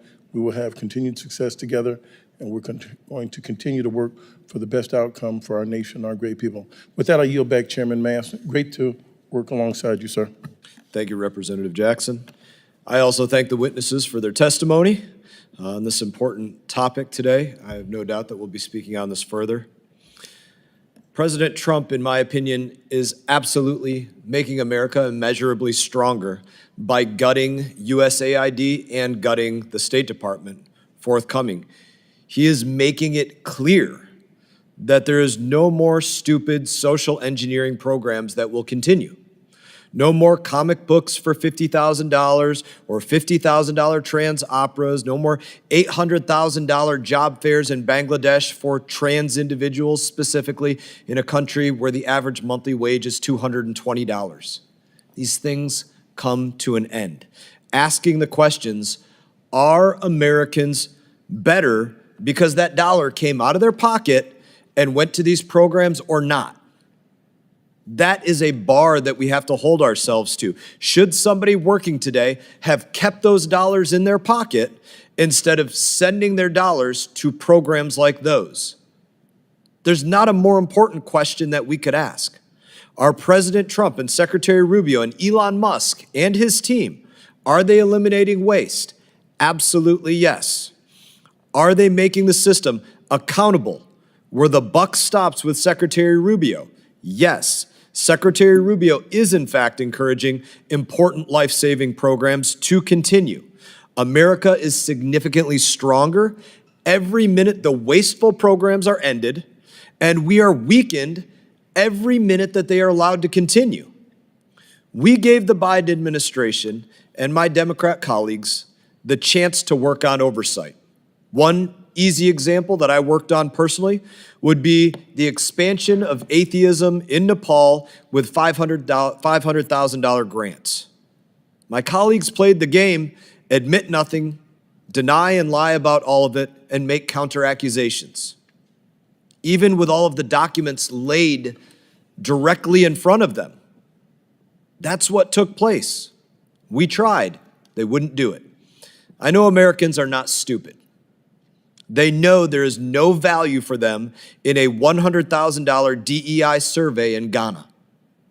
They know that there's not value for them spending $520 million to pay ESG consultants to teach people in Africa about climate change.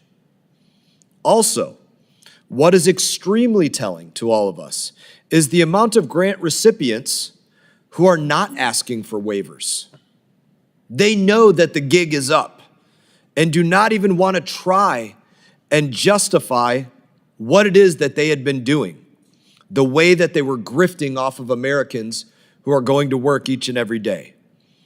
What is not surprising is that my colleagues have tried to lie to American people, saying that people are dying. We've heard that argument before again and again. My colleagues have said about 10 times, at least in this hearing, that there was an elderly lady in Thailand who died because they couldn't get her the oxygen she needed because America cut off aid. Let's tell the truth about what really happened.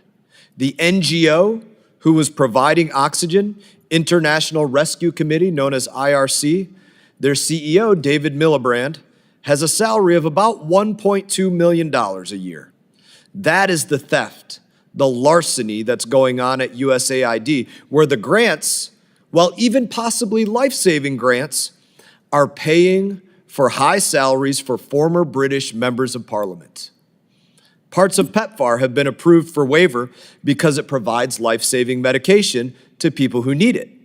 Certainly not the abortions they were conducting, but that took Secretary Rubio shutting down the program, reviewing the BS that was going on, and correcting it. Combating the spread of Ebola has been approved for waiver because it's life-saving. World Food Program aid in Haiti has been approved for waiver because it's life-saving. What hasn't been approved is the waste, the grift, and the larceny. Now, despite the arguments that we've had today, we do agree that aid can be effective and that aid can advance America's interests. But the countries that receive aid will not receive it if they are taking the United States of America and its people for granted. And it will be life-saving aid, period, not social engineering. In that, I will ask that members of the committee have if they have additional questions for the witnesses, that you do respond in writing. Pursuant to committee rules, all members may have 5 days to submit those statements and questions and extraneous materials for the record, subject to the length limitations. Without objection, the committee stands adjourned. Mr. Chair, can I say one comment? Committee stands adjourned, Mr. Yoho. Okay. But I'm happy to speak to you following this. I'll do that. Thank you.